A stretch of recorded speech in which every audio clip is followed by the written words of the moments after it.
From wherever in the world you are joining us, whichever time zone you are in, good morning, good afternoon, or good night to some. Welcome all to the Faculty of Science and Technology at the University of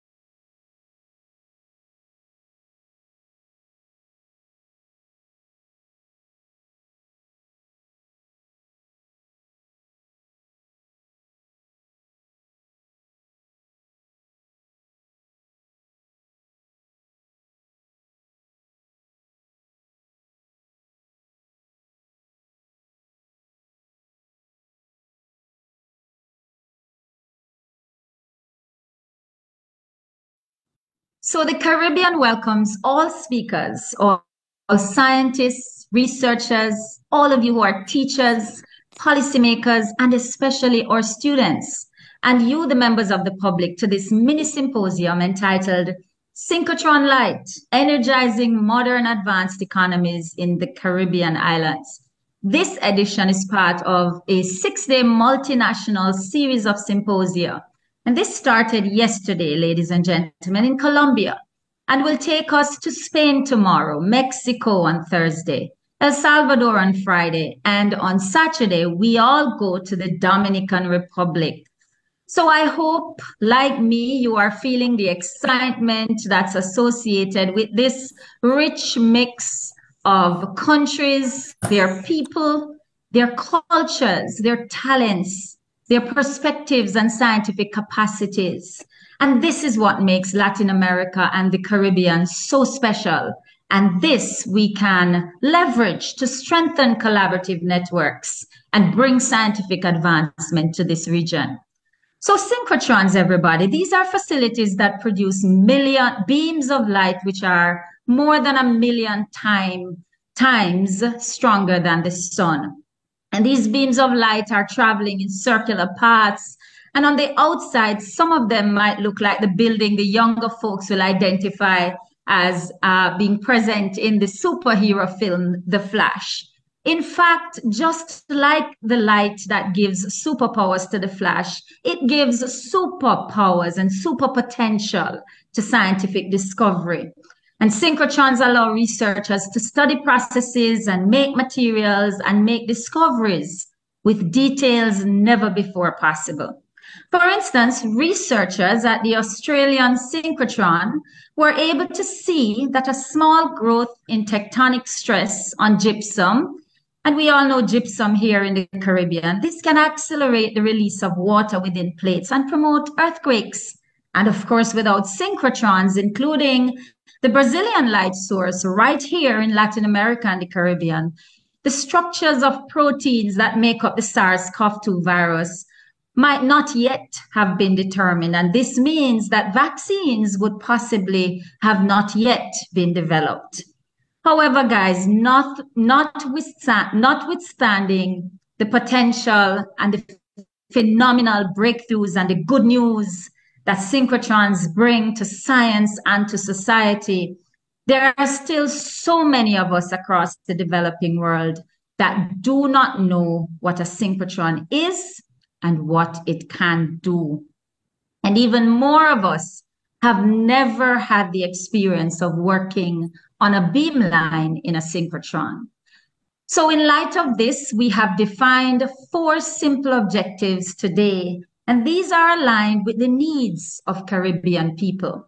1, to educate participants about synchrotron technology, the global network of advanced light sources, and their potential to stimulate scientific and economic development in the Caribbean. 2, to expose participants to opportunities for training and access to beamline time. 3, to train participants in beamline time proposal writing, which is crucial for us to get access. And four, we want to illustrate the need for investment in local feeder infrastructure like X-ray diffraction and electron microscopy. There are so many of them, too many to name. But it is only through local research facilities with instruments that students will learn on, and that together with faculty, they will explore projects with the potential to get beamline time. It is only through this that we can build a community of potential users throughout the Caribbean. But ladies and gentlemen, the good news is that when this all has ended, it will not stop here. This effort will culminate in a mega project for the Caribbean. That is the building of a Greater Caribbean Light Source, GCLS. Yes, with support from all of you, the Greater Caribbean Light Source, the Caribbean will have its own synchrotron that is coming. And it is with this that I now invite Dr. Shara Watson, who is the Executive Director of Jamaica's Scientific Research Council, to give her thoughts and bring you greetings. Dr. Watson, over to you. Thank you so much, Dr. Singh-Wilmot. Good morning, ladies and gentlemen. As the Executive Director of the Scientific Research Council, as you know, Jamaica's principal public agency responsible for fostering and coordinating scientific research and the promotion and application of its results, I am extremely grateful to the coordinators of this symposium for inviting us to participate in the discussions today about the synchrotron light energizing modern advanced economies in the Caribbean. I extend my gratitude to Dr. Singh-Wilmot personally and the University of the West Indies Faculty of Science and Technology for hosting this important event. Our collective focus on advanced light sources reflects our commitment to scientific progress and economic growth in the Caribbean. As Dr. Singh-Wilmot mentioned in her opening, through advanced light sources, we can unlock new scientific discoveries and drive innovations in many fields such as material science, biology, environmental studies, and the list goes on and on. This symposium is a unique opportunity to share knowledge, foster collaboration, and propel Caribbean region forward. It is important that we as a region participate in the scientific discussions and reflect our considerations and concerns that all matter. We're not just consumers of technologies, but we are creative participants, creators, and innovators. I encourage active participation in today's event and the engagement from all attendees as we work together to amplify the voice of Caribbean scientists and forge partnerships for a brighter future together. Thank you, Dr. Singh-Wilmot and the University of the West Indies for your valuable contribution, and may this mini virtual symposium be a stepping stone to a vibrant scientific landscape in the Caribbean. And I wish you all a very successful and inspiring and, of course, enlightening symposium. Thank you. Thank you so much, Dr. Watson, and thanks so much for your commitment, your personal drive, and the impact that the Scientific Research Council is. Thanks for the partnership, making science and technology and innovation work for all of us in Jamaica and by extension in the region. We are going to need that support, and we are going to need that connection that you bring to us, the researchers and scientists, to the public and to the policymakers. So thank you so much for your commitment to this, and thanks for that warm greeting. And so now, ladies and gentlemen, I'm going to bring on Galileo Violini, Professor Galileo Violini. He's Director Emeritus of the International Center of Physics in Bogota, but he chairs this combined symposium committee. Remember, I said this is a 6-day event, and we are collaborating across countries, across cultures. And Leo has brought us all together. He's also a member of the Interim Executive Committee, and he's one of the leaders of this Greater Caribbean Light Source project. So Leo will greet you, and give you some more information on the way forward for the GCLS. Over to you, Prof. Thank you. Wait a moment. Thank you very much, Marvadin, for the introduction. I apologize that I just joined because I had some problem of connection. I was at the Ministry of Science of the Dominican Republic, and I had to rush to the hotel in order to find a better connection. Anyway, I'm not going to talk about this project because if people who are interested may look at what I said yesterday in the opening of the session in Colombia. If you are interested, you can just ask me, and I'll be delighted to send you by email the text. My email is Leo Violini, just the last part of my first name and my last name, at yahoo.it for Italy. Okay, say that. I would like to say not that much about the project, which is very important, nevertheless, of course, but to see how this is relevant for what concerns the connection between the English-speaking Caribbean and the Spanish-speaking Caribbean. In my view, this is really a must for our region, and we must look for more regional integration. It is true that there are important institutions like SUCA, SETECAP, SICA, CARICOM, of course, that can do that. But as a matter of fact, historically, this collaboration has been very weak. Now, why this is important?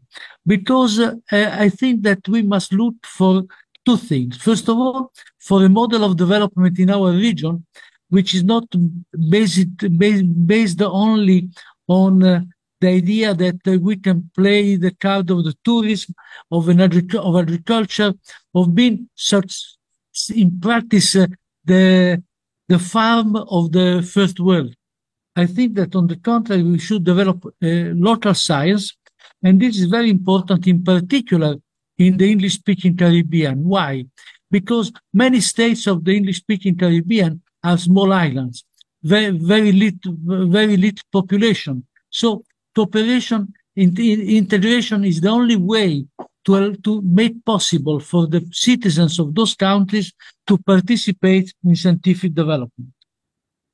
Now, for this, it is essential also the political cooperation.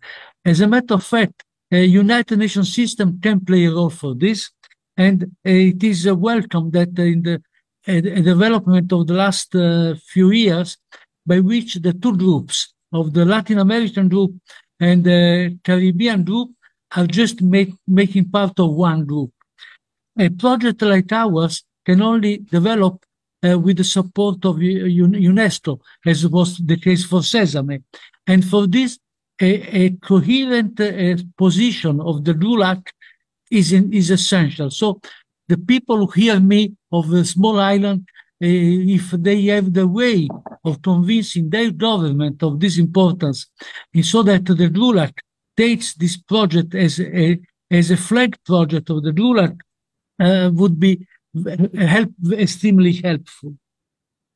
Now, but this is something more about this project. This project is specific for having the synchrotron, but these actions must be accompanied by at least 3 actions, and I stop there. One is the strengthening of the scientific community through institutional strengthening and PhD strengthening. We must have local PhD, which can only be made with the regional cooperation, and they must be serious, not just something to say we have a doctorate and then this doctorate is just a way of cheating with the citizens of our countries and with ourselves. They must be first-class doctorates, and this must be accompanied, of course, by the fight against the brain drain with suitable policies. Now, 2 last comments. This may require some broader actions. A couple of years ago, I suggested that in our region, we create something similar to what Islamic countries have done. Islamic countries have created ISESTO. ISESTO is basically like UNESCO for the Islamic countries. I'm sure that if in our region we had a CASESTO, which would be subsidiary to UNESCO, but with a specific interest to our region, this would be a great step forward. And then, last but not least, we can think about the connection with the Andean region, which is really part of it is really Caribbean, because case of Colombia or Venezuela, but also countries like Peru, Bolivia, and Ecuador have the same problems of all of us. Thank you. Thanks so much, Leo, and thank you so much for those big ideas. Indeed, the political cooperation, the collaboration among policymakers, as well as the cooperation among scientists, and this strengthening of our young researchers, young scientists, students, from the primary school up, the awareness and the strengthening of the PhD programs. We are grateful that LAMP is represented here, and later on, Professor Sekazi Mitingwa is going to talk to us about some opportunities for faculty and staff teams to get some exposure to synchrotrons through the LAMP program. So we want more of our Caribbean PhDs to be collaborating with the faculty members and to go and get exposure. Because as I've said before, I think it's really crucial that we build the capacity, build the awareness, begin to flesh out those research opportunities and explore research opportunities that can benefit from Beamline time, and our strengthening of the PhD programs will be needed in that. I do have a question coming through for you, Leo, and maybe we will take that in the question and answer session that is coming up.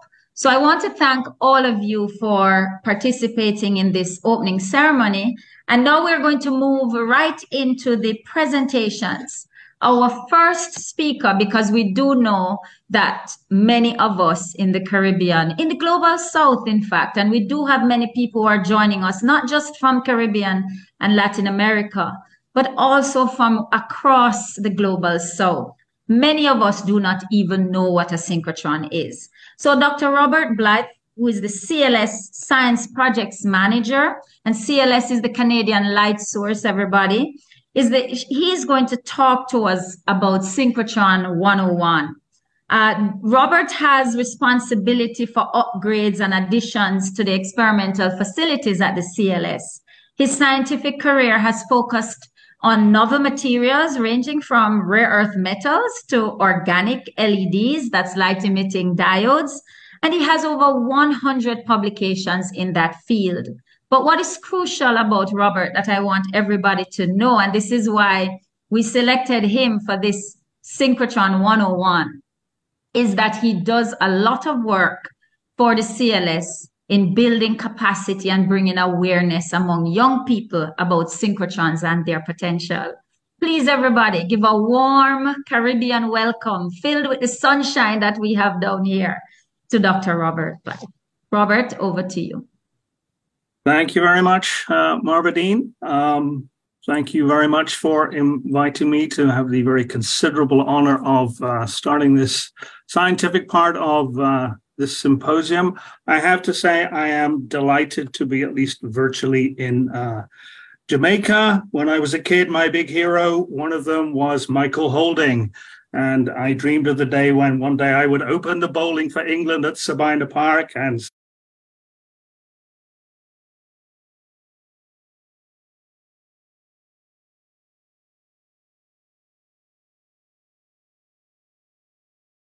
from Canada. This is the Canadian Light Source. This is obviously a winter shot. It's summer now. We only have snow on the ground for about 5 months of the year. The forecast high today is 27 Celsius. And we are located on Treaty 6 territory and the homeland of the Métis. So on to the big question of the morning, what is a synchrotron? So a synchrotron is a kind of particle accelerator, and it's composed of magnets in a circle with radio frequency cavities to accelerate the particles. So the particles are injected in, they go around, they get accelerated to the speed of light. And they were designed initially for nuclear and particle physics. So when you got the particles up to full speed, use the extractor magnets to take out the ion beams and hit a target. So what has that got to do with light sources? Well, if you're a particle physicist and are using one of these, you have a problem. So there's a bunch of conditions, and if you satisfy those conditions, you are going to get light. So let's look at those conditions. So do we have a charged particle? Yes, we do. Synchrotrons use ions or electrons. Most of the light sources use electrons, including the Canadian light source. Moving at relativistic speed. Well, yes, we are. Particles are, when these machines can be accelerated up to the speed of light, or as near as possible to the speed of light. Then there's this condition. Are they accelerated perpendicular to the direction of motion? Now, we have to consider the physics meaning of the word acceleration. Acceleration is a change in velocity. Velocity is a component of both, has components of both speed and direction. So are we accelerating these particles perpendicular to the direction of motion? Yes, we are. We are pushing them sideways. And do we have a magnetic field? Yes, we have magnets. So when you satisfy all those conditions, you get light. And this is what the light looks like. So if you were to look up synchrotron light source on Wikipedia, this is the photo they have to illustrate synchrotron light. It's very bright and it's very blue. So why is this a problem? I mean, it's very pretty. So why is it a problem? So answer to that is in this graph. So we're going to take a couple of minutes to look at this graph. First thing I want you to notice is the scales are logarithmic. So on the bottom axis, we have energy. On the vertical axis, the y-axis, doesn't matter what this means, it means intensity. So here we have what we've just been looking at, the visible bit in the middle. But the output of a synchrotron is everything else, right? So we have IR, we have UV, and in particular, going back to the problem for particle physicists, you have X-rays. Two problems with X-rays. So if you're using these machines for particle physics, you want all the energy you're putting into the beam of particles to stay in the beam of particles because that's where you want it to go. But you're going to be radiating energy as X-rays. So this is bad. So that means you're putting energy in and you're radiating it as X-rays instead of it being used for your particle physics experiment. And there's a second problem with X-rays. They're dangerous, right? If you've ever been in hospital and had an X-ray as a diagnostic tool, you will have noticed that the technician retreats behind a screen or is wearing a lead-lined apron because X-rays are dangerous. So if you're building a machine that makes lots of X-rays, then you're going to be spending a lot of money buying radiation shielding, or you're going to have to build these things underground. So to illustrate this problem, here's a photo taken at the Canadian light source, and this is synchrotron light coming out of our machine. And what you're actually seeing here is these purple lines are two parallel beams of X-rays. And something you might ask yourself is, so how come these beams are visible? So you can imagine going back to the idea of going to a hospital. If you've, say, broken your arm and you think you've broken your arm and you go in, and if you saw the X-ray machine and you saw this big purple flame coming out, you'd be like, you know what? It doesn't hurt that bad. I think I'm just going to go home, right?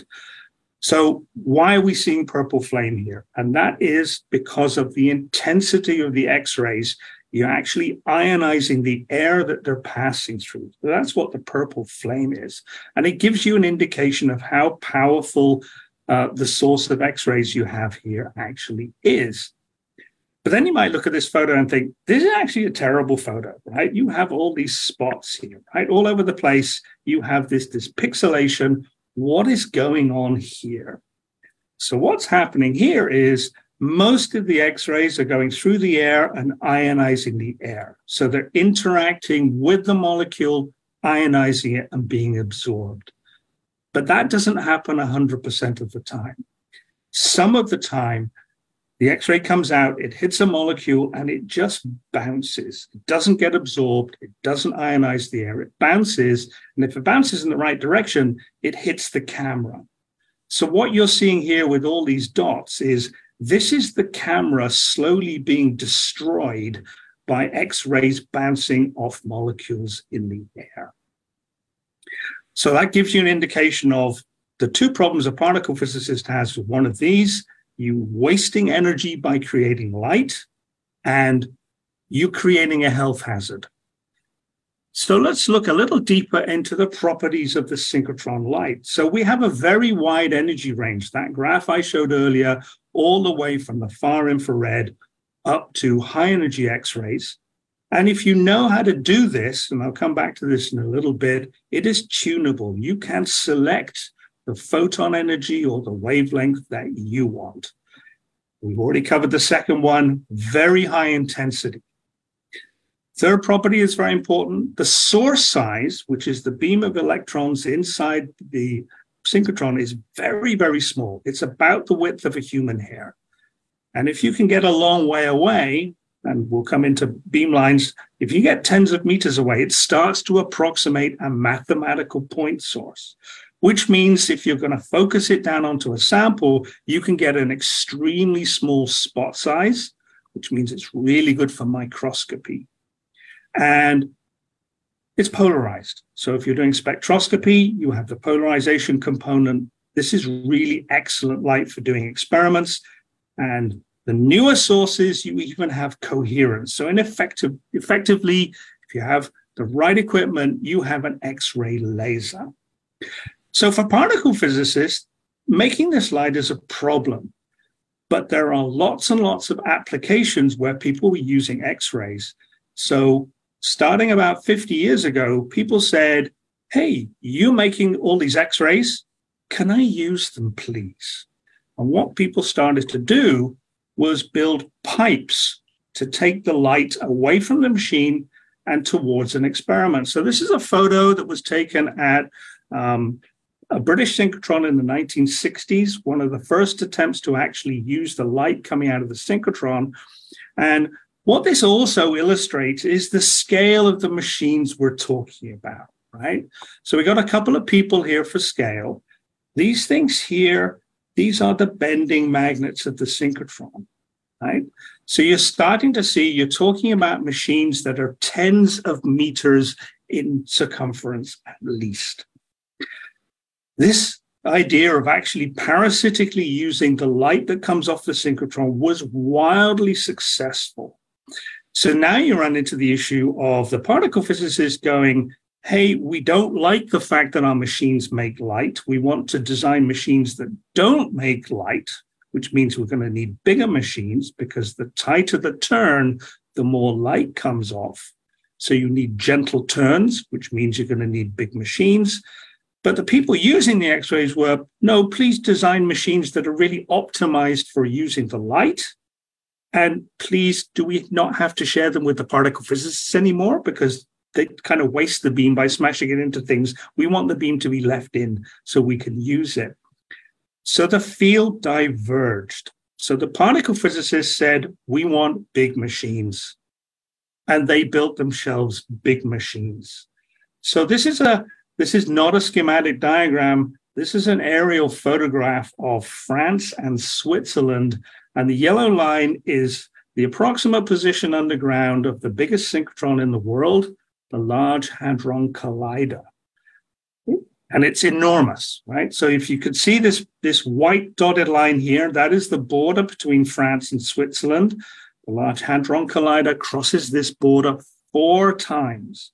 So the length scale you're looking at when you're designing a machine for particle physics is geography. This is Lake Geneva. These are the Swiss Alps. This is the Large Hadron Collider. I'm a physicist. Anything within an order of magnitude is the same. This length scale is geography.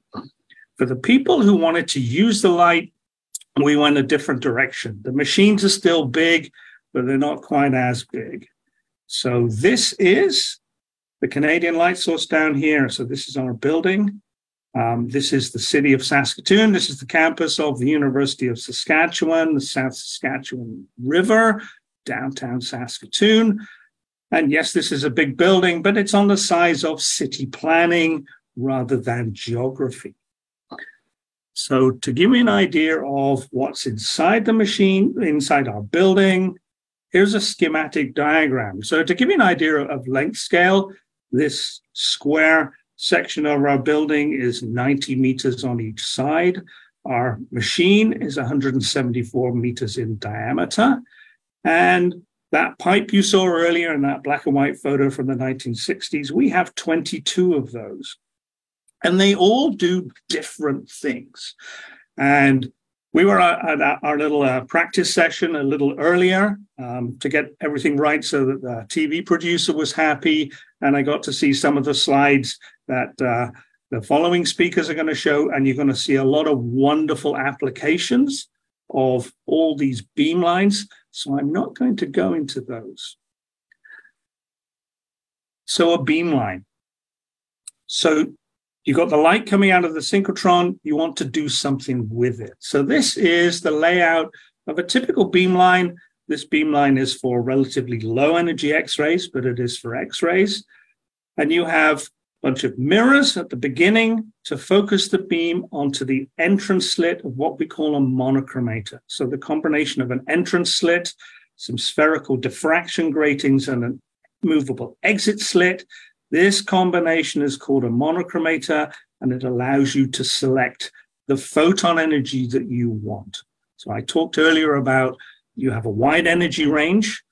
The beamline is what makes it tunable. You can select the photon energy you want. And then once you've got that photon energy, then you have mirrors to focus that light onto your experimental area. This beamline has two different experimental areas, so it has two different refocusing mirrors. And that's fine. Most of the time when you're going to be using this, you don't need to know what's inside. You do need to know what it looks like from the outside. And what it typically looks like is a big mess of stainless steel. So this is the QMSC beamline here at the Canadian Light Source. This chamber here, this is the chamber that has the diffraction gratings. The mirrors that focus onto the entrance slit and the entrance itself are actually in here.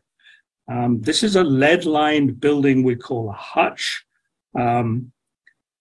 Obviously, the light coming out of the synchrotron contains a lot of very high energy X-rays, which you don't need for this kind of beamline. So you filter them out in here, but inside here, the dose of radiation is very high. So it's lined with lead and is very controlled access. So you can't get in here unless the beam is actually off. So you have your grating chamber, you have your slit up here, and then your big mess of stainless steel. This is for electron spectroscopy. So that's what a beamline looks like. Now, there are many of these facilities around the world. This is a map that was put together by our communications people. It sits on the mezzanine around the outside of the building where we take tourists. So to give you an idea of geography, obviously we're at least virtually here today in the Caribbean. I'm here up in Canada. There are lots of these all over the world. There's a couple of them from the context of this particular symposium are really interesting. One of them is Sirius. Sirius is down in Brazil. This is Brazil's second synchrotron. Brazil has been in the synchrotron game for a long time, actually longer than Canada. They are building a new machine called Sirius. It's just becoming operational. Most of us who work at synchrotron facilities are very jealous of Sirius. It is one of the first of a new generation of machines. It is a fabulous facility. We are very jealous. Other facility I want to point out early was mentioned earlier by Leo. It's called Sesame. It's here. Sesame is in Jordan. This started life with the idea of there's an old German synchrotron that was going to be decommissioned, and rather than scrap it, how about we put it in the Middle East as a UNESCO project?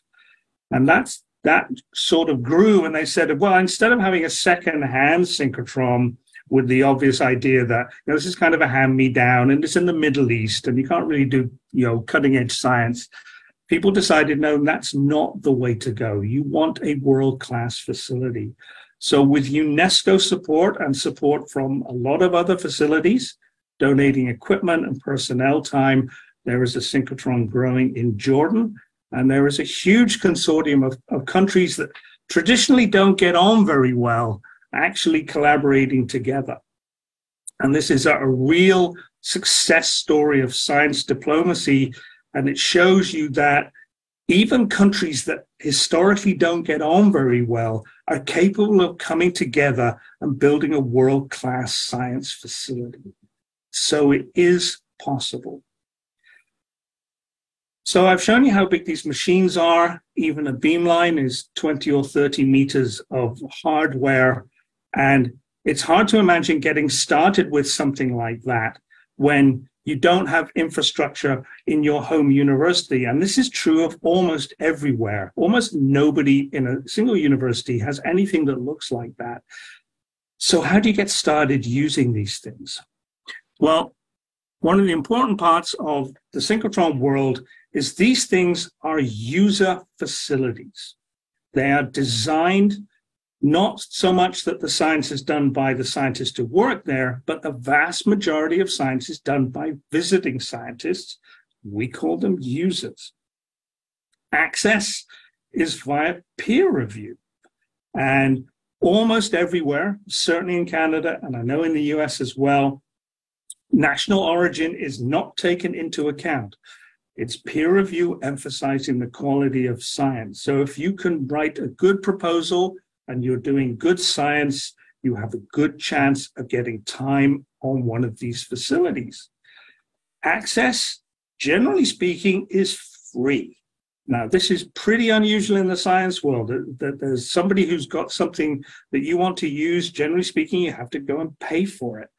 Access to these facilities is free, as long as, and I want to point this out, you intend to publish your results in the scientific literature.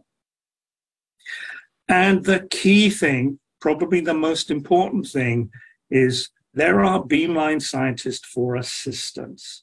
So each beamline will have at least one scientist and possibly a team of scientists whose job is to support the visiting scientists, to support the users all the way through the process. That includes writing a proposal and figuring out exactly how to do the experiment. They sit with you at the beginning of the beam time, so you learn how to use the beamline. They're there to help you take the data. They're there to help you analyze the data afterwards. And I know there's going to be a session later on writing a good proposal for beam time at a synchrotron. For me, I have the two most important rules if you're going to be writing a proposal for a synchrotron. Rule 1, talk to the beamline scientist. And rule 2, don't forget rule 1, right? This is common to most facilities worldwide. And to give you an example, this is the beamline team on the CMCF beamline at the Canadian Light Source. This was actually taken a couple of years before the pandemic. Things have changed a little bit now. So Pavel here has gone over to the dark side, so he's been promoted into management. And Michelle is now in charge. So that's your beamline team. That's your beamline scientists. These are the people you need to be talking to before you even start to think about writing a proposal. Now, not everybody wants to publish their results. Before I go on to industrial use, some numbers from the Canadian Light Source. So last year, we had 1,300 users come and use our facility from 27 different countries, including, and I do like to point this out because Canadians have a terrible inferiority complex towards all things Americans. Quite a lot of American users come to use our facility. So these two are from a university in Texas. So 1,300 users from 27 countries. And we are a relatively small facility. You're going to see examples from at least one of the big American facilities, which is very, very much bigger. But all of us, all synchrotrons are set up to host users from all over the world. Now, sometimes you don't want to publish your results. You want to keep them proprietary. Now, here is where synchrotrons tend to differ. Facilities, depending on where they are and who runs them, have different attitudes towards industrial or proprietary science. That they have sometimes greater or lesser interest and motivation. But in all cases, you're going to be charged fee for service.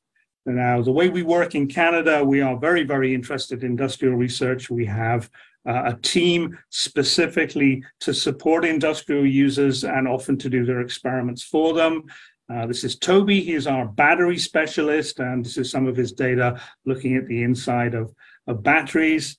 And unfortunately, I can't tell you what that experiment exactly was or it was for. But in this case, there is no requirement to publish. However, you are going to be paying. So, yes, we set up to support users. It can still be pretty intimidating at getting into this in the first place.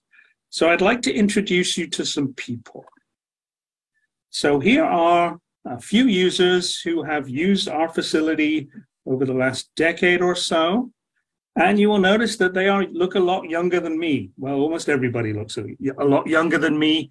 But the thing about these users is they're all high school students. So we have a program that allows high school students to design their own experiments, to come and actually use the beamlines. We actually let them touch the facility.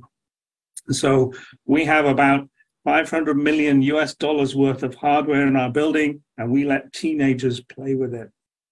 And I like to say to all the professional researchers on this broadcast, if they can do this, so can you. And that's all I have for you. So thank you again for the invitation. Thank you so much, Robert. We can say that you really opened the bowling and gave Michael Holding a run for his money. I can let you know that the entire team, including Toby and Chitra and Lucia and all of you at the Canadian Light Source, have been very, very helpful. I let everybody know that we did do a virtual tour with the teenagers. We brought high schoolers from across Jamaica about 2 years ago. It is on YouTube with the team from the Canadian Light Source.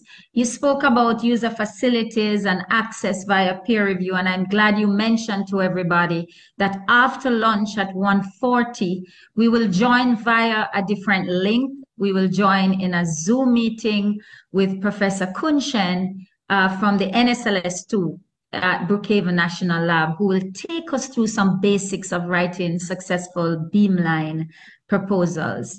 And so that's very critical. And I understand your two rules: talk with beamline scientists, and second rule, don't forget rule 1. We have a number of beamline scientists, including another from the CLS. Chitra is coming up later on. And we have Sanjit from NSLS2 and Vivian. So we are going to be getting more collaboration with CLS and with NSLS scientists, getting closer and closer together. So I told you Robert was the best at this, everybody. We got the history, we got the physics, we got the engineering. And you said we don't need to know what is inside. Many of us are users, and so we're just interested in what's going on at the beamlines. But it really is good when we understand what goes into this and what is going on the inside. So we want to thank you for that, Robert. We do have some questions coming up. So I'm going to encourage everybody to put your questions in the chat, because we have a question and answer session, and Robert and all the speakers will be on the platform and able to answer and respond to your questions. Thanks again, Robert. And as you spoke about, building these collaborations to get access to beamline time, and Leo also spoke about the support for PhD students, for faculty and staff teams. It is then appropriate at this time for us to bring on Professor Sekazi Mitingwa, who is next in the lineup of speakers this morning. Professor Mitingwa is no stranger to the developing world and indeed to the Caribbean. He just mentioned that I think it's next month he will be down in Barbados because he's been working with the SPICE program, which is run by CSF, by the Caribbean Science Foundation, and stimulating young Caribbean minds and exciting them about science. And exciting them about science and technology. Professor Mitingwa is the chair, director of synchrotron training in the light sources for Africa, the Americas, Asia, the Middle East, and the Pacific. That's what we call LAMP. And we get the correlation between synchrotron light, you know, the brightest lights. The Canadian Light Source says they are the brightest light in Canada. These are the brightest lights in the world. And so LAMP is really lighting the world throughout Africa, the Americas, Asia, the Middle East, and the Pacific.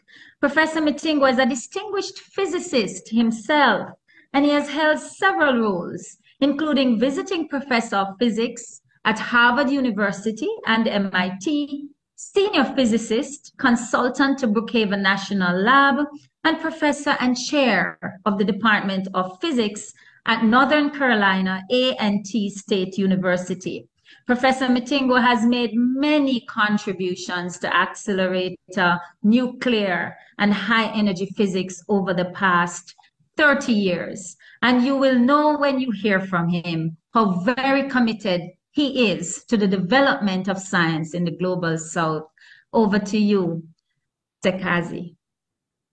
Oh, well, thank you so much, Marvadine, for that very warm introduction. I'm extremely happy to be here with you this morning. Hold on for just a second. Let me try to get my screen shared. Yes, okay. So, yes, I'm very happy to be here. Do you hear me okay? Yes, Prof, we are hearing and seeing. Do you hear? Okay, great, fantastic. So in a way, I should be a bit ashamed of myself when you think about the fact that these synchrotrons have put a lot of people in my field out of business. You know, as was stated a few minutes ago, you know, I'm a high energy physicist, and, you know, we like to send electrons around these accelerators to slam into each other and to slam into other particles like protons to understand what nature is made of. But the problem that we have is that so much of the energy is radiated away in synchrotron radiation, which to us is a waste of energy. But some other people were smart enough to say, hey, you know, we can use this radiation, these electromagnetic waves to do many other things. And so at first they worked while we were working, right? We just gave them a little time a little beam to give them some X-rays to do their research. And that was called the first generation of synchrotron facilities. They were more or less parasitic. And as was stated a few minutes ago, the people like material scientists and others decided they wanted their own accelerators. So that brought in the second generation, where you have synchrotrons that are only used to generate the infrared and the X-rays. And then people figured out that in addition to getting X-rays from the bending magnets that the electrons pass through, between the magnets, you could put things called insertion devices to give even brighter X-rays. And so that brought in the third generation. So now we're at the fourth generation, where people have figured out that we can do a better job of maintaining very small electron beam size by using multiple dipole magnets. So you have more dipole magnets doing the bend, and you are now into the absolute brightest synchrotron facilities. This is called fourth generation. And for Africa and for the greater Caribbean to get into the synchrotron light source game, it doesn't make sense to do anything other than to go straight for that fourth generation facility.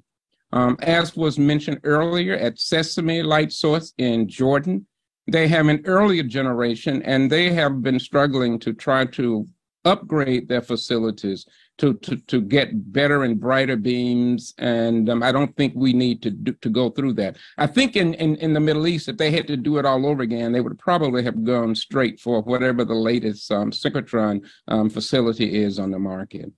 So anyway, going directly to the presentation that I want to make, these are some of my affiliations. I represent the C13 Commission of the International Union of Pure and Applied Physics for much of my activities. I've been editor-in-chief of the African Light Source Conceptual Design Report, which I will have a chance to say a few comments about that. The LAMP project is extremely important. This is what Marvadine mentioned earlier, and so forth. So let me just proceed. What is a synchrotron?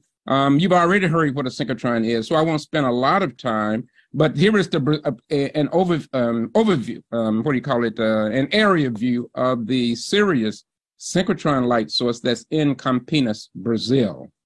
So that's the only synchrotron light source that we have in Latin America and the Caribbean region. Let me say a few words about the advanced photon source at Argonne National Laboratory. They are actually going to be shutting down operations to move on to the fourth generation, as I mentioned before. And I have a certain closeness in my heart to that, because I was a young high energy physicist way back in the late 1980s, and I was actually there when this synchrotron facility was being constructed. And as I learned more and more about that, it became clear to me that this is the type of infrastructure that is needed in Africa. And so this is what got me involved in Africa way back, a couple of decades ago, because this idea in my mind that you can do all of this stuff, you can do biology and chemistry and material science, paleontology, archaeology, goes on and on with this type of facility. And not only that, you have people simultaneously doing their experiments. And so you have all of this brain power, coming in at one facility, interacting with each other. And that leads to all kinds of interdisciplinary thinking and research. As was said earlier, that the Canadian light source during last year had 1,300 users. Can you imagine 1,300 people flooding in from all over the world to use your facility? I mean, that's the type of brain power that the Greater Caribbean region needs to bring in, hundreds, if not thousands of researchers to be coming in and doing their studies. And so here's a schematic of the advanced photon source. What you see here, as was said earlier, you have some source of electrons, and they accelerate them up to a certain energy and inject into something called a booster. And this booster kicks the energy up to what it finally needs. And in the case of the advanced photon source, it's one of the higher energy synchrotron light sources that I think the energy in this this is called the storage ring, because after you create the electron beam, you inject it into the big synchrotron, and they just sit there and they travel around the circle for long periods of time. So they call this a storage ring. But you can see that as the electrons travel around, you can generate the electromagnetic radiation, and you can have all of these beam lines all around the accelerator. And in the case of the advanced photon source, which is one of the larger ones, I mean, you could go up to 70 or more beam lines going at the same time. So you have all of this firepower of brains doing research at the same time in many fields. And I mentioned before that in addition to getting a radiation coming off of the bending magnets that keep the electrons traveling in a circle, between the bending magnets, you can insert these devices called insertion devices. And so they are basically alternating north-south magnetic poles so that the electron beam will come through here and wiggle. And when it wiggles, it gives off extremely bright bursts of radiation. So this is what has been so powerful about these machines, so many different types of radiation types of devices giving different types of radiation that users can use. And to give you some idea, this is a schematic, but to sort of give you a perspective to a human being, this is one of the insertion devices. And the insertion devices are typically called wigglers or undulators. Wigglers, the beam generally is going to have much bigger oscillations. The insertion device is called undulators. It's a much more mild, so that you can have your X-rays concentrated in a much smaller transverse space and leading to much brighter beams, actually. Okay, so the applications of light sources are immense. Now, we call these actually advanced light sources. This is a term that I always like to use, because to me, a light source is just a bulb in your home. So I always like to use the word advanced light sources. So somehow I made a mistake and left my advanced out of there. But they come in two main varieties. One is the synchrotrons that we've been talking about, and another one is called the free electron laser. And I don't really want to spend too much time talking about them.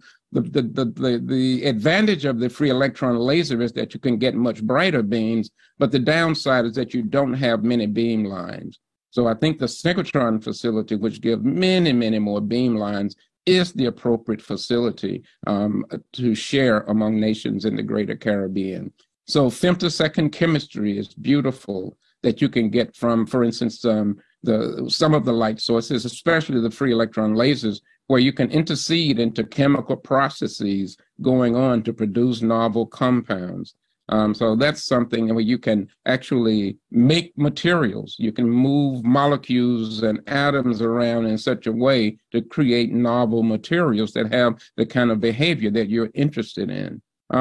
You can understand chemical processes during photosynthesis, which has implications for agriculture and sources of energy in the future. You can use these for nanotechnology, nanoscience. Modern electronic devices, such as computer chips, use these nanoscale materials, which consist of simple constituents arranged in complex man-made ways, all on a very tiny scale. And as the technological devices continue to get smaller and faster, these types of synchrotron facilities can help you to build much better understanding and build much better technology. Biological systems is something we can all relate to, since we had to all come through that COVID-19 situation. That pandemic was just absolutely horrible. And it's important to realize that much of the understanding of the biological structure of the coronavirus comes from synchrotron facilities. So these facilities can help you to understand what's called the molecular structure, the structure of these of biomolecules, in such a way that you can figure out how these viruses attach themselves to human molecules, human proteins, and other structures in the body. And you can figure out then how to impede that process, how to stop it. And so much of that understanding of the molecules in our body and the molecules that make up these viruses and bacteria come from synchrotron light sources. So this will be extremely important, especially when you have diseases that are endemic in a certain area. For instance, in Africa, in addition to COVID-19, I mean, Africa is still dealing with a terrible problem of malaria, terrible problem with AIDS and TB, tuberculosis. And so the nice thing about having an African light source is the fact that you can make the priority of your beam lines to tackle diseases that are endemic in your area, so that you don't have to apply for beam time at other synchrotron facilities that may not give as much importance for that particular application. And in the greater Caribbean, Latin America, you also have diseases that have been endemic in those areas. And you are able then to use your own machine to set a top priority to tackle those. So the biological applications are extremely important. And this is just a diagram showing how a synchrotron facility impacts so many different areas, as we've already said. So what are the advantages for the Greater Caribbean? I mean, why do we need such a device in the Greater Caribbean? Well, first, you will boost the scientific research both locally and regionally throughout the Greater Caribbean. And you will compete effectively on in the global research community, tackle diseases such as COVID-19. You not only develop vaccines, but you develop treatments for COVID-19, and we don't know what we will be hit with the next time. You can develop unique international collaborations, use your capabilities that are in the Greater Caribbean to attract others from other regions of the world. And there's no better use of the human brain than to mix up brains from all over the world with many, many unique ideas. This type of facility will spawn conferences, schools, student mentorships, and so forth. They become regional centers of excellence, and you have to develop smaller regional centers of excellence. For instance, one of the biggest users of synchrotron facilities are crystallographers. And for that reason, in Africa, as we move toward an African light source, we've established a crystallography training program in the country of Benin. I may have time to speak more about that later, but it would be great. You have one of the great crystallographers of our time, and Marvadine Singh Wilmot, right there in Jamaica at the University of the West Indies there. And it would be great if she could lead the establishment of a crystallography training center for the Greater Caribbean. I mean, that's something that can be done immediately while we wait the years it takes to bring a synchrotron facility there.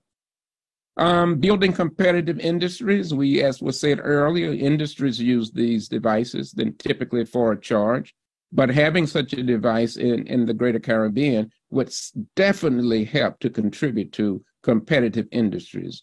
As was said earlier, they contribute to peace. I mean, CERN was developed as a high energy facility after World War II, and one of the purposes was to bring nations together who were on opposite sides of the war. In Sesame, as was said earlier, you have Iran, Pakistan, Israel, and countries that are not typically friendly to each other geopolitically, but they're all working there in friendship to pursue important scientific and technological studies. The same could be said in the Greater Caribbean. I mean, as an example, you have Cuba in the Greater Caribbean. You have Puerto Rico, which is the United States in the Caribbean. So perhaps with the Greater Caribbean light source, that would be a way to bring those countries together who are not normally so nice to each other. And then you have the return of the science diaspora. As I said yesterday in the talk that I gave for the Colombian Symposium, there are many Africans that I have come to know at other synchrotron facilities around the world, as was stated previously. Michel Fortier, who is a great friend and colleague, is the head of the structural biology beamline at the Canadian Light Source. So if there's an African light source, who knows? He may decide to leave and go back closer to his home. You know, he's from Cameroon. And so if you have something like a Greater Caribbean light source, you may attract top users who are at these various facilities to come back home and contribute to the Greater Caribbean light source. As was stated earlier, there are many light sources. There are 54 around the world, roughly, maybe a little bit more than that now.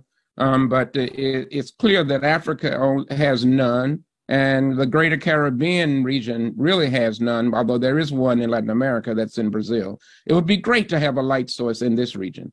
And I will tell you that Brazil is one of these fourth generation light sources, and it works at 3 billion electron volts for the electron beam, which is, we call it 3 GeV for giga electron volts.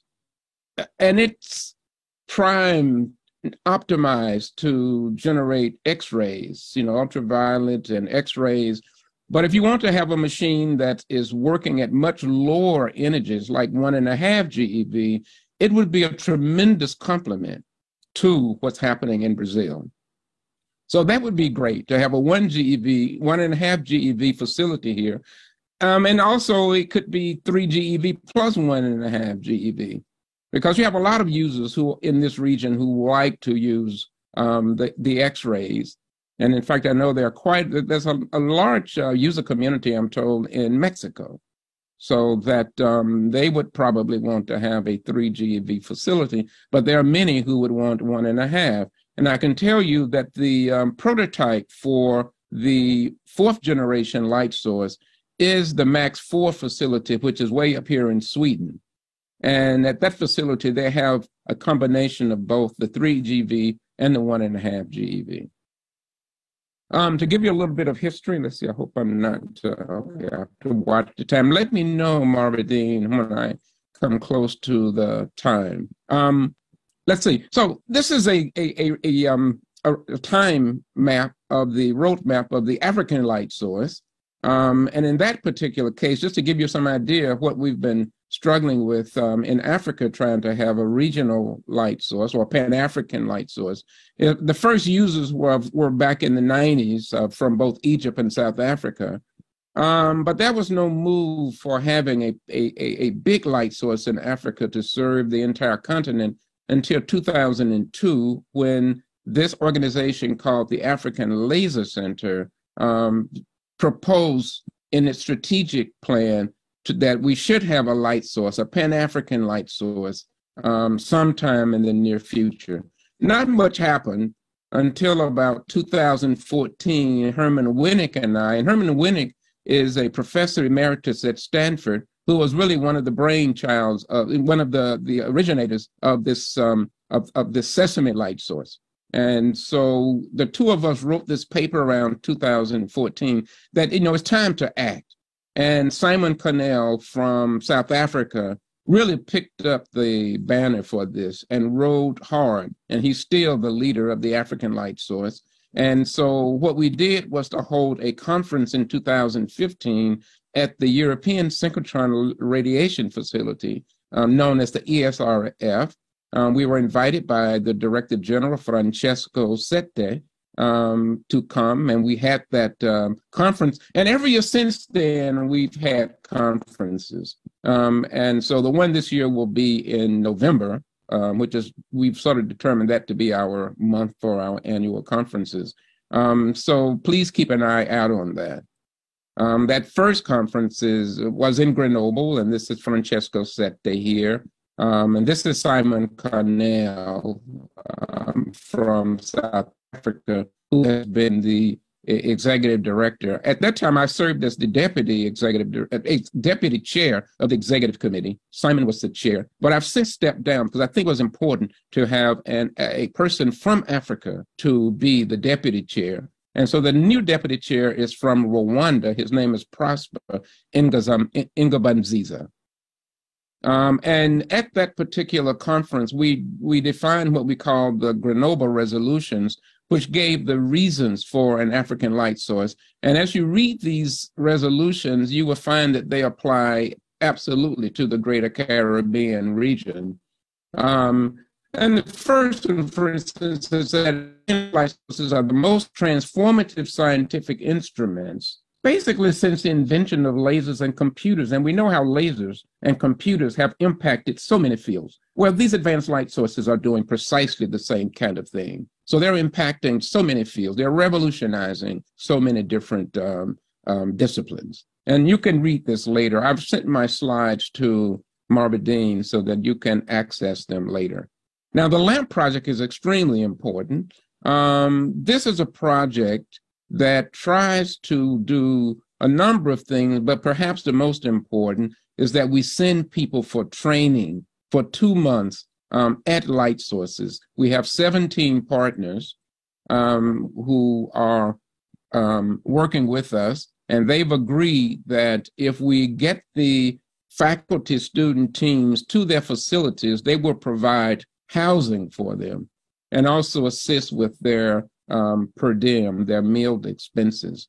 But what we do at LAMP, we give 2,000, I guess I went the wrong way. Let me go down to here. So what we do is give them 2,000 euros per person. So the team is a faculty person and a student, graduate student. And so each one gets 2,000 euros to cover the plane ticket, as well as whatever's left to go toward their living expenses. And as I said before, the light sources will pick them up and provide housing for them, and in many cases, additional monies for meals. Now, I will say that we're very proud of the fact that we have at least two of our former FAST team leaders here, Marva Dean and her student I think is here too, Zaya Min, who went to the Brookhaven National Synchrotron Light Source 2, just outside of New York. So she spent 2 months there. And also Richard Taylor, who also went to Brookhaven. I don't know, just maybe a coincidence. They both went to the same light source. But Richard will be speaking later. In fact, Marva Dean will be speaking later. Now, Richard, we've tried to send our FAST teams back for another 2 months in a subsequent year. So Richard has exhausted his 2 times being a FAST team awardee. And he spent both of his 2-month periods at the Brookhaven facility. Marva Dean, I understand, will be interested in going back in the year 2024. So this is what we try to do. This is very important. And here is a picture of Richard at the NSLS2. This is Richard and his student here. I don't remember the student's name. Maybe he's at Rico, maybe, I'm not sure. Okay, but yes, anyway, Richard was Rico. At the NSLS2. Yeah, Rico Phillips. Okay, I wasn't quite sure. So this is Rico Phillips. They're from the University of the West Indies in Trinidad and Tobago. I think they call it the St. Augustine campus. And here is the star of today. This is Marva Dean with Zaya Min, who is on the call. And they are at the NSLS2 as well. So this is extremely important. The call for 2024 is out now.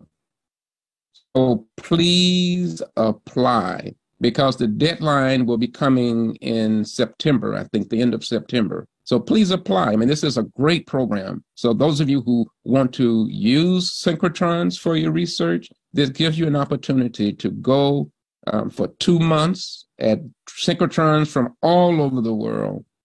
You can see, and the Canadian Light Source is one of our partners. You have the advanced photon source is shutting down soon, so it may not be available. But you have Berkeley, the advanced light source there. A lot of our awardees go to the one in Electra. So all over the world, the ESRF. Here is Max 4, which, as I said, is the one who created this new and latest generation of light sources. Sirius is another 4th generation light source that is just now starting up its operations. So we have so many places that you can choose from. I mentioned about the crystallography training center in Benin. It's called X-Tech Lab. So hopefully we'll have an X-Tech Lab in Jamaica. And you can see that this particular laboratory has trained students from many African countries, had many students, and you can see what the fields of the various students are, with the largest being physics and the second chemistry. But we meet twice per year for 2 weeks each time, and students learn using single crystal diffractometers. We have a powder diffractometer that's already on its way there, and that will be used in the next session. And we also will be getting a tomograph machine very soon. So please keep an eye out on these types of possibilities for you. One of the things that the LAMP program does is publish a brochure, and it's written in 5 languages, Spanish, French, Arabic, and Portuguese. And you can go to our website and go to and download. We have some hard copies if you want. You can send an email to me and I can arrange for you to get a hard copy, but you can just go to the website to download that. So the big thing that we're concluding with the African light source now is the conceptual design report. And let's see, time-wise, I have to wrap things up. So I won't go through the details. Let me just skim through this quickly. We have a conceptual design report, and this is something that we have to do for the Greater Caribbean. And it's not that you have to design a new synchrotron facility, because you can just use the MAX 4 design or the Sirius design as your prototype or your model for the Greater Caribbean. So the important thing is for you to document what it is you've done up to this point, what you plan to do, and to try to put it in a form where government officials will be able to understand what it is you're trying to do. So this is the editorial staff. They've appointed me to serve as editor-in-chief. So I've worked with quite a large editorial staff. As far as contributors, we've had on the order of 100 people who have contributed to the conceptual design report. And that report it is out now, is being reviewed by all of our contributors. So I'm hoping over the next couple of months, we will be able to get all of those reviews in. Well, actually, the reviews in within the next couple of weeks, because it's we've asked them to give me their comments by the end of May. And so it will take me time to go through all of them and to try to update it and try to give the next draft. But in the conceptual design report, in chapter 1, we describe what these light sources are in language that the public can understand, because it's going to be extremely important for the public and government officials to understand what we want to do. In chapter 2, we describe the scientific benefits in biology and energy storage, solar energy, geoscience, climate, studying climate, agriculture, soil science, paleontology, archaeology. And this is extremely important in Africa, for instance. These little dots show where various paleontology specimens have come from, and they have been taken to light sources for study in a non-destructive manner. You don't have to break open skulls to understand what the brain was like. You can irradiate them in these synchrotron facilities and give three-dimensional reconstructions of what's going on inside various specimens. This is important, economic benefit. Andrew Harrison, who's the former CEO of the Diamond Light Source, stated in his address to the African Light Source Conference a year or so ago that for every English pound that's spent in the facility, put into the facility, 3.5 pounds come back into the economy. Because the research that goes on there, it empowers industries to become more profitable, and it pays off. And as well as the fact that the facility is using local companies. In fact, at Sirius, 90% of the materials and manufacturing and so forth that went into building that facility came from local industries. Another thing we do, and you should do for the Greater Caribbean Light Source, is to summarize all of these organizations that are working to feed into an eventual light source. As I mentioned, the African Laser Center. I've mentioned LAMP that's trying to train, the X-Tech Lab trying to train crystallographers. Every year we have a synchrotron light source school. This year it was in end of January, first week of February. It was a 2-week school. Please spread the word about that. As soon as it hasn't been approved yet, but we're looking forward to it being approved. But please keep an eye on that, because one of the things you do is get a great overview of what these light sources are all about, and you get detailed information about what is done there. So please keep an eye on that. The fact that we had that in participants from Africa, when LAMP had its call out for applications for the year 2023, we had so many applications from Africa. We had very few from the Greater Caribbean. And I think it was because we had a lot of African participation in that synchrotron school. So please be on alert for that. We also have a synchrotron school for high school teachers to reach out for the students. One thing that you will have to be concerned with is the governance of a Greater Caribbean Light Source, if it's going to be a multinational facility. And so we use the governance from the ESRF, the European Synchrotron Radiation Facility, and SESAME, and we tweaked it to optimize it for Africa. For Chapter 8, we talked about what a fourth generation light source is all about, using the MAX 4 in Sweden as our prototype. One important thing about light sources is that they will generate many institutes and laboratories and companies around them. So here's the Diamond Light Source in the UK, and there are over 100 companies that have co-located, and it's growing. You have universities that set up shop nearby. So these light sources are a tremendous magnet for brain power. And with that, I will conclude. This is a conclusion that we like to use. This is coming from Kwame Nkrumah, the first president of independent Ghana, where he says that to be an African, you do not need to be born in Africa. Africa must be born in you. So all of us around the world are Africans. This is where mankind came from. So we all can contribute to an African light source, but we can all contribute to a Greater Caribbean light source as well. And we also like this quote from one of my favorite jazz trumpeters, Hugh Masekela from South Africa, where he says, "I want to be there when the people start to turn it around, when they triumph over poverty. I want to be there when the people against AIDS. I want to lend a hand, so send me." So we hope to send all of you out there to construct this Greater Caribbean light source and solve many of our socio-economic challenges. And with that, thank you. Oh, I'm sorry. I wanted to also just mention the fact that we have an executive committee, an interim executive committee for the Greater Caribbean Light Source. And I have the names here. Herman Winnick is our honorary president. The one who I told you is the one who had the idea for Sesame, he and a couple of colleagues of his.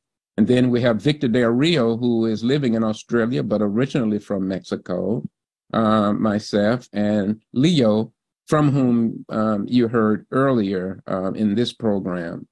And this is the most updated. I apologize to Carlos Rudamas, who is on the call from El Salvador. I missed him yesterday, but he is definitely included now. Thank you so much. So I will stop sharing. Okay. Thank you.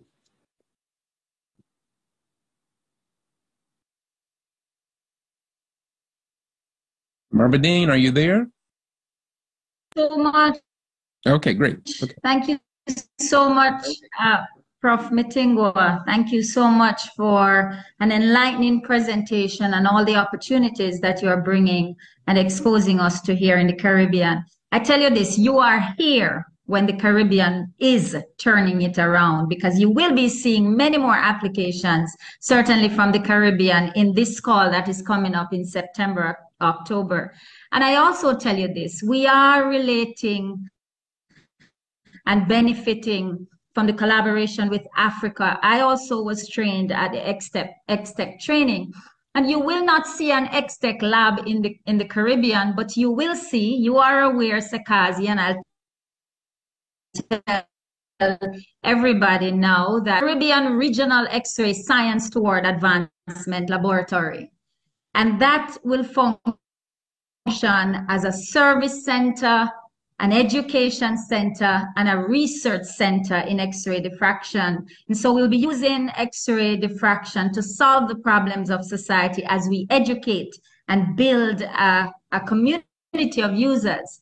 I have to say thanks to you for helping me to push this, and to Michele Zima, who is also working with LAMP and working with the International Union of Crystallography.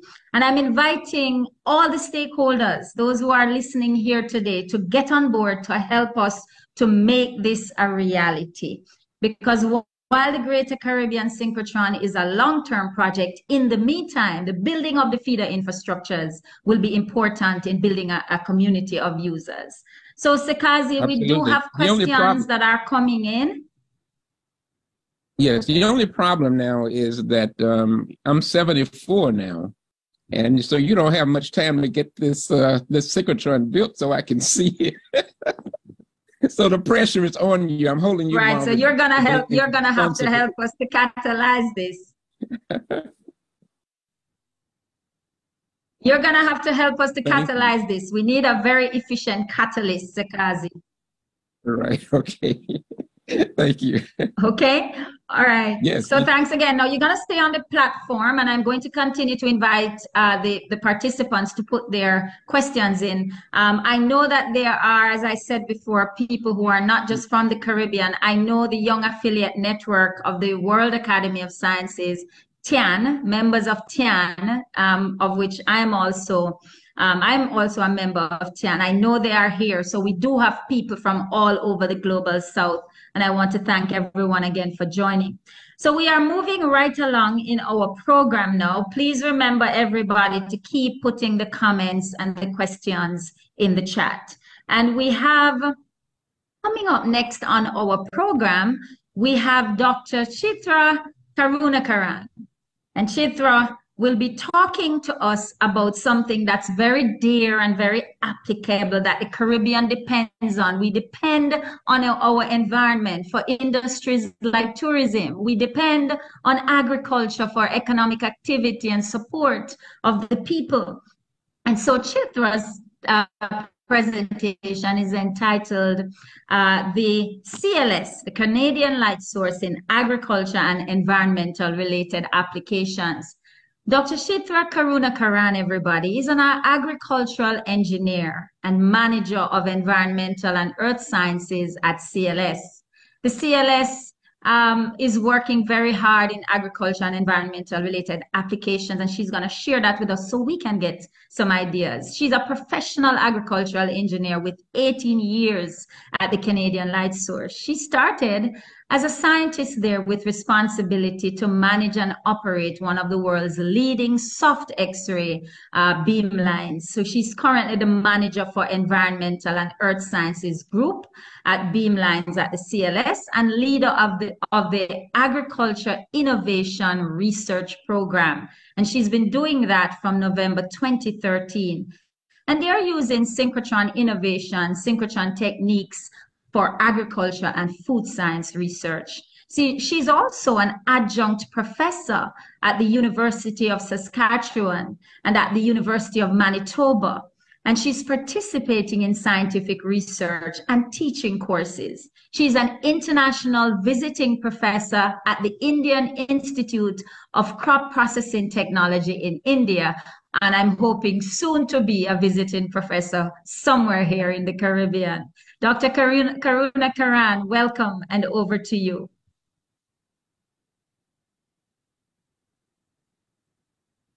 Unmute myself. Can you hear okay, Marvini? We are hearing okay. Okay. Thank you very much for the introduction and thank you for the invitation. It's a great symposium for a great cause. So what I'm going to talk to you all is about the research done in agriculture and environmental sciences at the Canadian Light Source. So the Canadian Light Source, I will introduce what is it and why synchrotron techniques. Professor Sarkasi put the platform saying that we need synchrotrons for places where there are no synchrotrons. So I'll show you a brief introduction about the advantages of synchrotron techniques and examples in agriculture and environmental sciences. And if you are interested, for example, in the LAMP program, how can you access CLS either through the LAMP program or through a general user program? So the Canadian Light Source is a national synchrotron facility in Canada, and that's only one synchrotron in Canada. The US has more synchrotrons. The nice thing with the Canadian Light Source is it is a 2.9 GeV machine. That means it produces a lot of infrared and soft X-rays and hard X-rays. So we cover spectrum from infrared, soft, and hard X-rays. So some of the high energy machines like 8 GeV machines, it is geared towards hard X-rays. But because it's a medium energy ring like 2.0 GeV ring, we can produce infrared as well as soft X-rays. And I will show you how these infrared and soft X-rays are also helpful like hard X-rays in agriculture and environmental studies. So most of the time, the synchrotron X-rays or the infrared light is used to observe your samples, meaning study your samples, and sometimes you can use to manipulate samples. For example, nano fabrication of devices using X-rays can be done in a synchrotron as well. When you come to the Canadian light source, as I already mentioned, it's a medium energy ring, so 2.9 GeV ring. So as you see, we produce infrared, soft X-rays and hard X-rays. Right now, there are 22 beam lines around the ring at the Canadian light source. And if you look at the building, it's like 170 meters in diameter. So it's a very small synchrotron. But the impact on science is very big. That's what you will see. So why synchrotron techniques? So for example, if you take a hospital X-ray instrument and the X-rays produced in the synchrotron, the flux density is very high, and you will see examples later on what that translates to, right? So even if you take the sunlight versus synchrotron lights, synchrotron light is extremely bright. So you can ask the question, what is it? What the brightness will give you? So for example, what you see at the top, probably if I put a pointer here, you can see if you have like a very dilute samples, any samples, for in this case, a very dilute protein solution. If you want to study the protein, characteristics of protein in a dilute sample, if you take to a laboratory infrared instrument, you will not get any signal because the light is very weak. So you will see lots of noise in the sample, like the spectrum. If you take the same sample to a synchrotron, you can now look at the protein characteristics. You can study the protein sample of a dilute sample very nicely. So the brightness translates to, you can study light, dilute samples, also anything changing in your sample. So dynamics, I will show examples. So the synchrotron is very nice in low concentrated samples. So in biological situation, in agriculture or environmental samples, sometimes the compounds or the elements you are studying may be in very dilute concentration. So it may not work in a lab X-ray instrument. And that's what synchrotron is very nice. Also, you can collect data very fast because the light is extremely bright. You can collect data fast. That means you can collect or study dynamic samples. So lots of work on charging, discharging of batteries, for example, right? Most of the time you can use these X-rays or infrared light to study bulk samples. So you can powder your samples, either a seed sample or a soil sample in environment, and you can characterize the samples, what it's called bulk spectroscopy. So in this presentation, I'm showing the techniques mostly related to X-ray absorption spectroscopy and imaging, because there are lots of other talks on scattering and diffraction later on in the symposium. So the light can be used to study bulk samples, so ground up samples or like a leaf sample. But then also you can use that X-rays or infrared light to scan your sample to look at the spatial distribution of elements or compounds in your sample. So what you are seeing here is a different resolution scan. So this is a low resolution scan. So the X-ray beam is big, 150 micron. You raster scan your sample and all the elements present in your sample can be detected and mapped in a 2D image.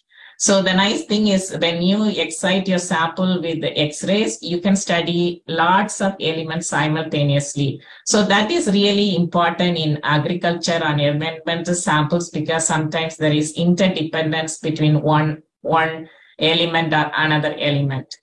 Another thing, you can zoom in, meaning you can make the X-ray beam smaller and smaller. So at the Canadian Light Source, we have micron size beams in hard X-rays.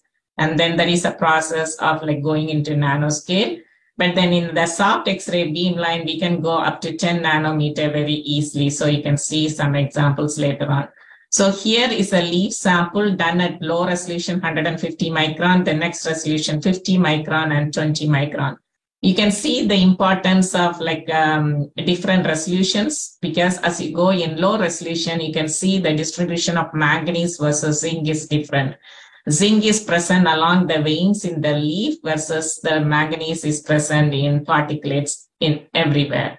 So you will see those information is lost in the low resolution scan. So that's another advantage in a synchrotron, because the flux is very high. We can focus the beam in different resolutions and you can study the samples in different scales to answer the things. So this is like a chemical mapping in different spatial resolutions. And the last one is you can do 3D imaging, non-destructive. Professor Sargassy mentioned you don't have to destroy your samples. You can scan your samples non-destructively. So what you are seeing here is a live mouse like 20 years ago maybe, and was done using X-ray imaging. So the left was done in a laboratory X-ray. The same mouse was brought into the synchrotron here at the Canadian Light Source. And you will see the contrast, the high contrast of the soft tissues that is missing in a laboratory instrument. Also interfaces, air-water interfaces. So interfaces gets highlighted because the beam in a synchrotron is very coherent. So we can exploit the phase information and you can evaluate interfaces very nicely. So not only the high density materials is clear in a laboratory instrument, a synchrotron is much better. And also again, you can go very high resolution because the light is very bright. Another advantage coming to a synchrotron, if you have to take a better picture, you will all agree this is a better picture. The radiation dose is less than in a laboratory X-ray instruments. So that's another advantage. If you are dealing with the live animals in this case, the radiation dose is less, so you can repeatedly study the same sample over time. So if you are administering the drugs or you want to look at the progression of diseases in the same sample, because the radiation dose is less, you can repeatedly image these animals over time. So these are 3 examples. You can study bulk samples for chemical information or elemental information. And you can do spatial chemical mapping in any samples in different resolutions in micron to nanoscale. Also 3-dimensional. So what you see here is a 2D image. You will see 3-dimensional version of this one later on. So you can take non-destructive computer tomography or 3-dimensional information of any samples very fast.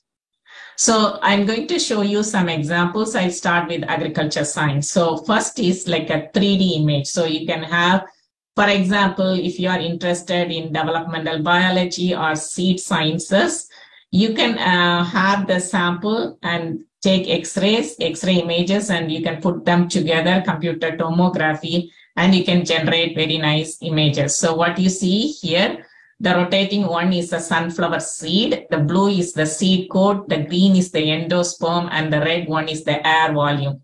So you can non-destructively characterize these samples. And people are studying germination processes, diseased versus control samples, drought tolerant versus drought susceptible samples.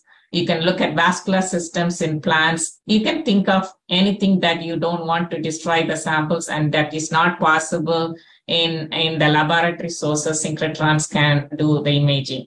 The second one, what you see is a sprouting wheat seed. Again, this is the 3D image, non-destructive image.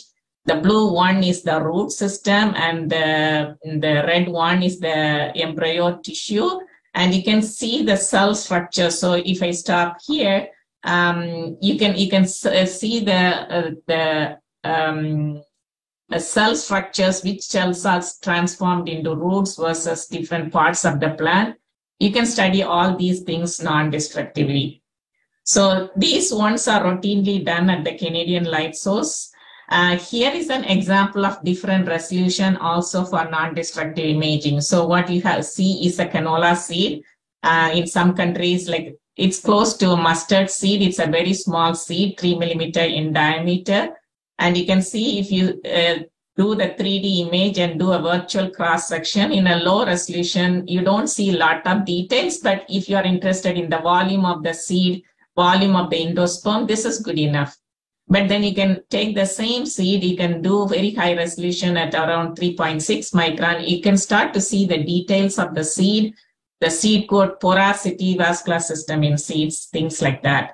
And then what you are seeing here is further high resolution, 720 nanometers. So if I zoom in two parts, like the 3.6 micron and 720 nanometers, you can start to see the subcellular structures very nicely in 720 nanometers.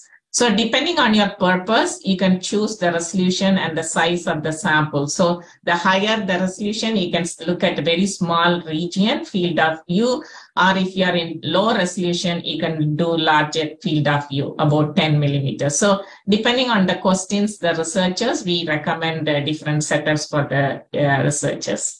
Another example, synchrotron, sometimes people think you cannot do multiple samples. High throughput systems are coming in lots of synchrotrons now, automation, so you can do multiple samples.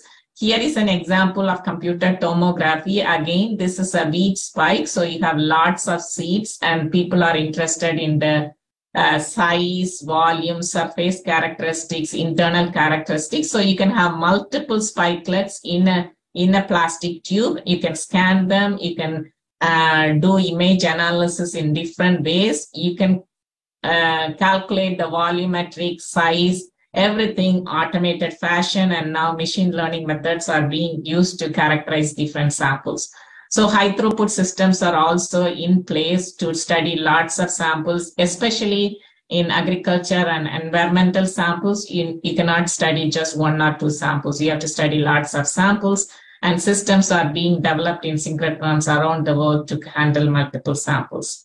So this is all 3-dimensional information. So now looking at the localized information, right? So if you want to map different elements in a sample, so in this case, the researchers were interested in toxicity of cerium oxide versus zinc nano-oxide nanoparticles in soybean plants. So what you can see is the top is a seed pod scanned, and the middle one is a cross-section of a stem, and the bottom was a nodule. So you can see the color coding: zinc is red, green is calcium, blue is potassium. So you can see, you can look at the localized nutrients in different parts of the plant very nicely. Also, if you want to differentiate cerium oxide versus zinc oxide nanoparticles, depending on the energy scans and the X-ray absorption spectroscopy scans, you can differentiate them. Also, for example, in this case, zinc oxide nanoparticle, how they are related to other organic and inorganic zinc compounds that may be present in the sample. So you can clearly differentiate zinc oxide. Same thing with cerium oxide nanoparticles. So using spectroscopy in combination with localized mapping, you can find where the nanoparticles are being transported in the plants. Another example, remember I mentioned synchrotron, the light is bright, so you can take scans faster. Here is an example, a group of researchers routinely come to the Canadian Light Source looking at bubble formation in bread dough, because the number of bubbles, the size of the bubbles related to the softness in bread. And you can adjust the ingredients, salt versus gluten content, to make like different types of bread. And they were interested in modeling the bubble formation in bread dough.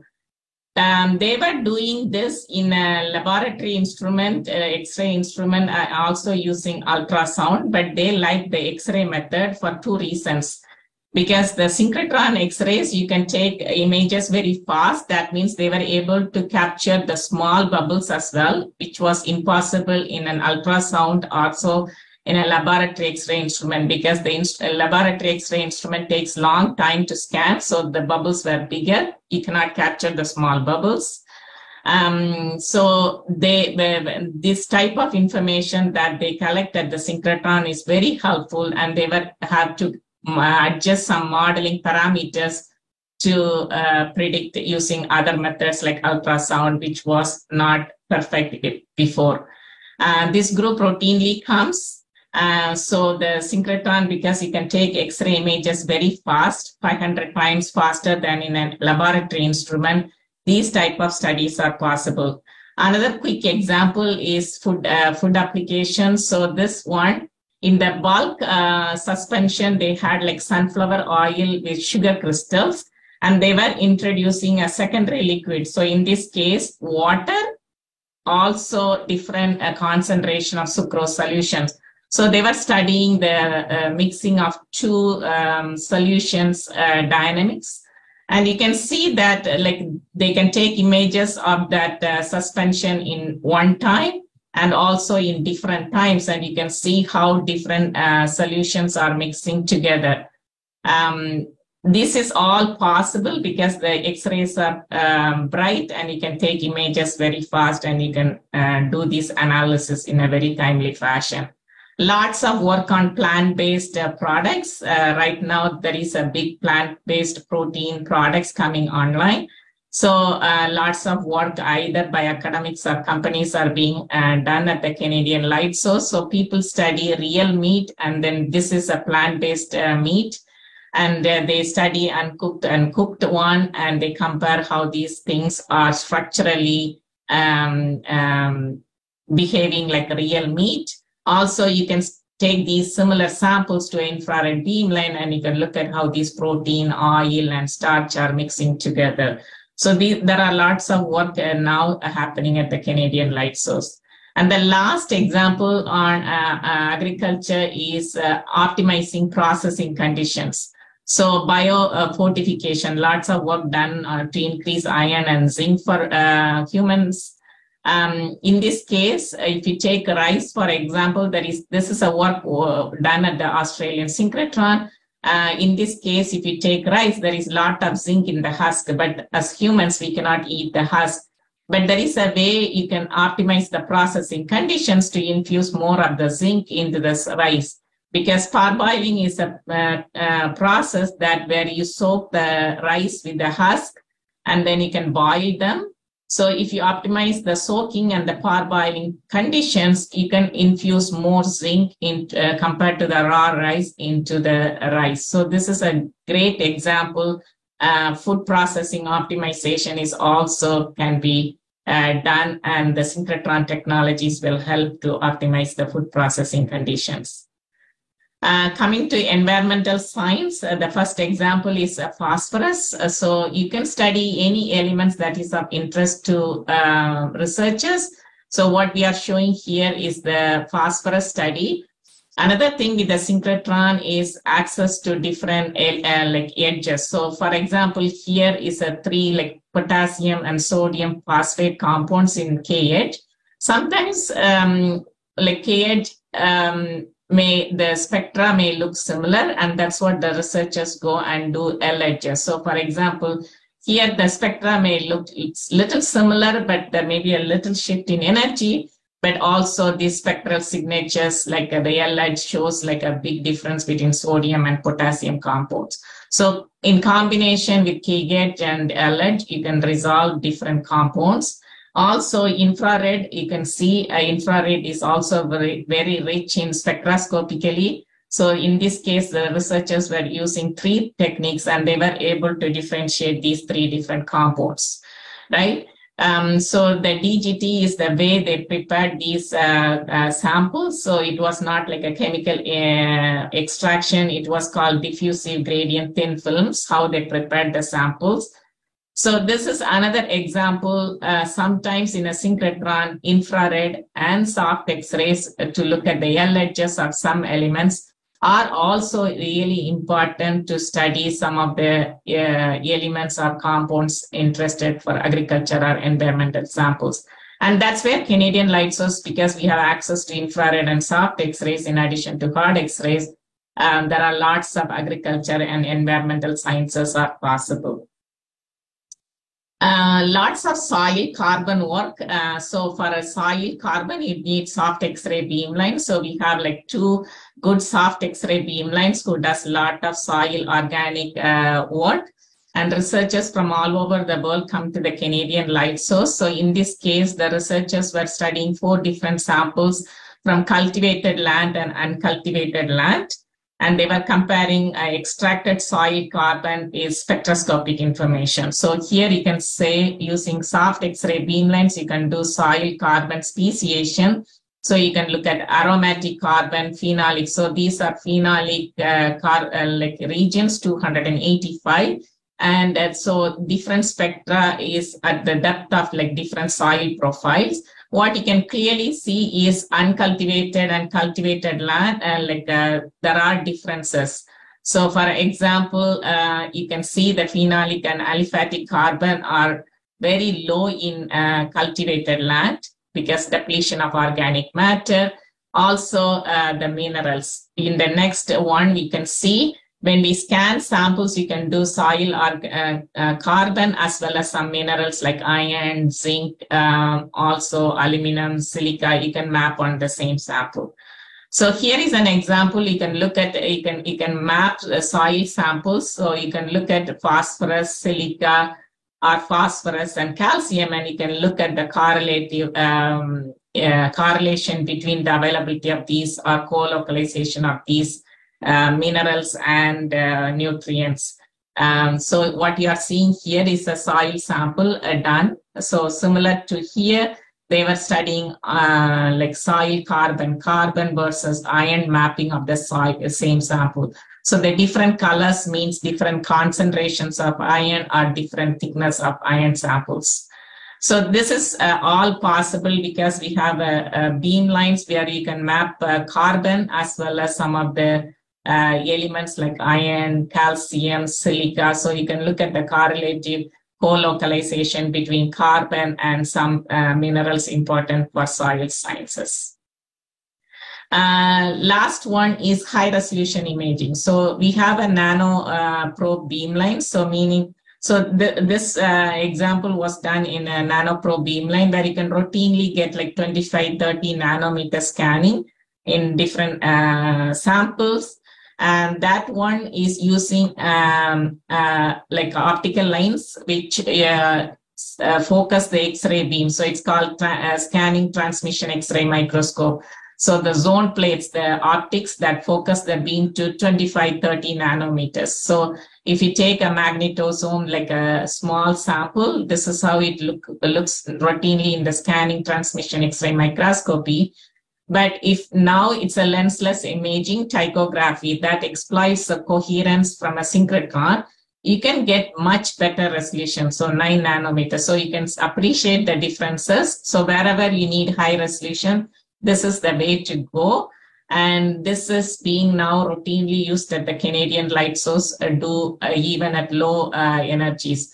So this is another example of the 4th generation machine where the coherence will be higher and these lensless imagings are all going to be really possible. So this is the image taken and a synchrotron here at the Canadian light source, 9 nanometer resolution, and those samples characterized in a scanning electron microscope. So it's pretty close and it's pretty impressive, right? So the lensless imaging and coherence diffractive imaging are all going to be possible with 3rd and 4th generation machines. The nice thing with the synchrotron is even though you are coming close to scanning electron microscopy, you can get spectral information that is not possible with SEM. Right? So with EDX, you can look at the total ion, but what form of ion is not possible in a SEM EDX, but you can do it in a synchrotron. So that's the real advantage for environmental samples. The last example I'm going to show is mapping in a hard X-ray beamline. So for example, in this work, the researchers were looking at mercury contamination and how to clean up the mercury using biochar or activated carbon. So this is all characterizing using the extraction method. But they can they can study this activated carbon or different biochar samples and map where mercury is localized. So this is a 2D map. So where you can simultaneously map mercury, copper, iron, sulfur. So you can also study these samples simultaneously, and you can characterize whether the sulfur plays a role in co-localizing mercury, right? So this is activated carbon, and you can look at the distribution of mercury in different biochar samples, which are treated with the sediments are also looking different.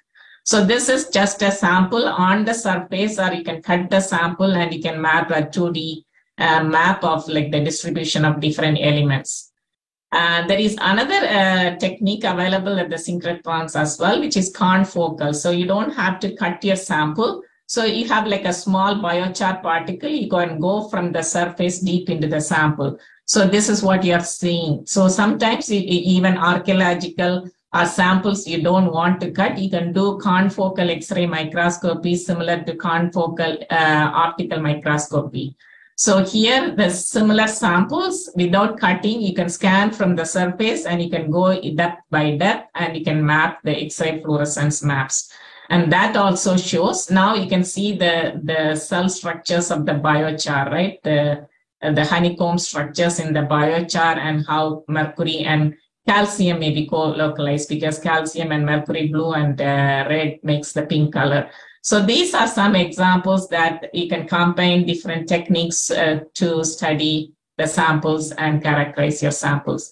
Another thing, you can do the spectra as usual, either bulk or you can focus your beam at any part of the sample and you can get a spectra. So this is sulfur spectra, and that information helps to say that sulfur also plays a role in mobilizing mercury into these samples. So finally, how can you use CLS? CLS is part of the LAMP program. We had hosted lots of researchers through LAMP program as well. But for general users, the CLS, like similar like in other synchrotrons, the calls are open in February and July. The next call will be open July this year. So if you are interested, you can write a proposal. There are lots of examples for agriculture proposals also on our website. That the proposals are peer reviewed and then the beam times are allocated. And then if researchers have collaborations in Canada, so the Canadian Light Source has a travel grant for students and postdocs who are hosted at the Canadian institutions. So if you have collaborations with Canadian professors where the students are in a Canadian institutions, they can also access these travel grants to come to the Canadian Light Source to do the research through the general user proposal system. So we have unique capabilities at the Canadian Light Source for agriculture and environmental sciences research. As I mentioned, sometimes infrared and soft X-rays are extremely useful for agriculture and environmental sciences. And these are two areas. We have like material science and life sciences, 4 areas of CLS, and these two are one of the 2 strategic areas of CLS. And also we have worked with lots of first-time researchers. So especially in agriculture sciences, recently there was a big growth at the Canadian Light Source. So we work with lots of first-time researchers who have never used a synchrotron, also sometimes challenging problems that we want to try. So with that, I'll finish the presentation. And if anyone is interested to contact me, my email address is here and you can be in touch with me. Thank you. Wonderful. Dr. Karuna Karan, we want to thank you. You use the word phenomenal, and it's phenomenal, the opportunities, phenomenal, the details. And they say the CLS is the brightest light in Canada, but the light is so bright, it's shining on us over here in the Caribbean. So lots of stimulation coming for ideas. You hear about non-destructive and high resolution, the high throughput automation. It's so fast. So ideas for soil plant analysis, crop improvement, pesticide and fertilizers, the food science, the plant microbe interactions, the soil organic matter, the minerals, so many things. It is clear to all of us here that the UN Sustainable Development Goals cannot be realized without the use of these facilities. And so it's urgent that the Caribbean gets in on the action. So we want to thank you again for that presentation. Please remain on the platform. Questions are coming up. We have a section for that. We are running a little bit behind time, so we're going to move right along in our program and move from agriculture now to talking about energy and materials. And this is another area. Remember, this program is targeted for the needs in the Caribbean. Energy and materials. Dr. Sanjit Ghose, and Sanjit is a personal friend of mine. He's leading the XPD beamline. He's XPD lead beamline scientist, hard X-ray scattering and spectroscopy program at National Synchrotron Light Source 2. We say NSLS 2. His current interests focus on studying in situ structure property relationships of new materials. I mean, we're talking about from solid oxides and ceramics to my type of materials, metal organic frameworks, to semiconductors, to battery materials, nanomaterials, and quantum dots, from synthesis to processing to applications. So these interests, you know, are served by the development and commissioning of the beamline. It's called 28ID. That's with high energy, high flux, and high resolution X-rays. And he's currently focused on development and implementation of various experimental capabilities in line with the strategic plan of NSLS2, and certainly collaborating with the rest of us across the world. So I'm going to ask you to give that warm Caribbean welcome to Dr. Sanjit Ghose. Sanjit, over to you. Thank you, Dr. Marbadeen Singh Wilmot. Thank you for inviting me and to give this opportunity to present some of my work. And thanks to the previous speakers, they have introduced the synchrotron and other topics so that I can focus on a particular science where we have application to from energy to space research also, and earth science. But I will be focusing on a particular topic of material synthesis and processing. So let me share.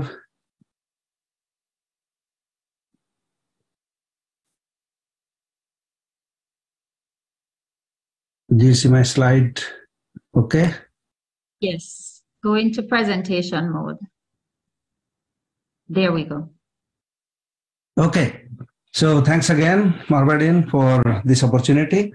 And I'll be speaking on how do you synthesize your new materials or your thought materials or your new design materials, and then how do you process this at synchrotron.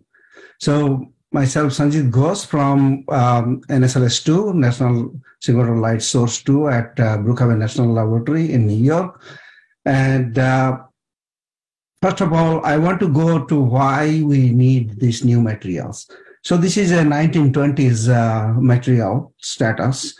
Everything was natural: wool, cotton, leather, and the motorcycle with steel, tires with rubber, and the hair cream with a brittle cream.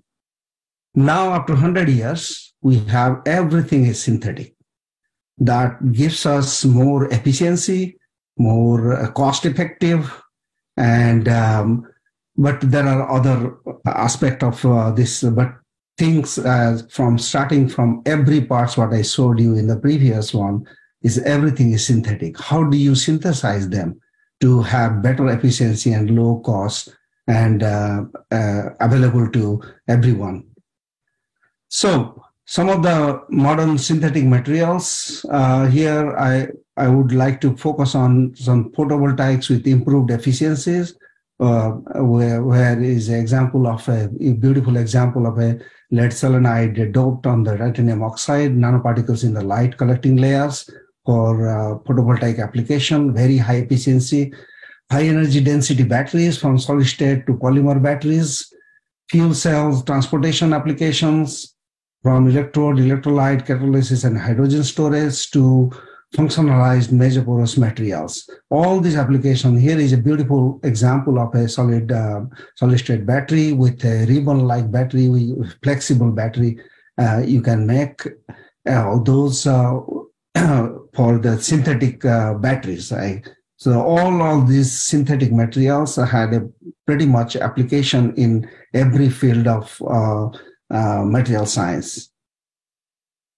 So what we talked about all the synchrotron capabilities, and here is a very beautiful presentation of a table where it shows a lot of different methods from synchrotron in lab methods. And I will be talking about only two methods, which is called powder diffraction and a total scattering PDF method, which I work with, and how we apply this to synthesize materials and process materials. So this table shows you that every technique or method, if it is in synchrotron or in-house, what are the capabilities for this these methods? Whether this can look into the amorphous structure or crystalline structure, whether it is accessible in your lab or you have to go to a bigger, larger facility, and what are the other shortcomings and advantages of, like whether it can done very fast for high throughput, or looking at a time resolved manner to look into the reaction path on the way. So this says that the main takeaway from this table is that I get is the comparison of this highlights advantage employing a combination of several techniques. If one is to capture all aspects of a nanoparticle formation, for example, so you have to have different techniques to look into different aspects of the material synthesis. So here I'll be talking about these two techniques, which can be done at in the lab with the X-ray diffraction, but what are the advantages of the synchrotron? The synchrotron facilities can give you very fast because of the high flux at the synchrotron, and also we work with very high energy where you can have different sample environment and devices where the X-rays can penetrate through. And also this total scattering method requires very high energy to go to very high Q. I'll give you a flavor of those two techniques and how we apply to in situ synthesis. So this is the NSLS2 current suite of beamlines. We have 29, actually, this is last year's slide. So 29 operating beamline already, and 4 under construction, and 4 more under design. So here a suite of different programs we have. We have soft X-ray scattering and spectroscopy, complex scattering, and hard X-ray scattering and spectroscopy beamlines, imaging beamline, microscopy, and structural biology beamlines. So I will be talking about these two beamline where we do diffraction, these two diffraction beamline, and the work we do at these two diffraction beamlines. But there's a synergy between all the beamlines, which there is a overlapping between the sciences, so that the users come to one beamline, take their sample to another beamline. This we call a multimodal, which is wonderful. As I showed you in the previous slide, that not a single technique can give you all the answer. You need to go to the different technology to apply the different methods to apply to understand your sample. And later, Vivian is going to talk about the structural biology part. And let me show you that how this NSLS2 can offer a comprehensive suite of complementary techniques for a multimodal, multidimensional studies, from structure to these are the beamline names, from the diffraction beamlines and spectroscopy beamline, imaging beamline, from structure to chemistry to understand the morphology in the nanoscale, imaging two beamlines, whatever the previous speaker shows on your on the agricultural sample or biological samples. You can have a very small beam, and also you can have imaging at a small resolution. Okay, so let's go to these two beam lines, so which we are working on with diffraction. It's called, the number is 28 ID. It depends on where you are situated. And the name is X-ray powder diffraction, and another is pair distribution function analysis. Both the beam lines I'm showing here as inside the huts in the picture. Here I'm showing you a robot. There is one detector here, another detector here. There are two detectors. And here we have a scanning detector in the PDF beam line. So both the beam lines has the capability of very high throughput, high energy with the XRD, PDF combined. We can do experiment. I will tell you later what is the advantage of this combined experiments. So the strategy for these beam lines are to deliver world-class X-ray capabilities to study complex and heterogeneous materials, and particularly emphasize on taking advantage of this high flux and the high energy to do things in situ, in sample, in operando, and extreme environment, and also with robotic high throughput real-time studies. So to give you an introduction, many people here know about X-ray diffraction, but I want to show you in typical at the synchrotron what we do and what kind of samples you can bring. So basically for these beam lines, we can use the powder crystals for XRD, 10 sub-nanometer to 10 sub-microns. In device your sample, in heterogeneous sample, or in matrix under different sample environment you can study. So typically we use a 2D detector and get a powder diffraction pattern like this. It shows, then we reduce it to 1D pattern. And here I'm showing you a 1D pattern is modeled and fit to the data. And this good fit can give you the structural model so that you can find out the long range order from your sample through XRD analysis, to get the phase fractions, texture, preferred orientation, bond length, strength, grain size, strain, defects. All this information you can get from the powder crystals. The other technique, we call it total scattering, where it's simple. You just bring your detector close to your sample so that you can capture larger Q space. So you get a total scattering. Then you Fourier transform this to get the total scattering, where you have the bag and the diffuse scattering, both of them. The advantage of the synchrotron with high energy is that you can collect more Q space with high energy, which is impossible in the lab source. So here, the other advantage is that you can get the short range order structure from amorphous sample and nanoparticles, and also as well as the powders. It could be in solution, in device, under different sample environment.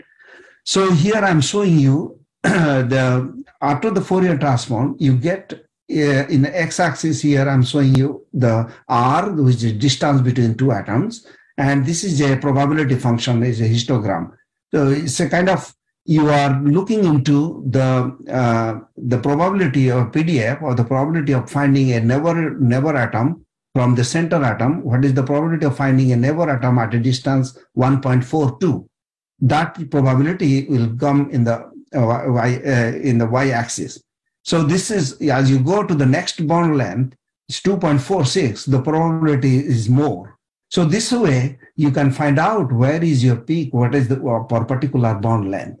This is a real space short range order you can get, where you can fit the model in real space, the structural model, and get the phase fraction, molecular moieties, the structure of the molecular moieties, and bond length, bond strength, particle size, order disorder parameters, and strain and defects.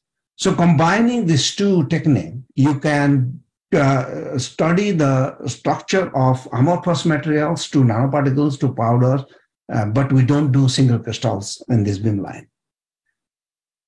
We have a lot of sample environments for use, from going from very room temperature to 2000 degrees C with the IR lamp furnace.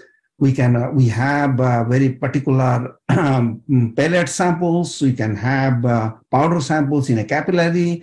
We have varieties of high temperature furnaces which we put in the beam line. And while you are cooking your sample, you can take time resolved data within seconds. And we have gas flow reactors, flexible coils, high pressure reaction cells, cryostat, which can go up to 10K. And we have microwave furnace. We have electrical flash sintering, where we give an electrical flash to the sample and sinter the sample within seconds. You can form the sample, which is impossible to do in the lab for our days and days with a high temperature. And I'll give you some of the examples of those where we apply the in situ and operando studies. These are other user designed cells where they bring their own design cells, where we are showing here a humidity cell. These are the battery coin cells, and here the gas flow center furnaces. And here is showing a furnace with irradiated molten salt, which is very hot topic right now in the market. And I'm showing you a superconducting magnet also, where you can do in situ magnetic field, and you can do very high energy 100 kV PDF experiments. So these are all suite of experimental facilities. And in particular, we have developed, after Marvardin left, we have passed several years, we have developed a lot to do a lot of in situ chemistry. So you can study here I'm showing you that you have a bath, solution bath, you have different reactants coming into from the injector, you can inject and react and flow through the samples. And while flowing through within seconds, and you can take every second with the time resolved data you can collect. And this is another with multiple syringe pump. You can do a reactant. We have a reactor before it goes to the X-rays. You can flow through the reactants with the different reactants and goes and interact and give you your nanoparticle synthesis. For example, here we are synthesizing cesium-lead halide perovskite samples, where you can have UV-Vis in line with X-ray together, so that you can get the multimodal information from UV-Vis. You can look into the band structure. You can look into the X-ray structure from the size and particle structure together. So these are the sample environment available at the beamline, along with both the techniques, which you can utilize to answer many questions, many areas of science. Here I'm listing out all the areas of science. I bring out this from our publication list. So if you go through our publication list on 28ID online, later I will show you the website. So you can find out we do a lot of sciences, like from chemistry, physics, and battery energy materials, to nuclear materials, devices. We do Earth. We have Mars return samples to study. How do you study that without contaminating anything? To going through the thick sample cell. And we do some space science, earth science. We have a high pressure unit. So all these are all these kind of science, wherever you fit, you can apply for beam time at NSLS 228ID. So I'll be focusing on science of materials synthesis and processing. I'll give you some flavor of some of the sciences we do. The first one, this is very interesting, that we do this kind of experiment. This is synthesis of a high-T superconductor. So where the users, they try to do some theoretical calculation, and then they find out the synthesis route from theoretical calculation, what is the end product they can make. So this is the goal was to make the lanthanum copper O3 or S2, O3S or O2S2. So these are the two targeted theoretical reaction pathway the users have calculated and came back to the beamline and try to synthesize by mixing all these components, and they could make a parent compound of copper O4. And then when they reacted with the sulfur, they landed on copper O4 and not they could not get to the S or S2, they landed to different composition. And then when they did the DFT calculation for those compositions, they found out that those are the products who are having a lower energy, a stable synthesis. So that's showing you that a combined computational experimental methodology which accelerate the synthesis and materials by design. You design by theoretically from the properties, and you know the structure, and you come to the synchrotron and synthesis your targeted samples. And this was done with a very high temperature lamp furnace. And this is another typical example of sintering the materials with electrical flash. So the way the users took the alumina and magnesia, which are impossible to sinter and react and to make magnesium aluminum O4, which they could do it with the flash sintering within less than 50 seconds. The flash sintering is done that you apply the electric field, and it goes through 3 stages. It proceeds through an incubation period, stage 1, then it goes to the flash, where the current goes very nonlinearly increases. I'll show you the video here. You can have the flavor. And then the specimen goes under the applied voltage in the 3rd stage, where it proceeds to sinter completely. The whole process goes within 50 seconds. You can get this material, which is quite impossible for days and days with a very high temperature if you do in the lab in any furnace. So here I will be showing you when it goes through the 3 stages. This is the magnesia phase, this is the alumina phase, which will go to a spinel phase, which is MgAl2O4. So let me start the video if it works fine.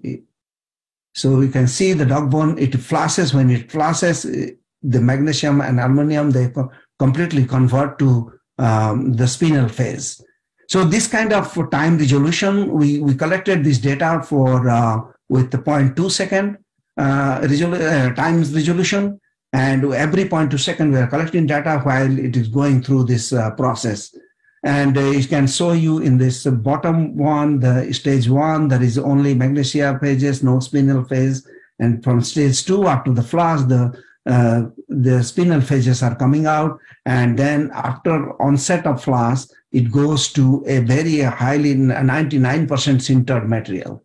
So this sintering process is very interesting with the electrical flash. The second one is another interesting, we use an industrial microwave with, you can go up to 400 degrees C with this microwave. So this is a synthesis of a NMC battery material, which synthesis is done within 4 minutes and with 160 degrees centigrade. As opposed to, if you do it in the lab, in your furnace, it takes thousands degrees and for a couple of hours. So this is very fast and a very efficient synthesis you can do using the microwave. So this is these are the methods we utilize to do in situ synthesis in the synchrotron, which you do in the lab.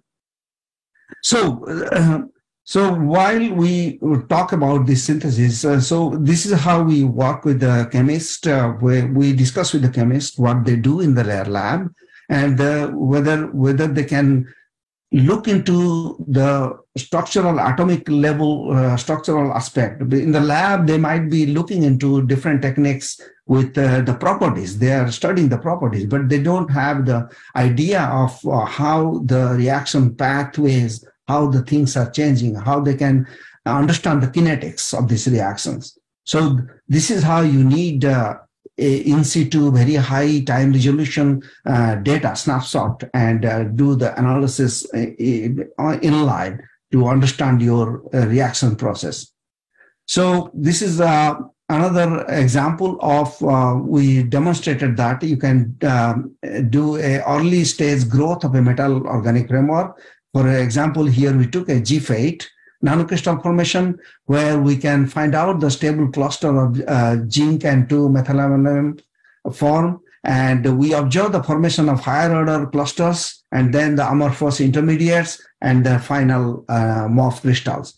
All this been done with a test sample flow cell. And now we have advanced flow reactors where you can do these experiments very efficiently, what you do in your lab, in the chemistry lab. This is another example of a very interesting morph has been synthesized by targeting separation of xenon and krypton. So here we could find out a structure, the structure of directing agent, which reacts with indium nitrate to generate a key molecular intermediate that directs the formation of the 3D solid. So this intermediate material is not in the final material, but this intermediate material is very important, how it directs to your reaction pathway, what is your end structure. So this has been done with X-ray powder diffraction, PDF and X powder diffraction, as well as small angle scattering at our beam line. This example, I'm giving you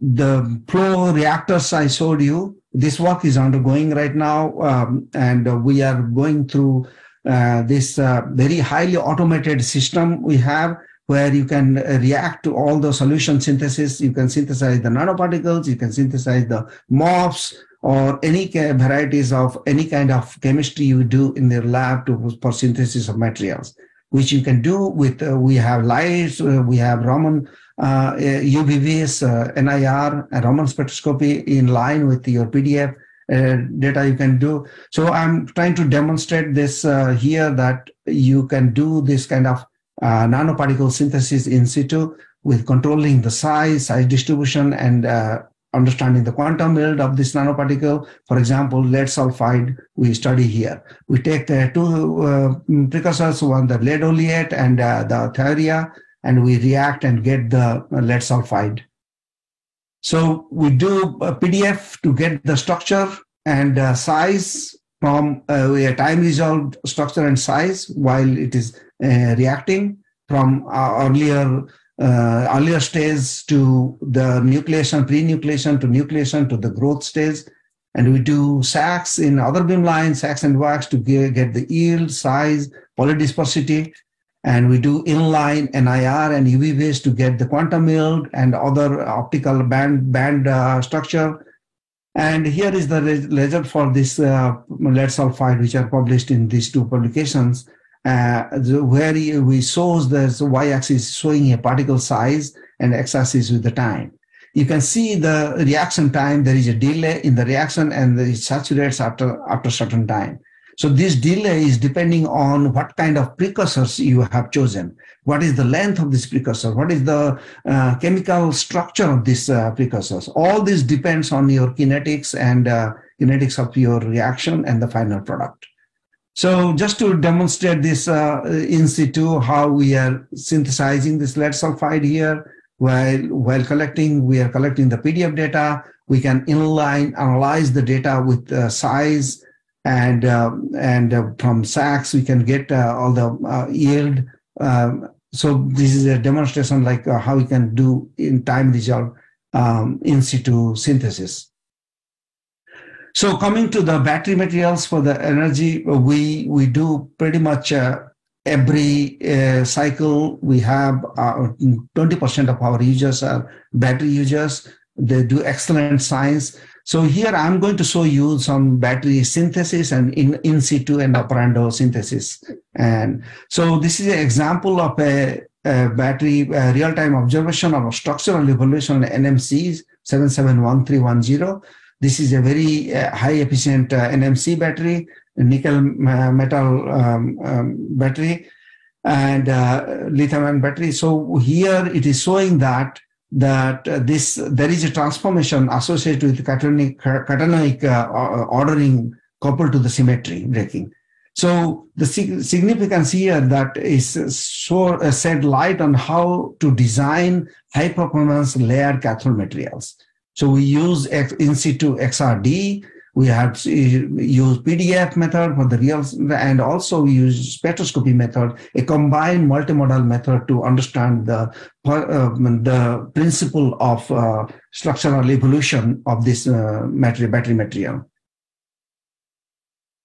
The second example is understanding the fast charging rate on the capacity of this material. So you just make the pouch cell where you have cathode, anode, and the electrolytes, and we do in situ operando studies in time result studies while charging the battery with different rate. We have multiple battery chargers go to the different rate. You can do it in situ in operando.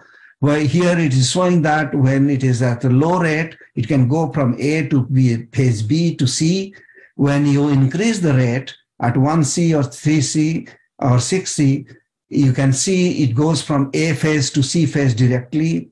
So the fast charging has a effect on your battery material itself. So you can tune you can understand the phase transition pathway during the discharging rate.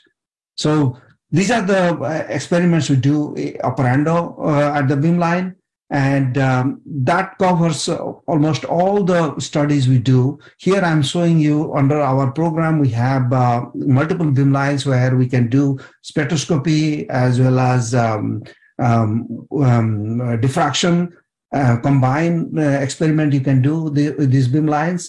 To get here, I'm showing you a 2021 publication list where we have all this field. We covered almost all this field from energy to chemical sciences. And we had 188 publications in 2021. I could not extract the publication list for this year. So I'm showing you. And the important factor is that out of 70% of our publications are very high reputed journals with impact factor 7, more than 7. So this is the potential of the capacity of the beamlines at the synchrotron you can get at NSLS2.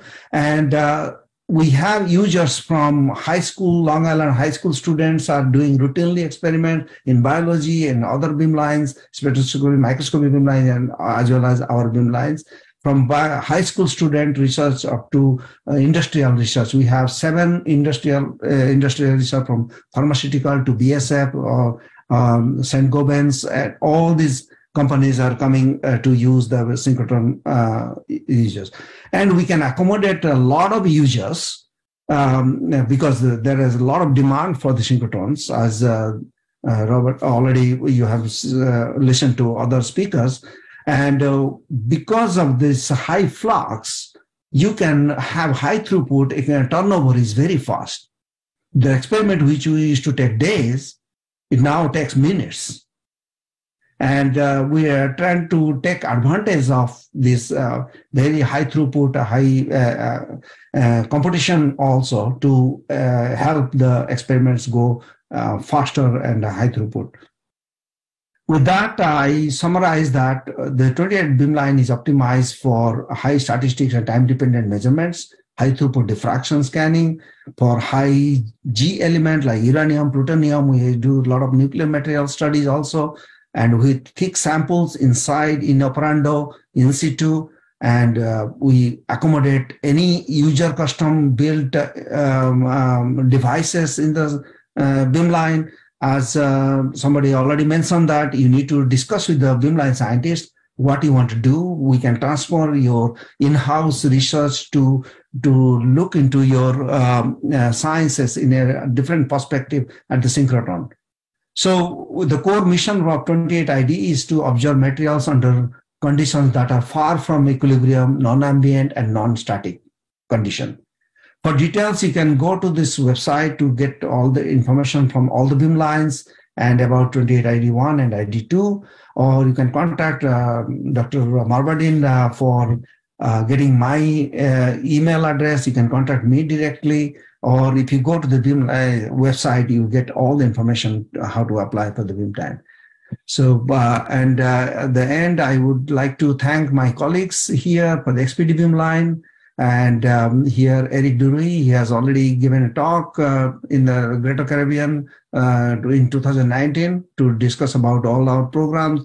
Jaming Bai, and these two people are also our partner user from university and BNL other department. We have high pressure instrument, we have XRD-CT in the same beamline, and we have the PDF beamline colleagues here, and we have all the technical support from these people. Without them, we cannot do any experiment. So thank you, and I'm ready for any question if you have. Thank you so much, Sanjit. And thank you to the entire team there at BNL, and in particular the XPD and PDF beamlines, Eric and John, and all of those who are involved in this kind of work. The questions, we have questions coming in for you, but we're going to take them later on.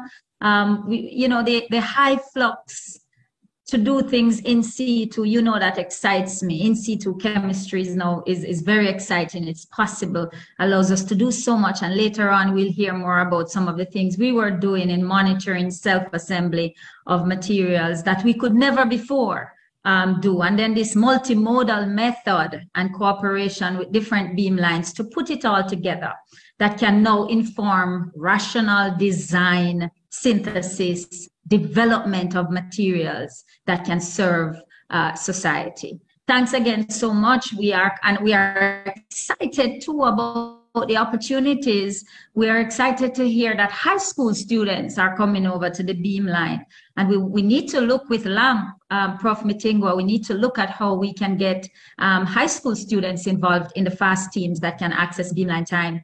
Thank you again, Sanjit. Ladies and gentlemen, I hope you are writing down those ideas as the technical speakers are presenting.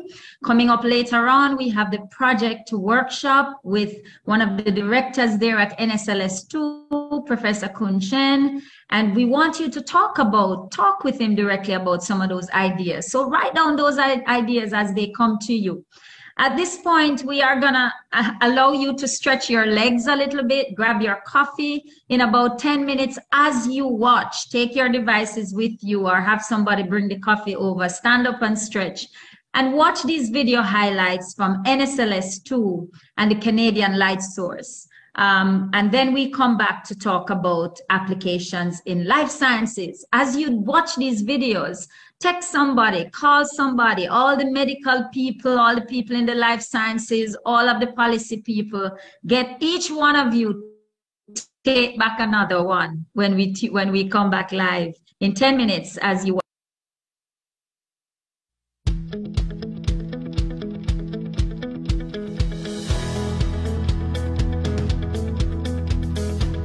standing in the National Synchrotron Light Source 2, NSLS2. It's a brand new synchrotron. We've just finished building it. It's the world's brightest synchrotron. That means it has the most number of X-rays in the smallest angular spot. And so it can transform what kind of experiments we can do with X-rays. This place was built to produce the brightest source of X-rays in the world, to carry out a whole range of new experiments. So we can do experiments from chemistry to biology to astrophysics, all in the same facility. It's a very large, expensive machine. So only national labs are the only types of places that we can build it, and we built it for the rest of the country and the rest of the world to come and use.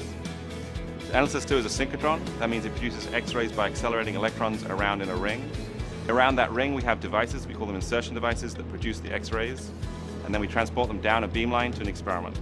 And we will have as many as 60 beamlines here when this is fully built out. That means 60 experiments happening at the same time. This facility which you see behind me is an X-ray powder diffraction facility. So essentially we use X-rays to look at powder materials, and we have all sorts of examples around ourselves in terms of powders. It can be free powders, it can be pellets. Even if you look at a piece of metal, for example, this is a powder. So we can put those things into the X-ray beam, and then we use this technique called diffraction. So essentially we look at the interactions between the X-rays and the materials to have an information about what the material is all about, what is the composition and the structure of the material. We can look at the materials in a variety of different conditions, at low temperatures, high temperatures.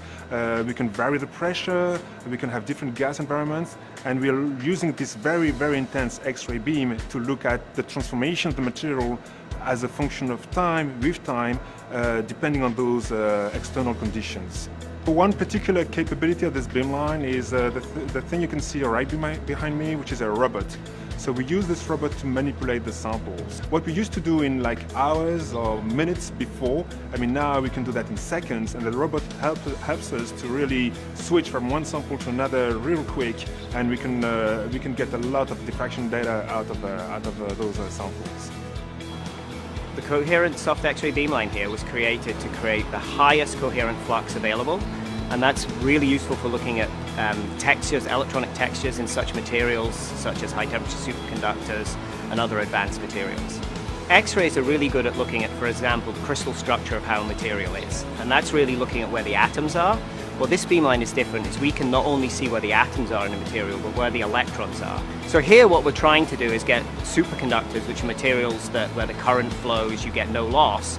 We're trying to push the high temperature up to the highest that it can possibly be. These are materials which the theory of physics is still catching up with how that operates. They're also important materials for, say, new sensors, for electrical power distribution, which is really important to meet the energy needs of the nation, to not waste so much power transmitting it around the country. The primary focus in life science research is in structural biology. The primary technique that researchers use is protein crystallography to look at the atomic resolution of structures. Once you know the structure, you can then understand its function and do things like develop drugs to treat diseases. There are a number of challenges in the field when it comes to doing protein crystallography and understanding protein structure, one of which is they very often have very tiny protein crystals and they need very tiny beams of light to study them. The second one is they're very often interested in protein complexes, so not just individual proteins. So these are big things, and in order to do that, there are a few number of molecules in the probing beam, and so they need these bright synchrotron beams to study them. And thirdly, they want to understand how they function, how they're actually moving in the human body. And so those three challenges are things that can really be addressed by the very high brightness and coherent beams of synchrotron light. So we're using NSLS2 to study both Alzheimer's disease and ALS because we're interested in understanding the process of protein misfolding and metal accumulation in these diseases.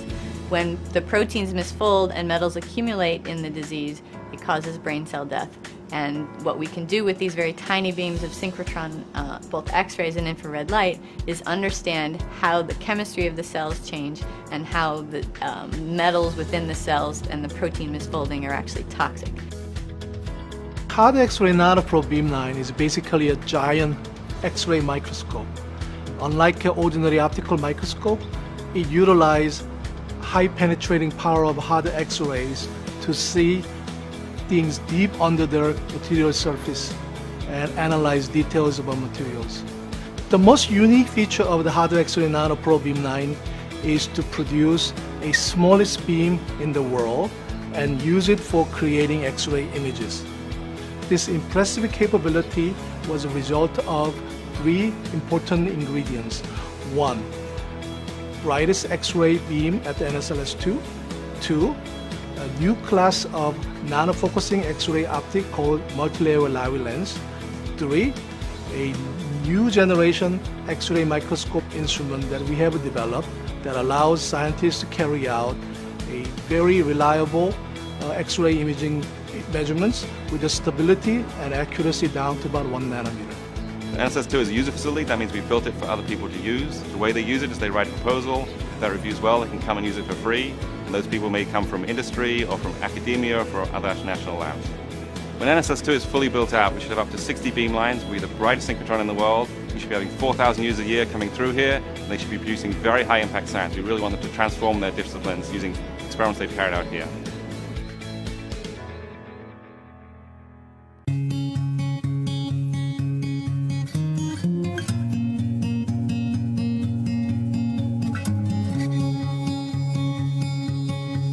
The synchrotron represents a unique resource in Canada, and I think it intrigues students and it draws students that want to be at the cutting edge of science in this area. The synchrotron is a game changer, really putting us on to an international scale. We don't need a nuclear reactor. We can make medical isotopes right here at the same time as someone else is trying to image cancer cells.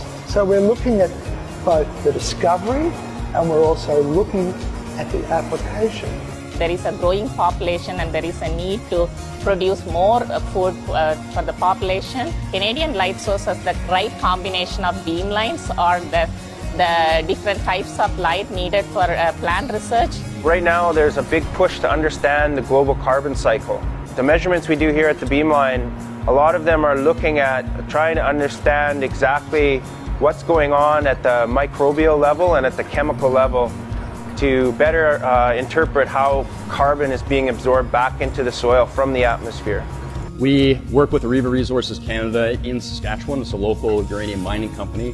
These are very complicated materials. They have a complicated chemistry. And the more information that companies like Areva Resources has on the composition of the tailings, the better they can predict how those materials will change over time and potentially interact with the environment. We'll be able to image with this ability to zoom in on interesting bits. We'll be able to measure concentrations of things in biological systems that people haven't ever been able to measure before. We'll push back the frontiers. In order for us to push those boundaries, we really have to be innovative. This is where the CLS excels. Je crois que le programme Students on the Beamlines est vraiment très important parce que ça forme la relève scientifique, parce que ça nous permet de nous orienter sur notre choix de carrière. It started in that areas of kind of chemical and physics, very fundamental science, but over the last 20 years, you're seeing an evolution of things more like geology, mining research, and work we're doing here looking at issues like arsenic, selenium, molybdenum, and mine wasting for some of the mining companies, to areas of carbon fiber composites for aerospace, to pharmaceutical research, to agricultural research. You really do get to touch the world in many, many ways. You discover things for the first time that no one else has ever seen and that do wonderful things. I think it's very fulfilling as a scientist to be part of an environment like the CLS where groundbreaking science is done. That's the key to this place in the future. It's to take the great science that we are actually seeing to help that translate into the technology that we see every day when we leave this building.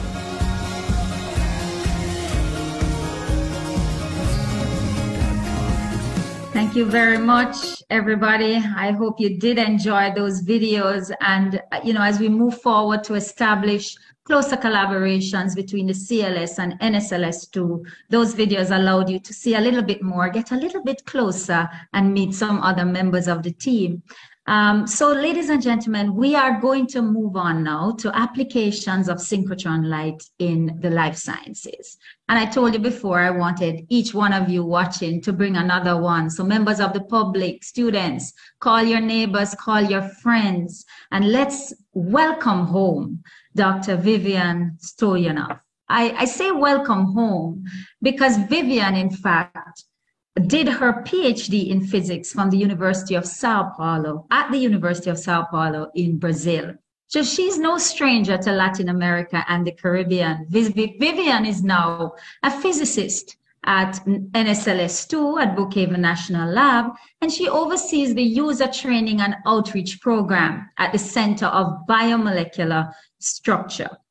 And you see, guys, this also tells us here in the Greater Caribbean region that there is potential for us to move from studying here in our PhD programs and move beyond here to working in synchrotrons.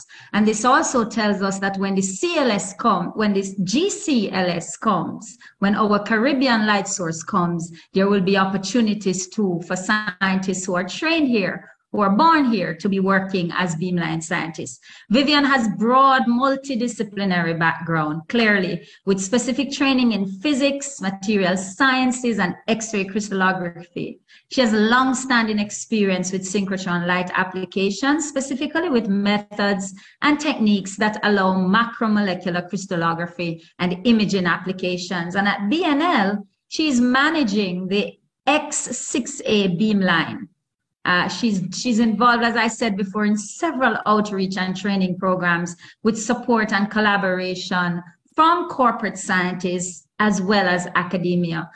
I said before she came to BNL, she was in Brazil, but then she moved after her PhD to the European Synchrotron Radiation Facility in Grenoble, France. So she's worked at other synchrotrons. She was a beamline scientist at Grenoble in France. And she's mentored over 100 students. We're talking about students from high schools.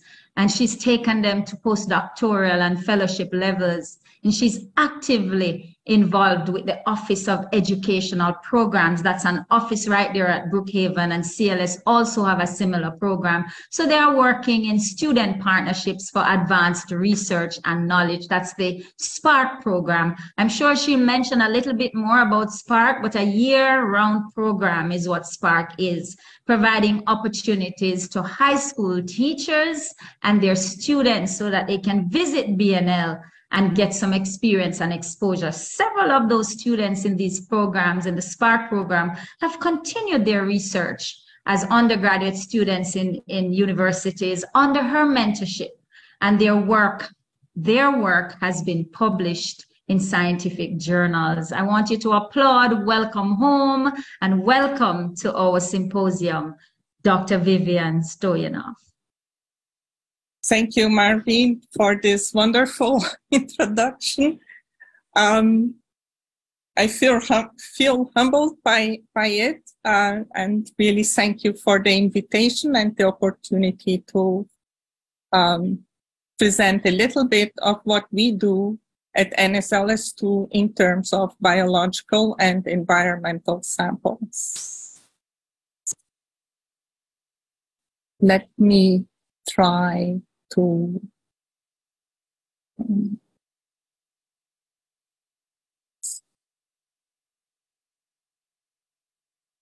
share my presentation. Go into presentation mode and we're fine.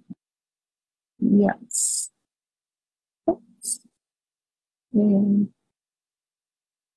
That's good. Okay. I'm not sure you will be able to see my... We are seeing.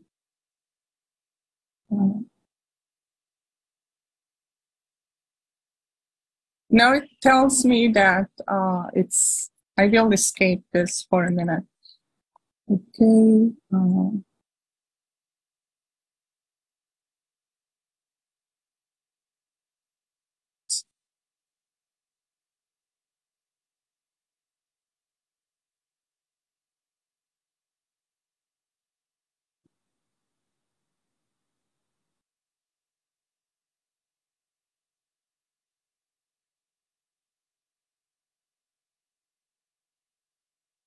I apologize for this.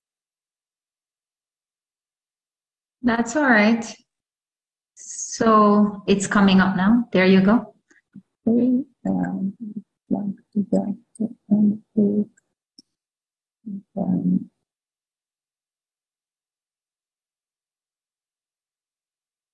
Okay. So I will try to introduce you to a little bit of what we do in life science at the National Synchrotron Light Source 2. Like previously it was shown, we have many synchrotrons across the world. They are mostly located at the northern hemisphere. In the southern hemisphere, we do have the Brazilian light source Sirius and the Australian light source.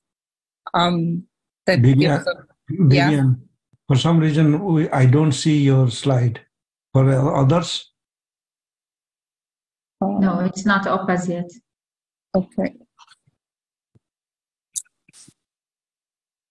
Let's see. Okay. Let me share again.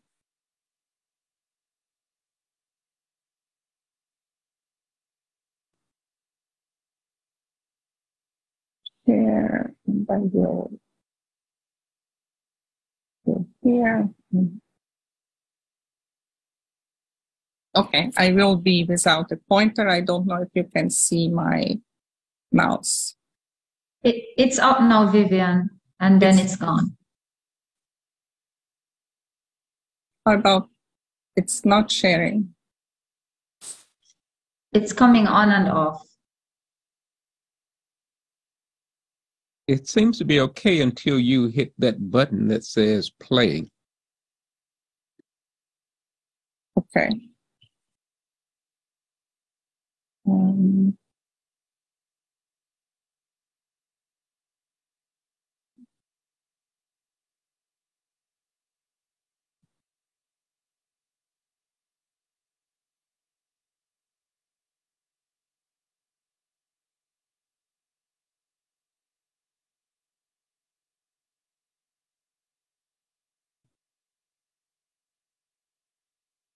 Let me try this once more.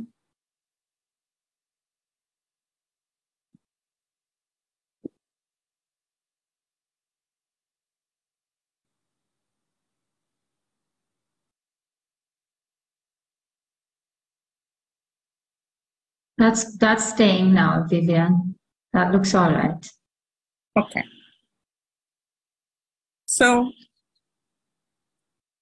Brookhaven National Laboratory and the National Synchrotron, it's gone, isn't it? Can you still? No, we are still good. We are good.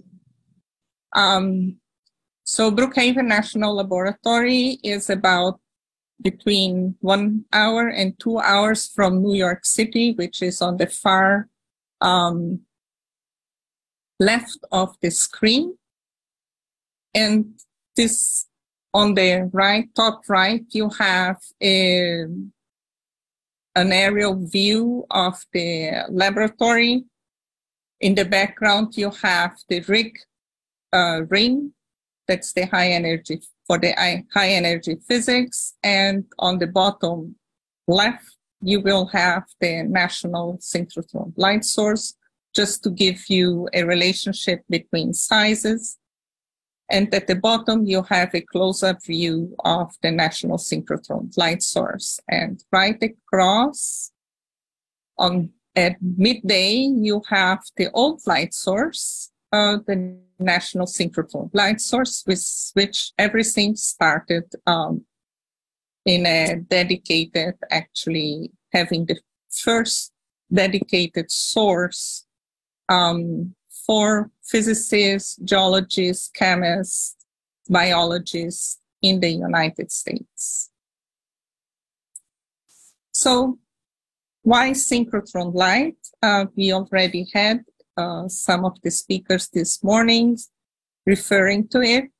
Synchrotron light, in the perspective of the whole energy spectrum or wavelength spectrum, is centered on between the infrared and hard X-ray light. And this allows us to actually study the cellular structures to atomic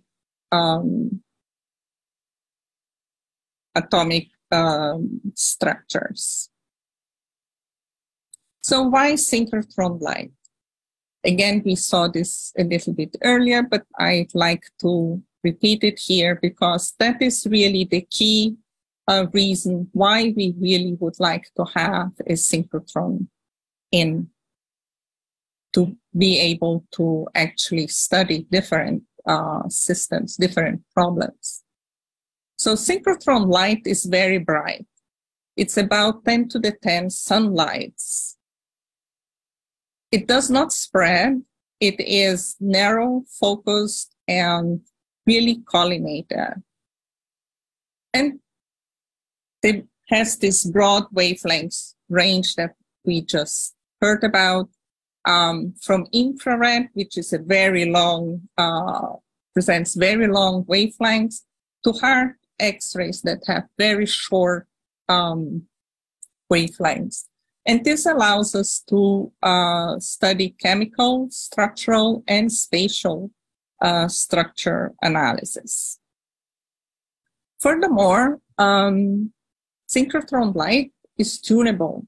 So I'm able to actually choose the wavelengths that I want to illuminate with which I want to illuminate my samples. It has a higher signal to noise and better spatial resolution. It also allows for faster data collection. On the bottom right, we have a spectrum at the bottom from an infrared spectrum with a global source, and on top of it with an infrared spectrum obtained at the synchrotron. And Chitra really had a very nice spectrum showing this. And if you compare these two spectra, you will see that because of the synchrotron light being of higher spatial resolution and better collimation, you also get a better higher signal to noise. And this allows you to determine some features that you really cannot see well in their homes, in your spectrum that you got from your home source. And this is really what allows us to do this very high resolution microscopy images and get really very nice diffraction patterns. So the National Synchrotron Light Source basically has 4 core programs, of which the Center for Biomolecular Structure takes advantage of 2 of them. Actually, it is focused on the structural biology program, and it partners with the imaging and microscopy program. Just to give you a glimpse of how it looks inside, at the bottom we have part of the storage ring, and on the left side of it, we can see the initial part of a beamline. On the top left, you have a more detailed impression of how it looks inside the storage ring. And on the top right, you have actually the image that was collected on the day that they turned off the light source. That was October 2014. And we are just standing across from the optics of what we call optics hatch. If you look to the very right of that, you can see a wall with a little hole in it. That one is getting ready for another beamline. So if you visit a facility that's not fully built out, you will see that it has this zigzag kind of wall. And out of each zig I play, you will have one beamline. So as Robert mentioned this morning, a beamline has some key ingredients, which are mirrors and monochromators. The mirrors, they serve to actually focus your synchrotron light onto your sample, and you usually have more than just one. You have several that kind of work in order to focus the beam, and you have a monochromator. Monochromator can be of very different nature. In case of, for us, we have been mostly using silicon crystals.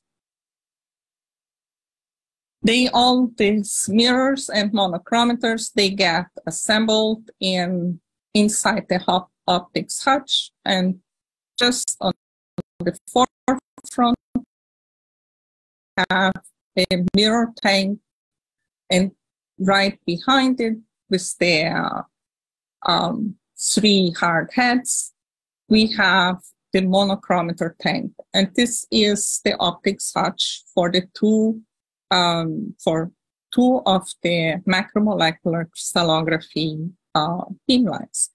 We rarely go inside them, but sometimes it's necessary if we have some kind of during experiments, if there is something that we need to reset. But usually we only open this hutch up for maintenance. The beam comes right from the back at about 1 o'clock. Behind that wall, the back wall, we have the actual storage ring, and we have all the magnets and preparation towards the beam line. And like I said, not all beam lines have all the components. It depends a lot of their source properties and what kind of experiments you would like to do with this on this particular beam line that you are building. So here we have actually the monochromator. You can see this big copper plate. It is the back of one of the crystals used in this double crystal monochromator. This copper plate is like, through it we have liquid nitrogen flowing in order to cool down the first crystal. And then the second crystal, really, they have to kind of rotate together so that you can select the beam top, the wavelengths of that you are going to use for your experiment. And here we have the open mirror. You can even see it's really like a mirror, very highly polished. And if it wouldn't be so, you would not be able to get very high resolution diffractions or images. So it's very important to have this technique of having a very smooth surface for your mirror. And this is part of the AMX and experimental hutch. And like Robert mentioned earlier this morning, a hutch is really a room where you have either your optics or your experiment. And the walls of this hutch are leaded so that there is no radiation to the outside. So it's really a contained, the hutch is there for safety reasons. So the beam lines that we have at the center, the CBMS center, they really serve a really broad range of resolutions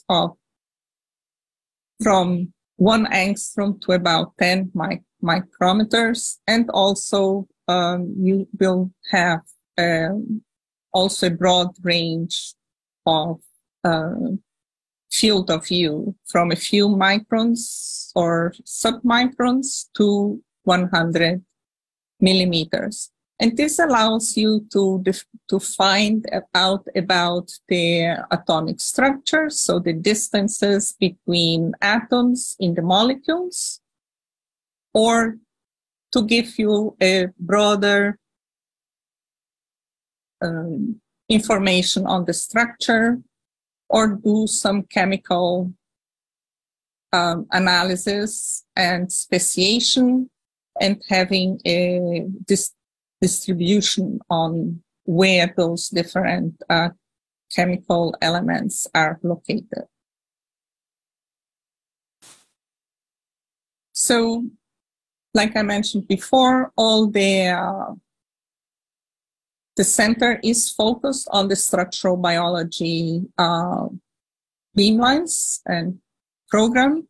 We have a couple of partners.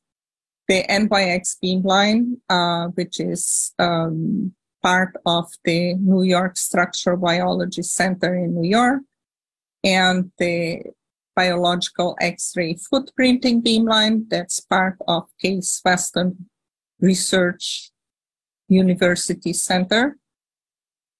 And we partnered with all the imaging and microscopy beamlines in order to have like speciation and do microscopy. So the protein crystallography beamlines, they are centered on automation. So all the data collection can be done fully remotely. And what we are seeing here is an exchange of samples. So the arm, the robotic arm takes and replaces the samples that are conditioned on a pin. The samples are typically between the size of the diameter of our hair to something like 10 microns or even less, like we are going to see. This exchange in samples occurs more or less in 30 seconds, and a data collection can be done in less than 1 minute. All the samples, they are being kept in liquid nitrogen in this big white thermoflasks. And while they are being exposed to X-rays, they are kept under a very cold nitrogen stream.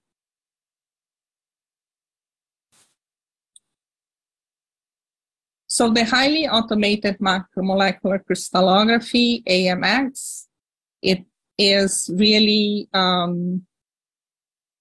developing techniques and methods and improving them on an everyday basis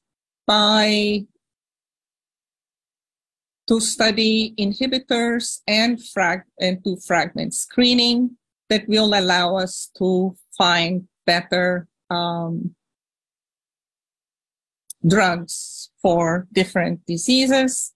And here on the bottom left, we have the workflow for how to actually analyze a very large number of samples that would lead to the development and this design of new drugs.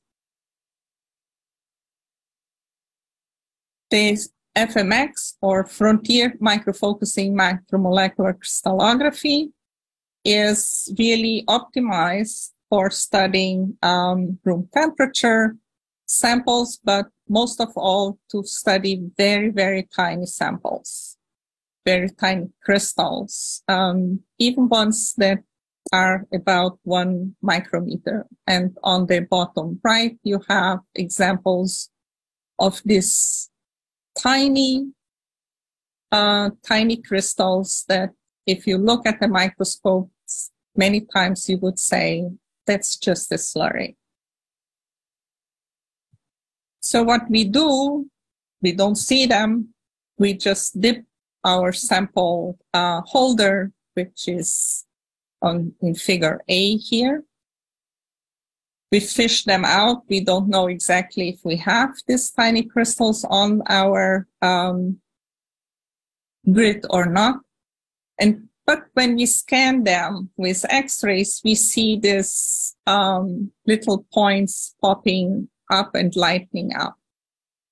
And we can use each of them to collect a few degrees. And once we have collected several hundreds, maybe 1,000, we can put them all together, cluster all this, and actually solve a structure. In this case, Chuliu's group from the biology department was interested in a sulfur SAB at 5 keV. So this particular beamline can go down to, can operate between 5 keV and 25 keV approximately. And has adaptable slit sizes that can vary, beam sizes that can vary between 1 micron and 10 microns. To show you that not only medical structures can be of importance, of course, we are more focused on those, but they are also important for to understand some can be applicable to agricultural problems or to energy problems. We would like to understand a little bit better how algae survives. Can we learn in low light conditions? Can we learn something from them? So here it was like the structure solution of this structure with a chromophore that was in yellow, that was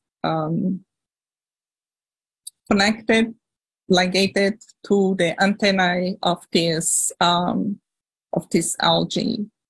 And so the atomic level provided insight on how the photosynthesis mechanism is regulated in varying light conditions. And it was shown that the chromophore that was bound to the beta subunits of the antennae of this protein was responsible for the photoacclimation and therefore promoting the photosynthesis at very low light. Our partner, macromolecular beamline, NYX, have been working, one of the subjects that they have been working was to have a structure-guided design of highly potent inhibitors for SARS-CoV-2.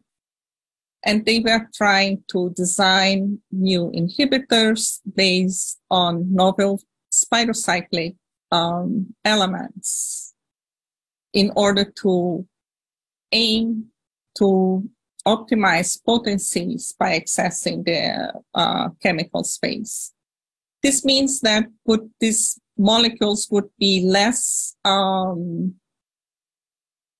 toxic to the human body, and also try to have them in more diluted conditions, but still be very have high potency in avoiding viral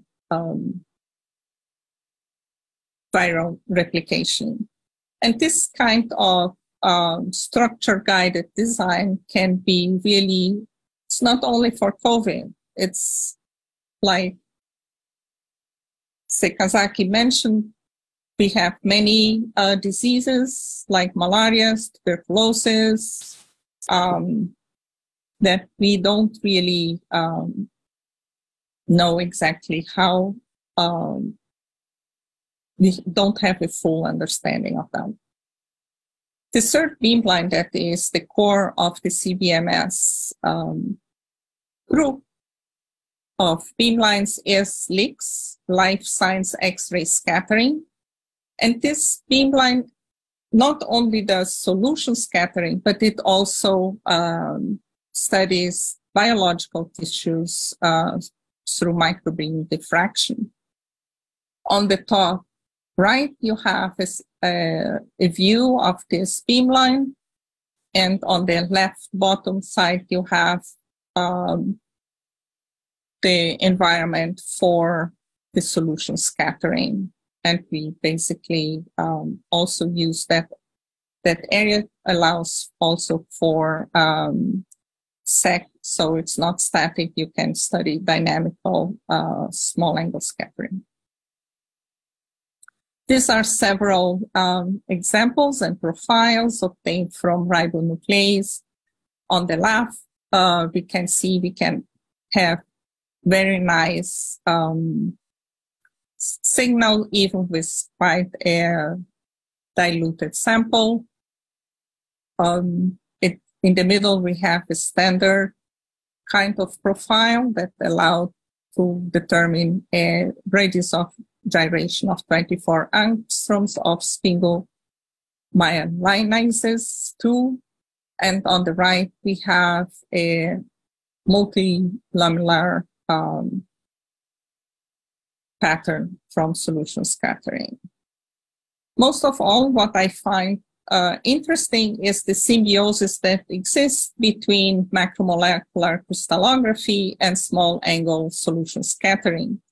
Small angle solution scattering gives you a bead model, and here we have a bead model of an Antarctic bacterium, the Marinomonas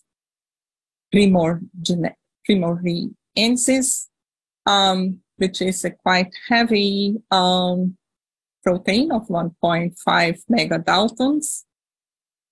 And the small angle scattering allowed us to actually find how these different domains come together and how this repeats are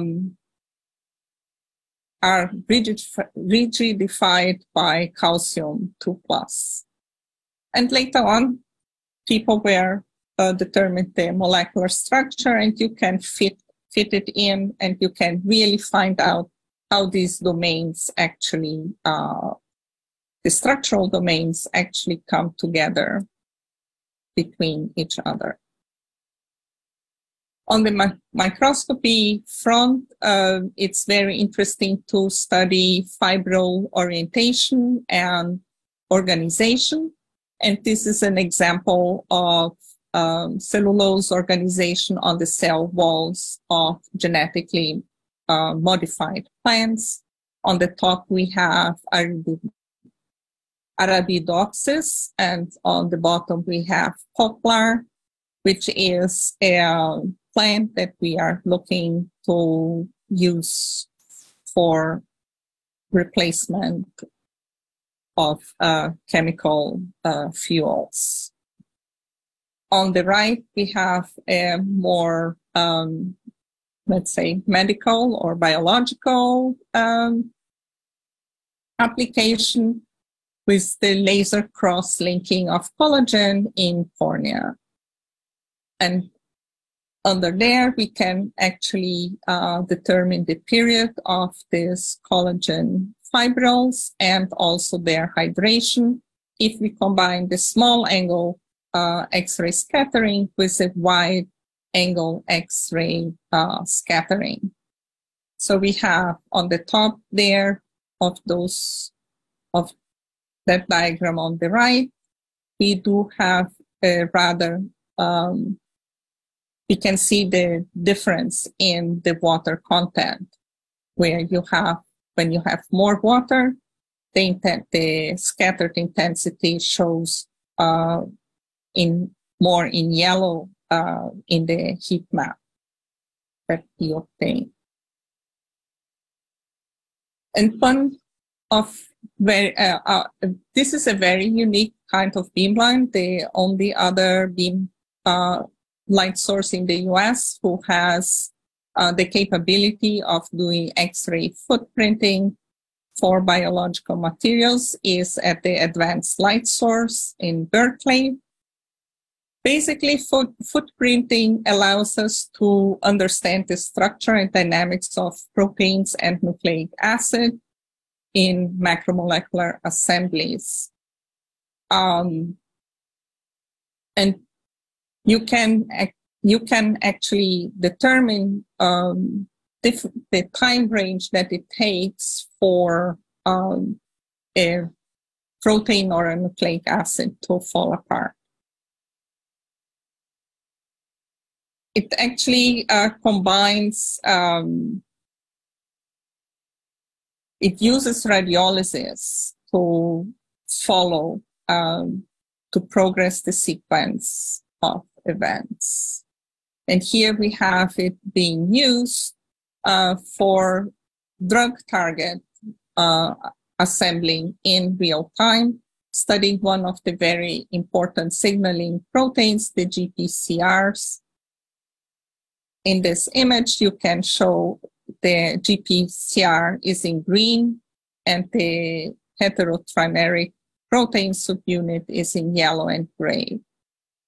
And in this study, they were looking at the temporal changes between in the formation of this signaling protein complex of GPCR and the G protein. So basically, the radiolytic footprinting couples chemical labeling of proteins with the mass analysis and can allow you to find out how the signaling process changes as the protein complex structure forms in different timescales that can vary between milliseconds to 2 hours. I will be short here because we heard a lot from Chitra, several applications for agriculture, but I have some examples that I find that are quite interesting for us. So our partnership with the imaging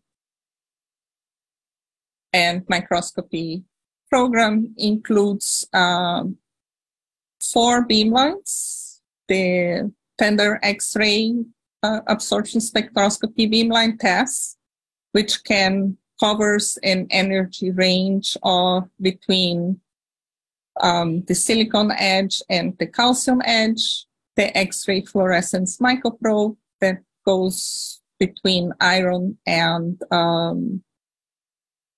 molybdenum, approximately the same as the X-ray fluorescence, the submicron X-ray fluorescence probe, and the hard energy nanoprobe. So here is an image of a leaflet that that was, and it's mutant. We can see the calcium distribution on this leaflet, which is not present in the mutant, and also that there is a variation between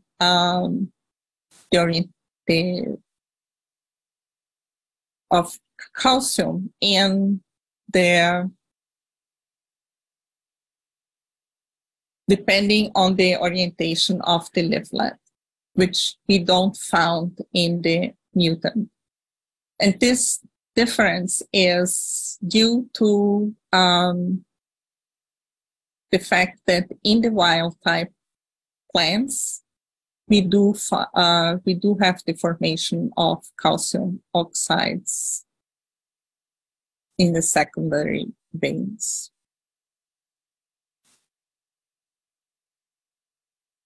The submicron X-ray spectroscopy beamline allows for chemical imaging, and this is this image of this mouse embryo cross-section was taken with a detector, the Meyer detector, that was developed in collaboration with the Australian light source.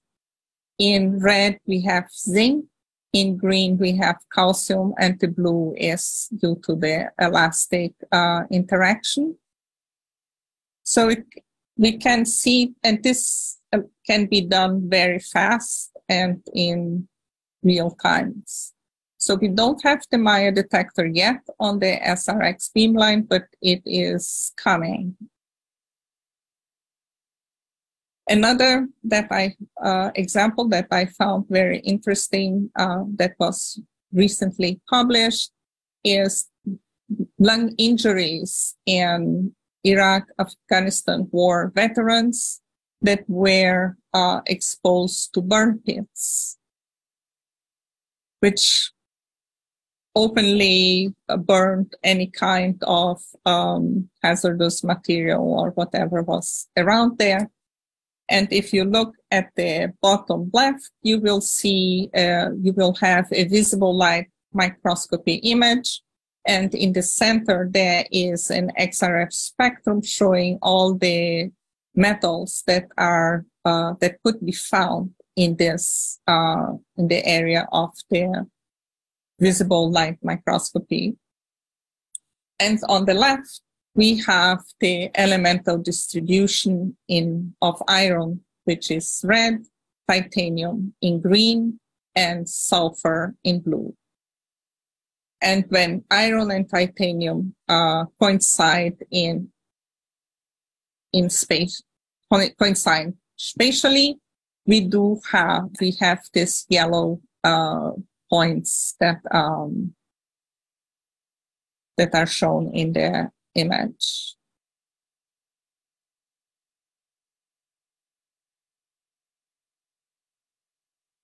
Another beamline that we have really like to use significantly is the X-ray fluorescence microprobe, or XFM, which allows you not only to see the spatial distribution of elements in your sample, but also it will allow you to study the speciation of it.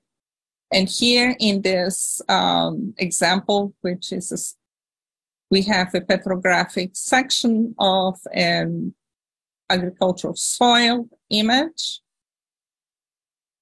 that has been treated with, well, in agriculture, we do use a lot of herbicides, and herbicides, they contain arsenic. And in order to figure image where the arsenic is deposited and where, if it is, in what kind of state it is, they first used to localize the element. So red is arsenic, blue is manganese, and green is iron. And then they focused on the areas that have mostly arsenic.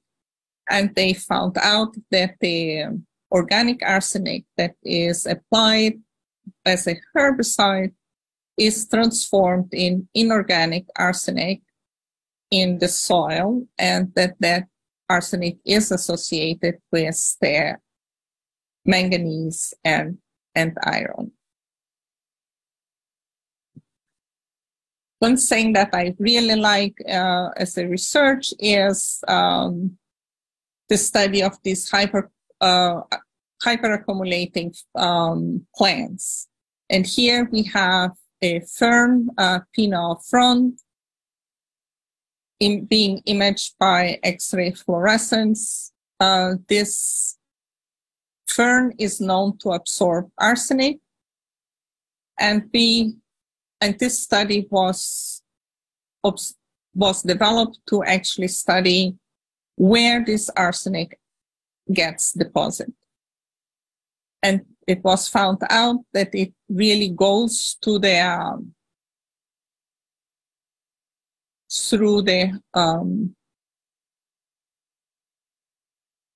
goes to the borders of the fern through the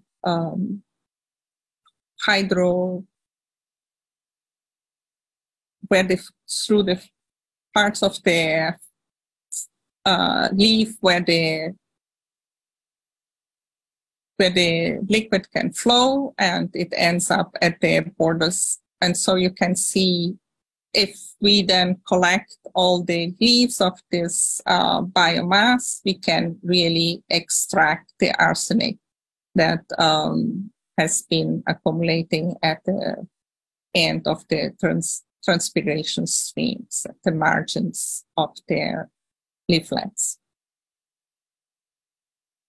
The last example here is on the heart X-ray nanoprobe, and I found this one of the most interesting example. Here we have a tomography of a single bacteria. Again, we have zinc in green, fluorine in blue, and calcium in red.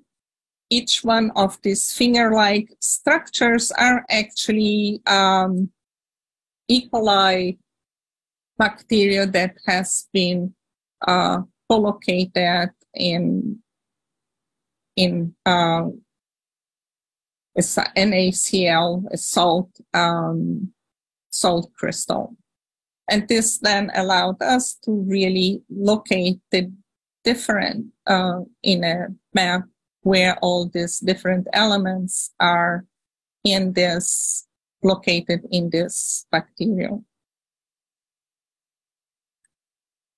A little bit on the changing a little bit directions in terms of the user training and outreach program.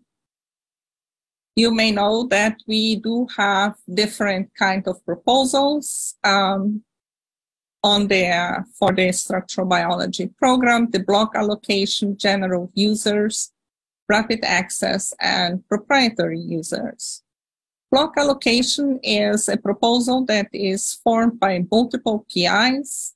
It has the duration of 2 years, and it allows you to have quite some flexibility between the different methods. For a general user, it's usually a single principal investigator. It lasts for a year. You can choose up to 3 beamlines, and also you need to request the beam time. Rapid access is just for 1 cycle, and usually just have one project. For proprietary users, typically farmers in our case, those proposals, they can last for 5 years, and like some of the previous speakers mentioned, they are paid because unless they decide that they will publish the result and made it available to the public. We always have to request, so if you are submitting a new proposal, we have 3 cycles, and those deadlines are September, January, and May, which is just coming up, the 31st. And, but you also need to request beam time if you have a proposal that's already in the system at the same time. So May 31st proposals or beam time requests will get time in the fall. Like Marvin has mentioned, we have an extensive training and outreach program. We have the so-called workbenches, the CBS workbench in structural biology is offered once a cycle, usually at the beginning of the cycle. And the CBMS workbench for bioimaging has been offered only once, but it's once a year, and most probably in the summer. This year it will be at the end of September. So if you like to participate, keep an eye on our webpage and our communications. The CBMS workbench in structural biology will become, again, like shown in the top photo here,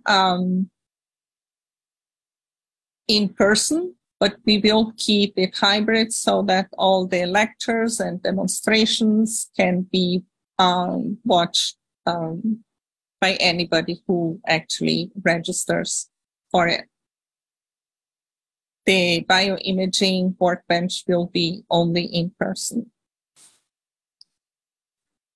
I'm very fond of this outreach program, the SPARK program, that enables high school students and their science teachers to become visiting researchers at Brookhaven National Laboratory. It's a great program that has been developed by Dr. Aleida Perez in the Office of Educational Programs. And here you can see on this, on the pictures on the right side, the students really come to the beamlines. They learn how to collect data the same way that any scientists come and they spend then their time analyzing the data and start writing a publication. Actually, that is the goal, that they publish in any way, that they participate in conferences, recounting what they did and presenting their results. Several of them, once they get to, they graduate from high school, they continue with us during their undergraduate studies, and a few go on and continue for graduate schools. So I hope I gave you a global view of what we can do in terms of energy, resolution, and field of view for biological and environmental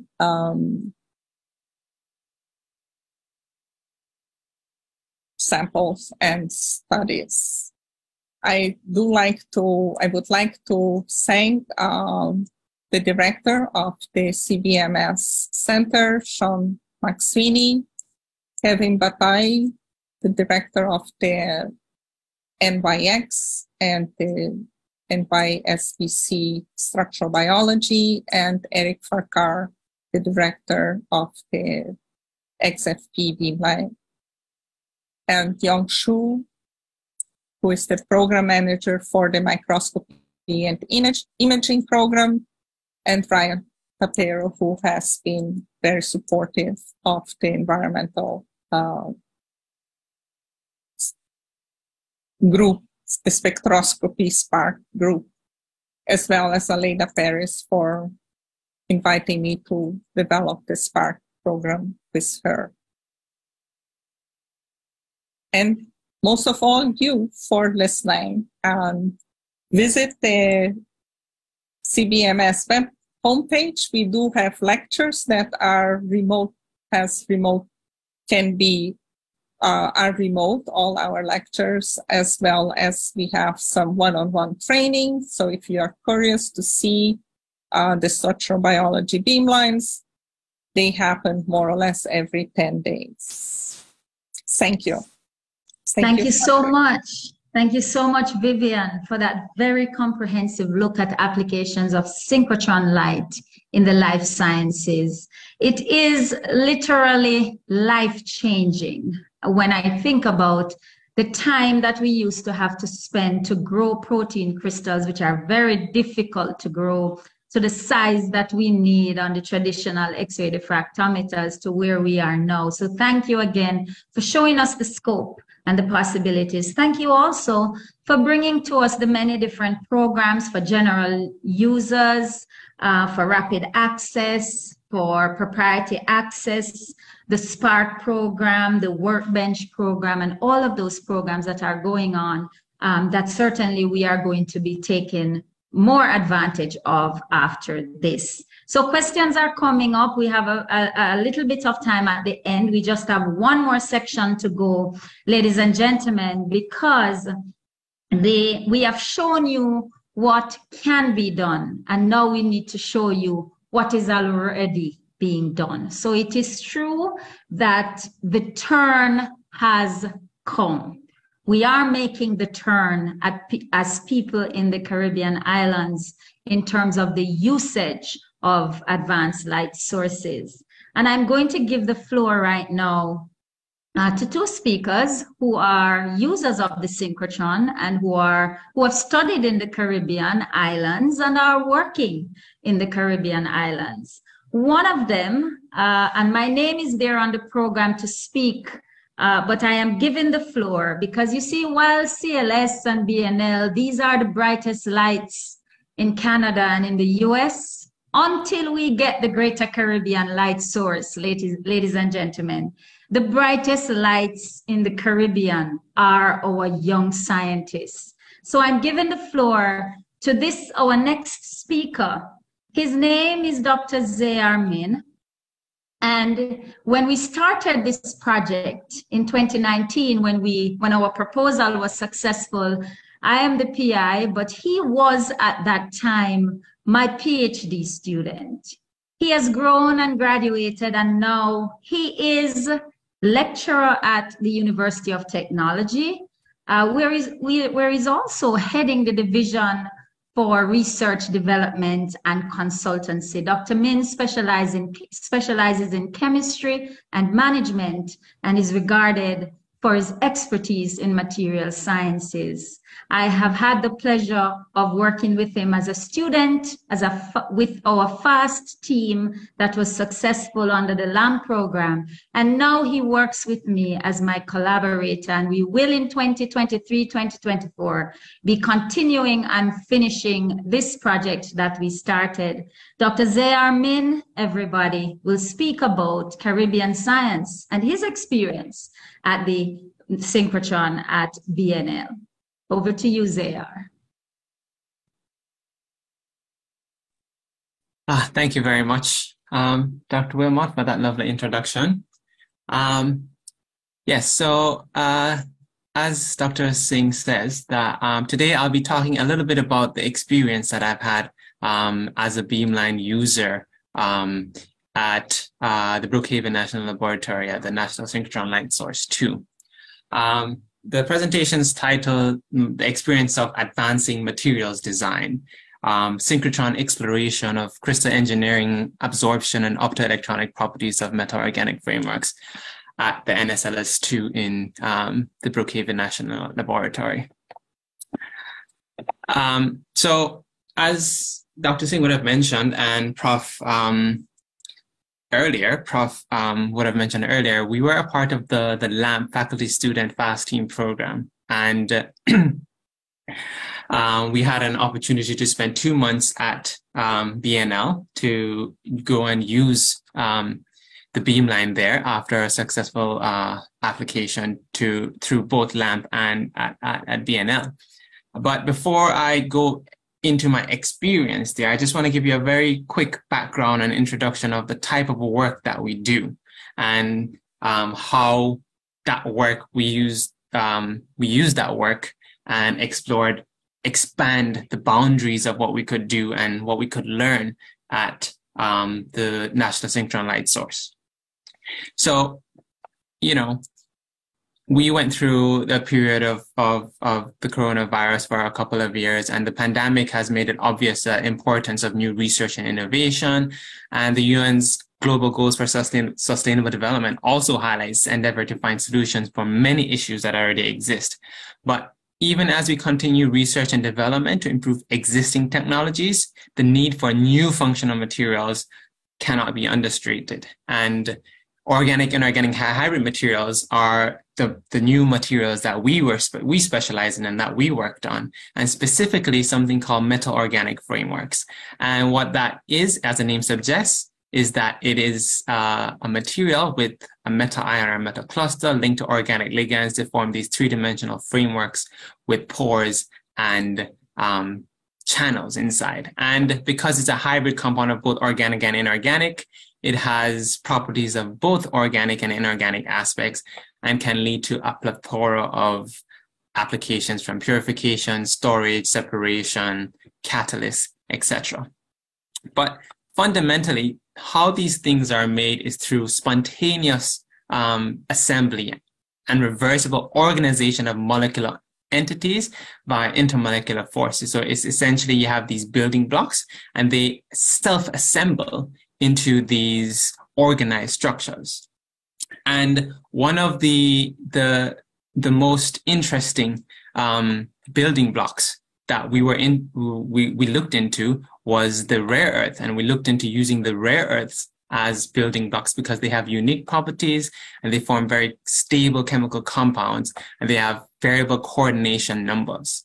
And if you're not sure what the rare earths are, the rare earths are defined as the F block elements from lanthanum all the way to lutetium, and usually include scandium and yttrium and grouped together as the rare earth elements. And they're used in everyday applications as MRI contrasting agents, security features, immunofluorescence spectroscopy, catalysis, and is used in our everyday technology as well. And of course, in Jamaica, over the last decade or so, we've also found that there is sources of rare earth elements in our red mud bauxite waste in Jamaica. So the thing about studying these materials is that there is a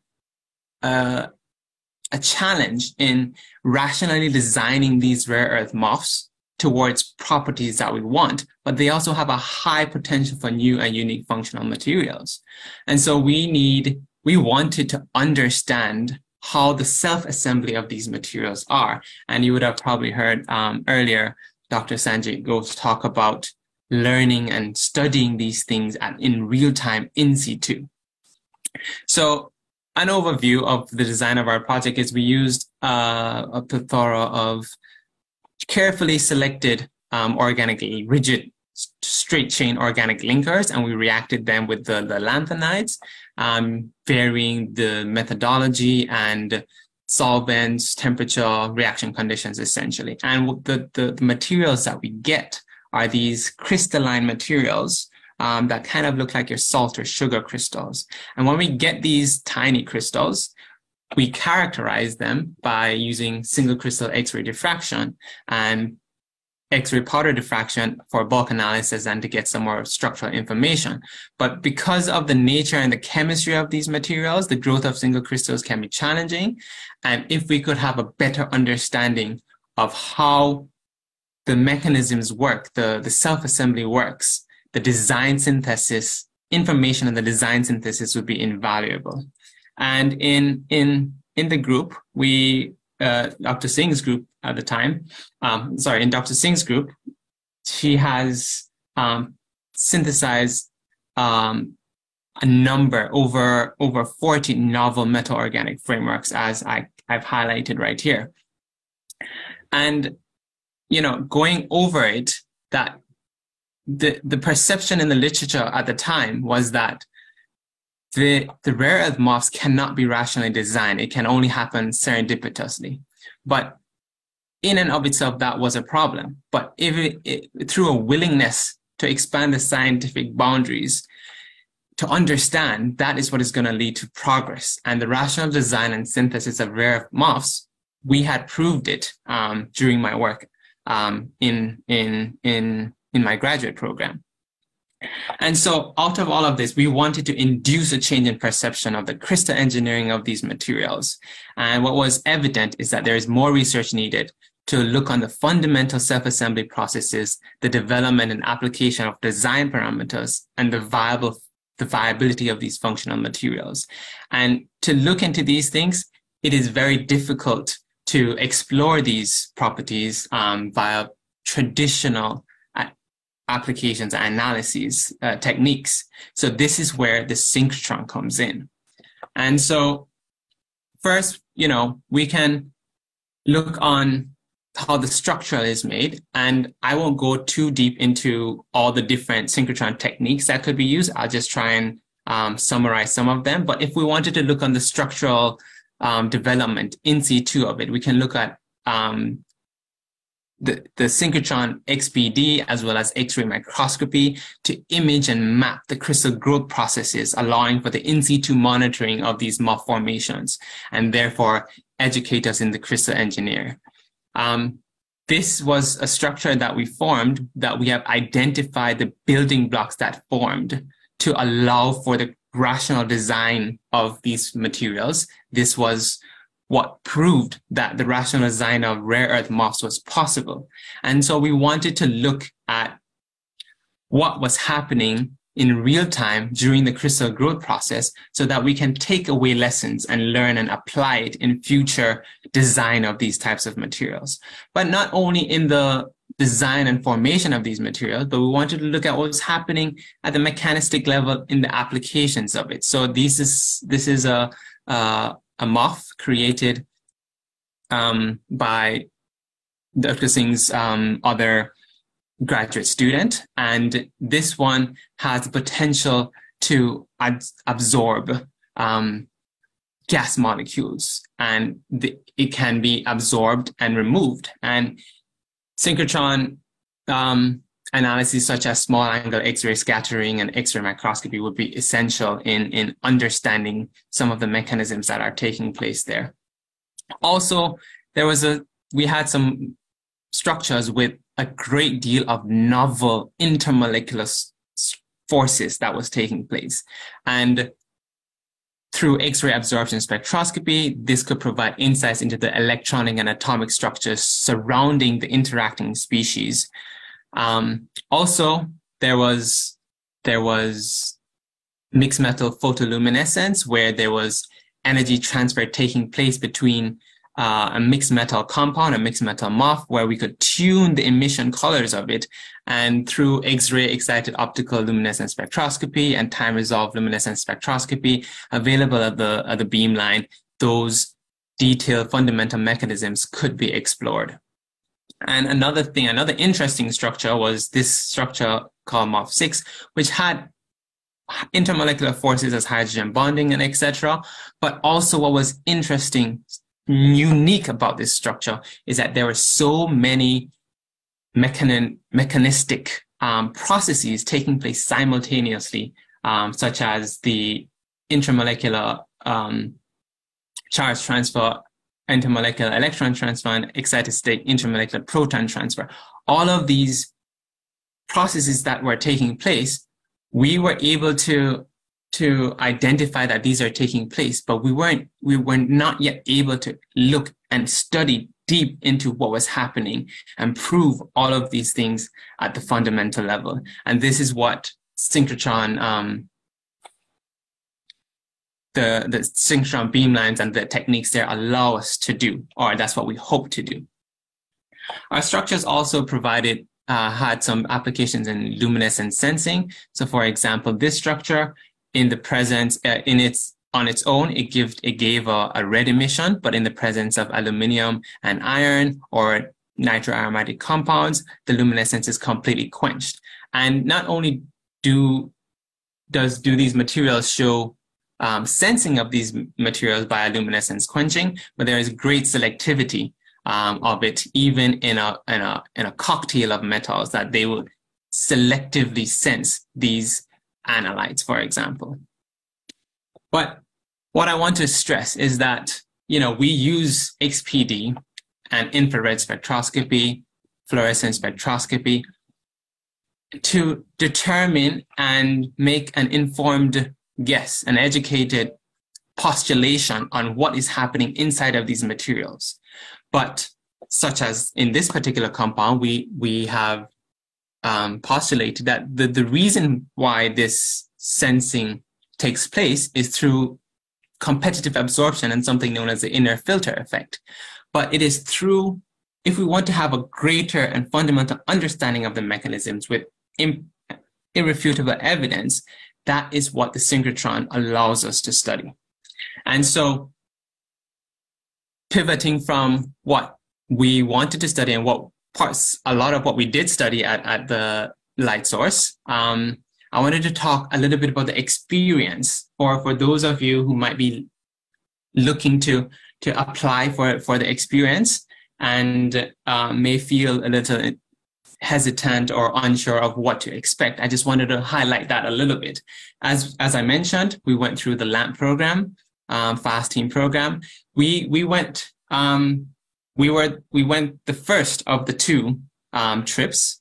We had planned to go and complete the second trip the following year, but then that's when COVID hit and those plans were postponed until, as Dr. Singh would have just said, that we plan to go back for our second aspect of our FAST program, hopefully in the coming year. But before we even went there, one of the best things, that the most useful, valuable things, was that we were offered an online graduate course by BNL on application of synchrotron and electron techniques. So we had to do a course and had to do an exam, and we were certified in understanding the applications of synchrotron. And I want to, commend. I want to stress and commend the BNL community for having this type of program, because we were a lot more prepared when we went to this experience. And this experience that I talk about, I want to talk a little bit about the Beamline experience. When we get there, of course, we go through the registration process and the safety and all of that, but we had our own stations. We were there for 2 months. We had our own desk and stations, and we were basically taught and trained how to use everything.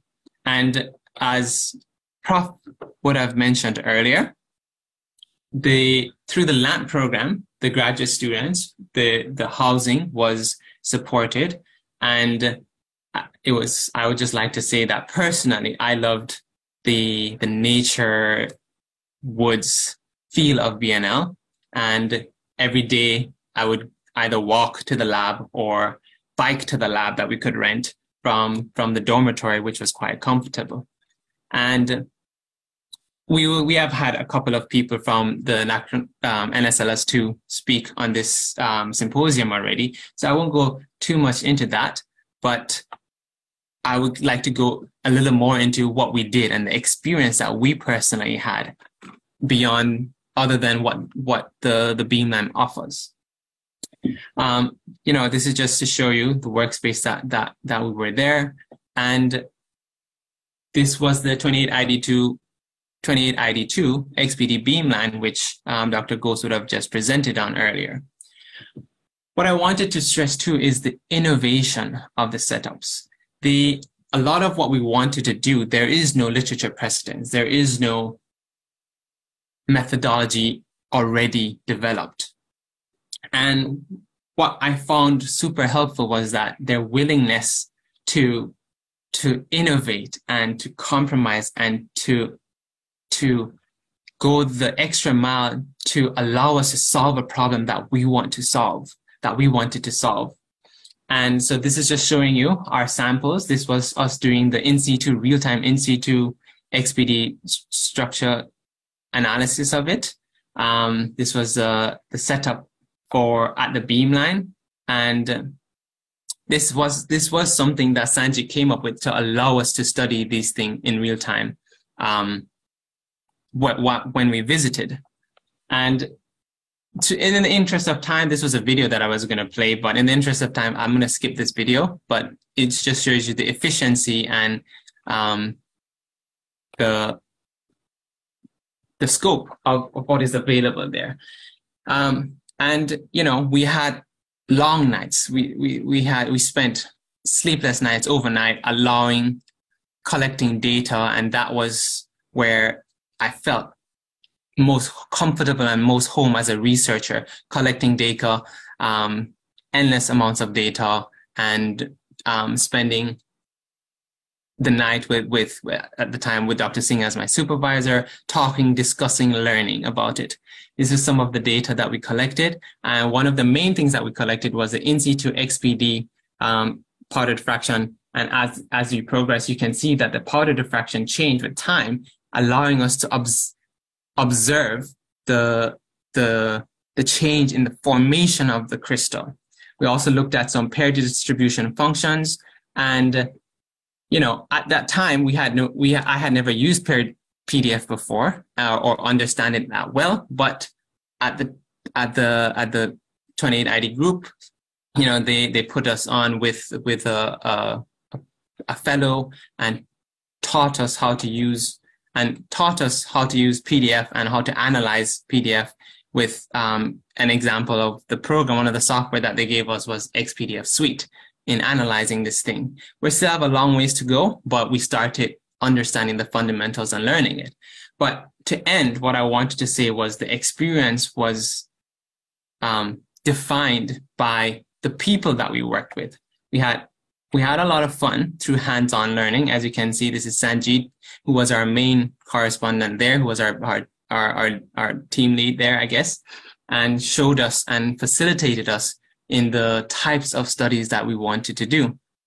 And this is to highlight the 28ID group, discussing what we wanted to do, what our plans are. This is Eric, who is the head of the group, and Wei was the kindest, most helpful person. And of course, Sanjeet was instrumental in everything that we did. And I want to make a special shout out to John. John is the engineer who worked at the 28ID Beamline, and he was the most innovative, problem solution oriented, helpful people that was there. And of course, I can't end without talking about Dr. Sanjeet Ghosh, who was, helpful, calm, knowledgeable, and taught us all of what we wanted to learn. So, so yes. And so I just wanted to end with thanking Sanjeet for facilitating us there and allowing us to have a very good experience. I just wanted to say, though, that the first trip of the FAST program we were there to learn and feel out what we could do, get some preliminary data, so that when we go back on our second trip, we could zone in and collect on the data that we wanted, so that we could publish from there. And so we are hoping to continue the partnership and the collaboration now with UTech and UWI, and of course with BNL and LAMP, and hoping to develop a partnership with the CLS as well. So I just want to thank you. And I just wanted to remind us that, just like how the Avengers would have united, all superheroes in their own right, I think that this symposium and this type of initiative is something that mimics that of us, CLS and UE, UTech, Caribbean, BNL, all of us joining together LAMP.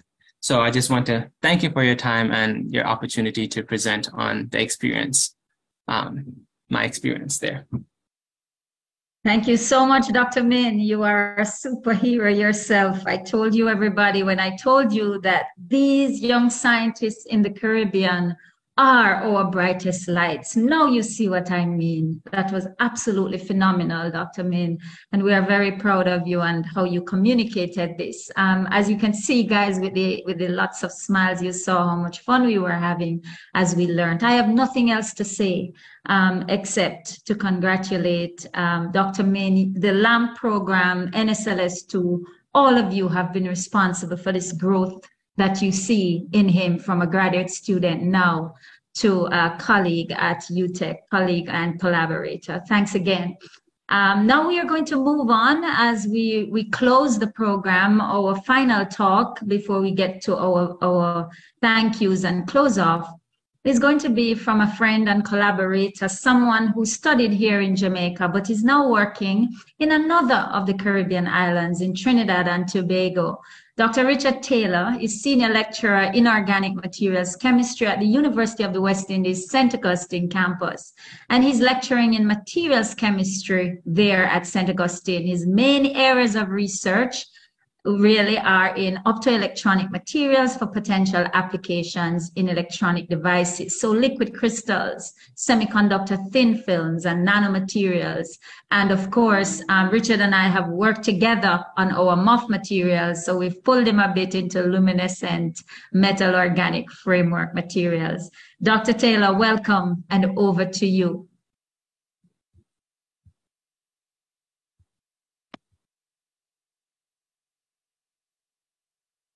Yes, hi Marvadine, and hello to everyone. And thanks for that introduction. And I'm very happy to have been a part of this symposium. Clearly, the talks before have been quite stimulating, and I'm hoping that from this, we will have lots of other beamline scientists at both NSLS2 and the CLS, and of course, that we can mobilize the forces in the Caribbean to really try to accomplish this feat of establishing the Caribbean synchrotron light source as well. So the title of my talk has to do with synchrotron high X-ray diffraction study of thermal phase transitions of metal biphenyl shift-base mesogens. So as indicated before by Sakazi and of course Marvadine, myself and and a couple of my students, as shown, have also spent some time at NSLS2 to conduct experiments related to our research. And these are some of the different studies that we actually carried out. We participated in the LAMP program, and I was fortunate to have been able to have gone twice. And of course, having gone to NSLS2 through LAMP, I've also been an active user at BNL in general, at the Center for Functional Nanomaterials as well. So the work that is done in my group really has to do with optoelectronic materials, as Marvadine would have indicated, looking at a range of semiconductor nanoparticles and films, including potential devices such as solar cells, as well as luminescent downshifting systems for greenhouse applications.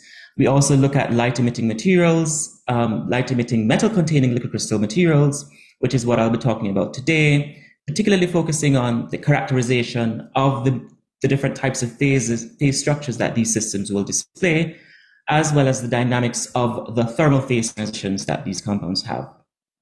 As indicated by Marvadine, she's pulled me into this world of MUFs, and of course, I've done some work with her with looking at the structures of these kinds of materials, and of course, the luminescent behavior of these systems.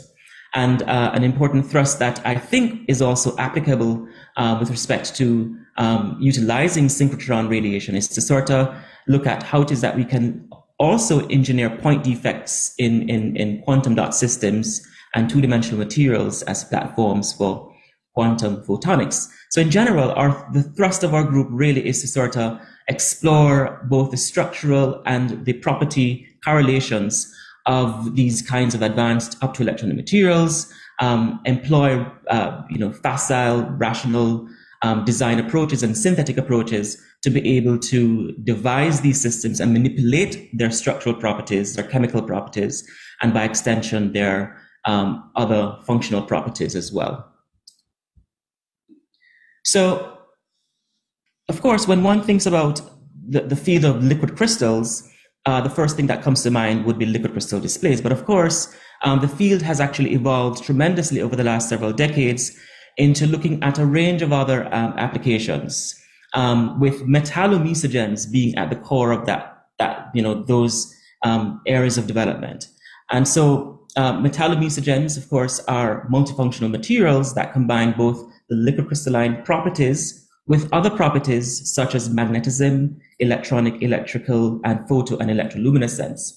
And of course, the wonderful thing about metallomesogens is that they offer a range of exciting possibilities across a range of applications, whether it is optoelectronics, whether it is solar cells for energy, and of course, sensors that are important for environmental applications. Now, at the basis of metallomesogens is the functionality of the metal and the associated properties through their coordination geometry, as well as their electronic and magnetic properties that can be fully exploited. From the point of view of the molecular structures, or molecular geometries, or the coordination geometries of these systems, you can effectively, through a design of these systems, devise a range of structures and archetypes and topologies that can be utilized for various kinds of applications. And of course, at the basis of that is the molecular anisotropy, which of course is responsible for inducing the mesomorphism or the liquid crystalline properties, as well as self-assembly for liquid crystalline functionality. So when one thinks about liquid crystals in general and characterizing them, one has to sort of look at that from 2 points of view. One, the orientational order of the systems, which speaks to the or is related to the anisotropy of the materials or the molecules, as well as the positional ordering, which of course is responsible for the fluidity of these systems. And here we have some pictorial examples or representations of the conventional liquid crystalline systems that we would find replete in the literature. They can be classified according to two general classes. One, the calamitic or rod-like or lath-like class, in which the molecules typically would have a rigid core of a combination of benzene rings that are linked with specific units to end alkyl chains. Or you can have what we call discotic systems, in which the molecules are disc-like in shape. And again, you have a combination of rings, more in a planar kind of arrangement, and of course linked to alkyl chains. And ultimately, the interplay of these different intermolecular interactions from the different structural units are responsible for the formation of different phases of different symmetries, as the case may be. However, because of the wide toolkit that exists to materials chemists or liquid crystal chemists, the field has actually evolved into a wide range of different LC systems. And Ziar would have talked about self-assembly mechanisms for MOFs. Self-assembly mechanisms are also critical as well for liquid crystal systems. And here we have two examples of much more sophisticated architectures or topologies of liquid crystal systems. The example to the left is showing polymeric liquid crystals, in which you have polymer systems that are combined with what we call mesogenic or liquid crystalline pendant components that then self-assemble to give discrete units that can ultimately stack or arrange according to different symmetries to give you different liquid crystalline structures. Here we have on the right examples of columnar self-assembled liquid crystal systems, in which you have molecules that typically don't have the characteristics that I mentioned before. That is, they're not quite mesogenic in their anisotropy, but through various kinds of intermolecular interactions can assemble in terms of dimers and tetramers to give you disc-like units that can ultimately stack into columns, and then the columns can arrange according to different symmetries macroscopically to give you different liquid crystalline phases. So it therefore means that the tools that are required for the study of the phases of liquid crystals need to be much more sophisticated than the conventional differential scanning calorimetry and optical microscopy, and also one-dimensional lab X-ray diffraction that are commonly used. And so it's therefore important for us to be able to employ, this is where, for example, the synchrotron capabilities come into play, where we're actually able to sort of utilize, much more probing X-ray diffraction that can allow us to be able to get much more definitive pictures of the structures of these much more sophisticated, complex architectures. Now, when one considers the design approach for metallomusogens, one has to consider a combination of things. You have to consider the characteristics of the metals in terms of the coordination geometry, the functional properties that they may have, as well as the ligand design and its functionalities in terms of the size, the shape, the core, shape of the core, the position of mesogenic motifs, and also other polarizable functionalities, as well as hydrocarbon chains. And all of these in combination are responsible for allowing us to be able to effectively determine specific shape anisotropies, and building complex architectures to access much more novel systems and phases, and of course, ultimately properties. And so at the core of that is the interplay of intermolecular interactions that are responsible for inducing mesomorphism. So your design approach should consider all of these different elements in doing so. Now, in my group, we have been particularly interested in metal salicyl aldimines, and here we have an archetypal example shown. Here we have the fundamental characteristic of them is that you have a metal core and, of course, a salicyl aldimine functional group, which is coordinated to the metal. When we evaluated the literature of a range of these shift-based complexes, we saw different shape anisotropies, and of course, as a consequence of that, you were able to sort of modulate the different phase behavior based on these shape anisotropies. However, one of the things that we didn't see in the literature were biphenyl systems. And the reason why we were particularly interested in biphenyl systems is because when we look at the biphenyl component of the ligand, you can clearly see that these systems have what we call conjugation. And the conjugation is very important in allowing for us to be able to exploit the electronic properties that these compounds have, but also to induce various kinds of intermolecular interactions that are responsible for the formation of these different types of mesophases. So here we have an example of the systems that we studied. At the core, we have a metal, of course, and we started out by looking at copper species, and we explored a range of other metal ions. And it's important to note that the metal is critical because of the quotient geometry environment that can give rise to or not give rise to liquid crystalline functionality because of the anisotropy that the compounds may have. The molecules are designed such that they have end alkyl chains which extend or elongate the molecules, and we also have peripheral alkyl chains on the nitrogen that help to, by virtue of their chain length, help to sort of even more able to tune or to modulate, I would say, the shape anisotropy and ultimately induce possible phase behavior or mesogenic behavior. So our design approach is fairly straightforward. We actually did a cross-coupling experiment that actually made what we call a salicyl aldehyde precursor, which was then, we reacted that with an alkyl amine to give us our aldimine, and then we complexed that with a particular metal to give our compounds. So this here summarizes some of the work done by Dr. Wilson Suchi Ming, a former colleague of Zayar, and he worked on the copper analogs of these kinds of compounds.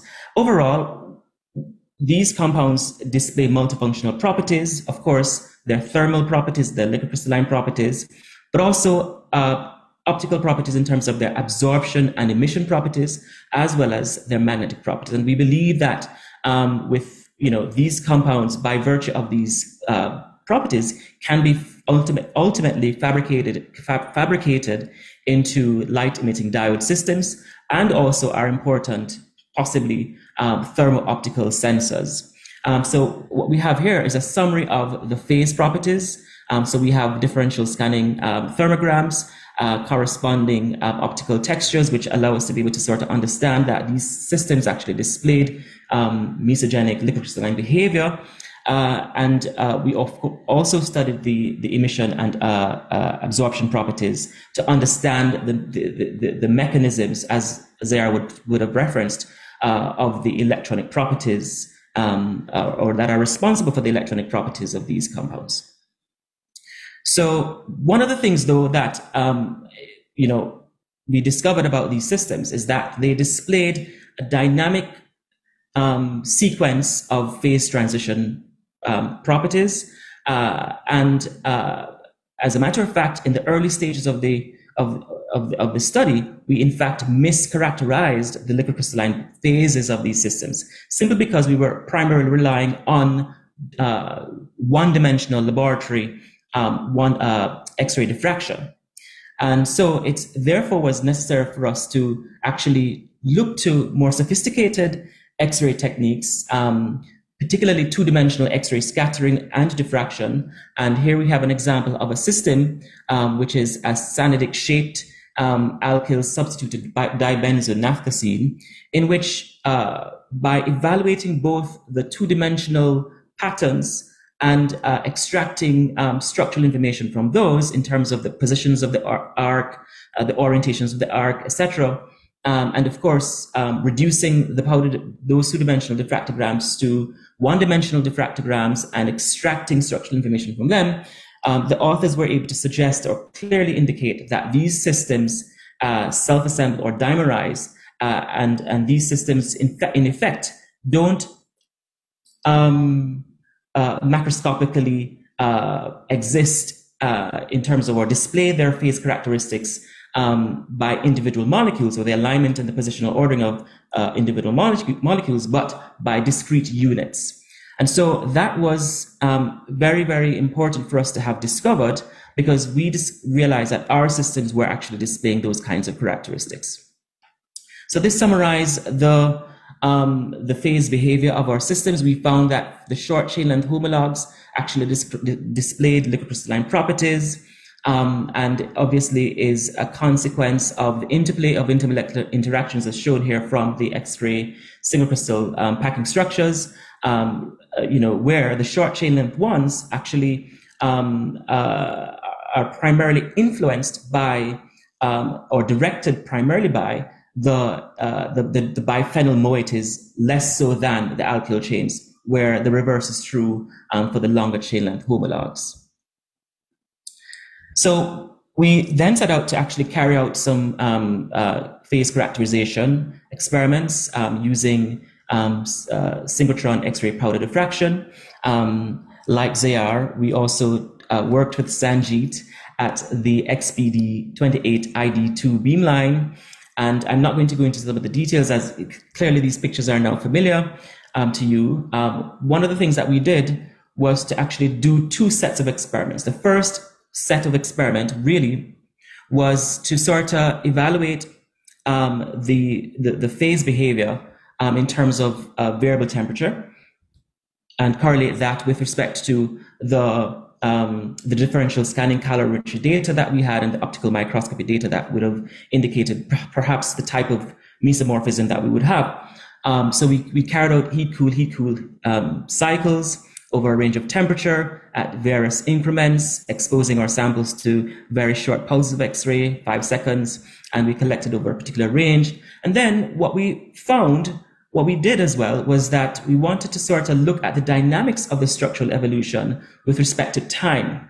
In other words, we subjected the samples to isothermal cooling, where we actually, before the onset of mesophase formation and cooling or crystallization, we basically froze the samples, quote unquote, or started with a particular temperature, and then look to see how it is that the structure would have evolved with time. And the reason for that is because based on our DSC data, we discovered that there was a significant degree of supercooling that existed, and we wanted to understand if our phase behavior was driven primarily by thermodynamics or the extent to which kinetic factors were responsible. So those time-resolved isothermal experiments were very, very important for us as well. And of course, as indicated, can only be done at a synchrotron beamline.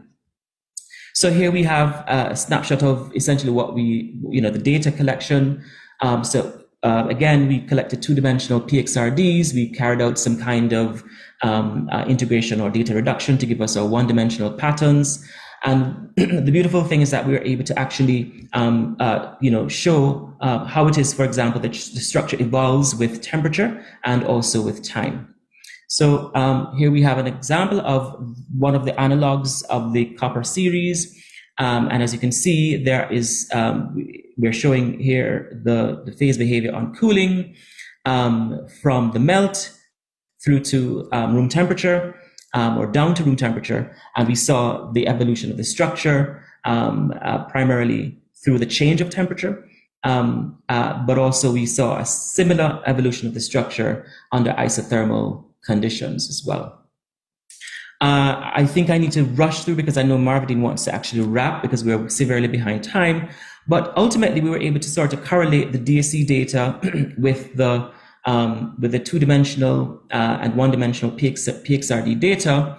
We were able to sort of evaluate the structural characteristics of the two-dimensional data and the one-dimensional data, correlate that with room temperature structures, for example, and then from that we're able to sort of suggest that for these systems, the molecules, because of their brick-like anisotropy, were able to actually stack in a particular pattern in which there are 7 discrete units that formed some kind of hexagonal entity, which were interspersed by disordered molecules.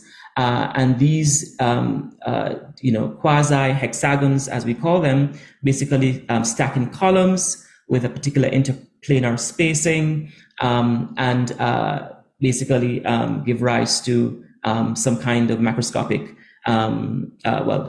which actually had macroscopic mesomorphic domains into what we call these nano-sized columnar aggregates. So that was very insightful. Again, to stress that it's that kind of interpretation of the phase behavior would not have been possible without being able to get the two-dimensional X-ray diffraction data, and of course on such small timescales to look at the evolution of the structure. One of the important elements of the work that we discovered, as I indicated before, was that on cooling there was a disparity between the crystallization temperature and the melting temperature, which indicates that these systems actually display some kind of supercooling effect. And of course, when one thinks about supercooling, there are 2 things that one has to bear in mind. That oftentimes the phases that are actually that actually are observed on cooling are metastable, which means that secondly that they're temporal, and of course that there are other factors other than thermodynamic, primarily kinetic, that are influencing the phase transition. And so one of the things that we did was to actually look at the phase change isothermally and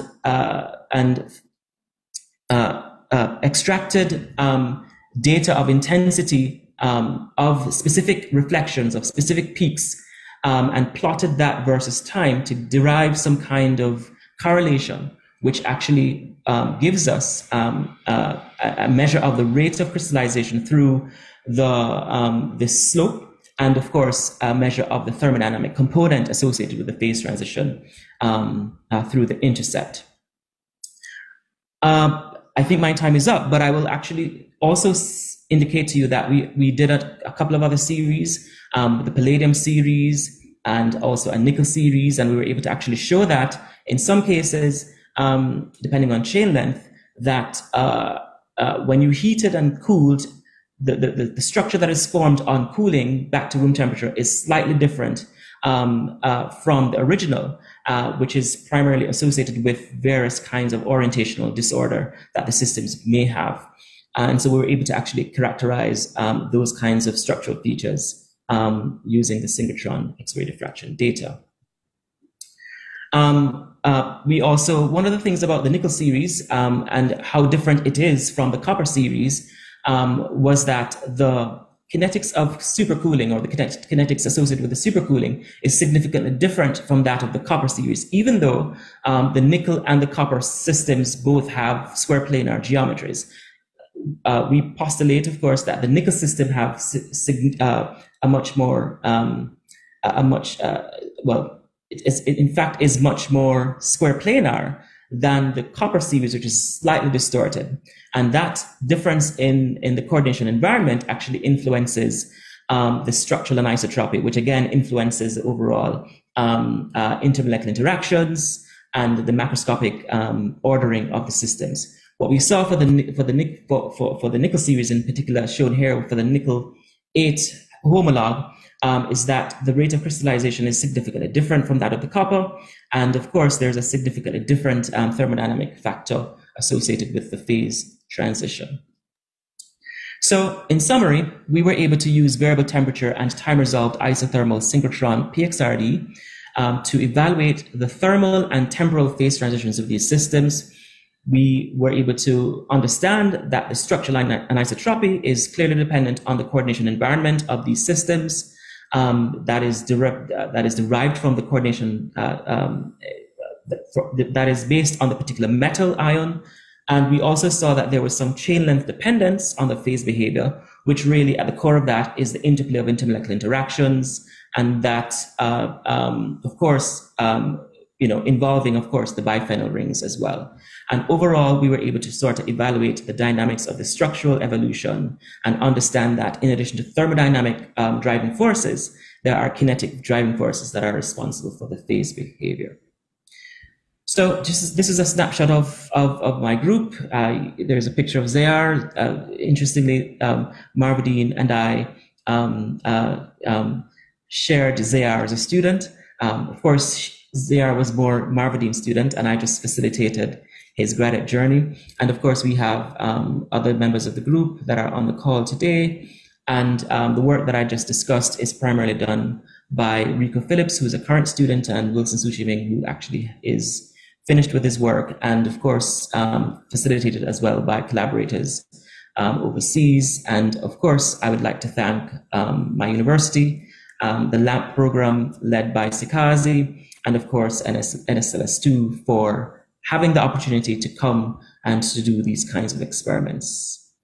So thank you so much, Dr. Taylor. We are running lots behind time with the workshop starting on another link at 1:40, but we have to get through the questions, and there are a couple of questions in the chat. I will direct this one to Sekazi. Sekazi, there's a question here: is the magnetic field variable or fixed in a synchrotron? Well, you can always change the value of the magnetic field, but typically when it's running, it's tuned to a particular value. So you can think of whatever amount of bend you need for the electron beam, you just set your magnetic field to that particular value, but you can vary the magnetic field. Okay, thank you for that. The second question was, what are the regional professional societies of biologists, chemists, scientists, et al. In the Caribbean? That one I'll answer very quickly. We do have the Caribbean Academy of Sciences, and there are local chapters in each country, and we have CariScience. So those are two that I think young people who are out there wanting to be involved in a regional body can get involved in. And the third and final one is for Sanjit. Sanjit, this one was directed to you by one of our participants. It says, XRD patterns, Dr. Sanjit. Shall we expect the Miller indices information in the peaks? Yes, you can get the lattice structure, which gives you the peak positions, gives you the symmetry, and from the symmetry you get all the Miller indices. What do you want? Thank you. And thank you very much to all those who sent in questions. Thank you so much to all of you, my speakers, who have done an excellent job at achieving the objectives that we outlined for this program. Before I hand over to Dr. Gajada, and I just want to let you know, guys, that we have begun the turn. What we need now is this coming together, this investment. Let us start by supporting Crystal, this Caribbean hub for X-ray diffraction. Let us start by getting more applications into LAMP and into the beamlines for beamline time. We are moving over into the workshop, which is on another link, which will be put up for you. But at this point, let us bring on Dr. Gajada, Dr. Alison Gajada, another graduate of the Faculty of Science and Technology here at Mona, but she's St. Lucian. And this represents the collaboration across the small island developing states. She's managing director of KMA Consulting in St. Lucia, which she's a management systems consultant. But more importantly, and she's so many things, but what I want to highlight, she co-authored the most recent UNESCO Science Report chapter, that's chapter 6, on CARICOM in 2021 that was entitled The Race Against Time for Smarter Development. And this really tracked the development of science and technology in the Caribbean over the preceding 5-year period, that is preceding 2021. Please welcome Dr. Gajada, who will give the official vote of thanks and outline the way forward. Goodbye, everyone, from me. Okay. Thank you, Marvadine, for inviting me to this. I must say I had a very rewarding morning here today. I really thoroughly, it reminded me of my days and in the 90s studying and using X-ray crystallography to simply decode the crystal. And now there's so much being done. And indeed, at the end of all of this and listening to the presenters, the speakers, Marvadine, you thanked all of them for their rich contributions. We have limited time. I don't think I could point this out, but I'd just like to, of course, highlight and recognize you, Marvadine, first, Dr. Wilmot Singh, for coordinating this and also representing the region on the committee. I'd like to thank the Faculty of Science and Technology, UWI-Mona, for taking an interest and steering the work being done with regards to the Caribbean, involving the Caribbean in the Greater Caribbean Synchrotron project.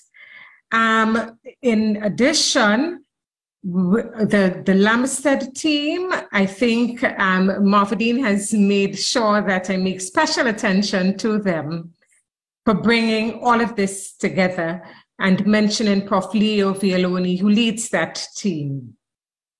With regards to where we go from here, a lot has been mentioned with bringing the Caribbean together and what it takes. And indeed, it takes a very strong, robust STI framework and infrastructure that will bind our policymakers, align them to capture or participate fully in this movement across the world.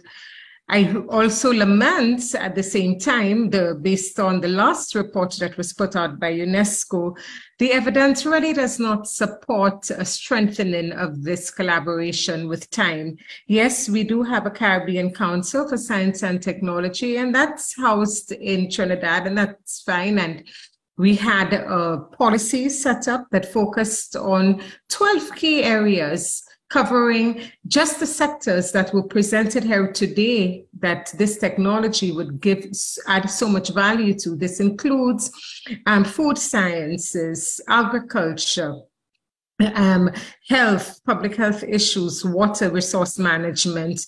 There's so many areas that are highlighted already in our aged STI policy, but our government heads are aware of this. We need to reinvigorate that. The statistics I mentioned, we had to go just based on published papers, only about 2% of our papers demonstrated real intra-CARICOM collaboration. Most of the collaboration actually has taken place with our scientists locally collaborating with external. At the last report, 40% of our published papers reflected collaborations with outside of the region. So these statistics tell you that definitely we need to strengthen the governance framework. And I'm hoping that the executive committee, working on the Greater Caribbean Light Source Project, could proceed to perhaps engaging in one-on-one discussions with our regional heads, both at the CARICOM and the OECS level, to have us not waste this opportunity in whatever way that we can take advantage of where science is going. And if we need to certainly compete in the way that they all speak of, all our head speakers speak of for sustainability. So with that, I say again, a special thank you on behalf of the university to the speakers and to all of those who have been involved in making this a reality. And enjoy the workshop. Bye, everyone. Thank you. Bye.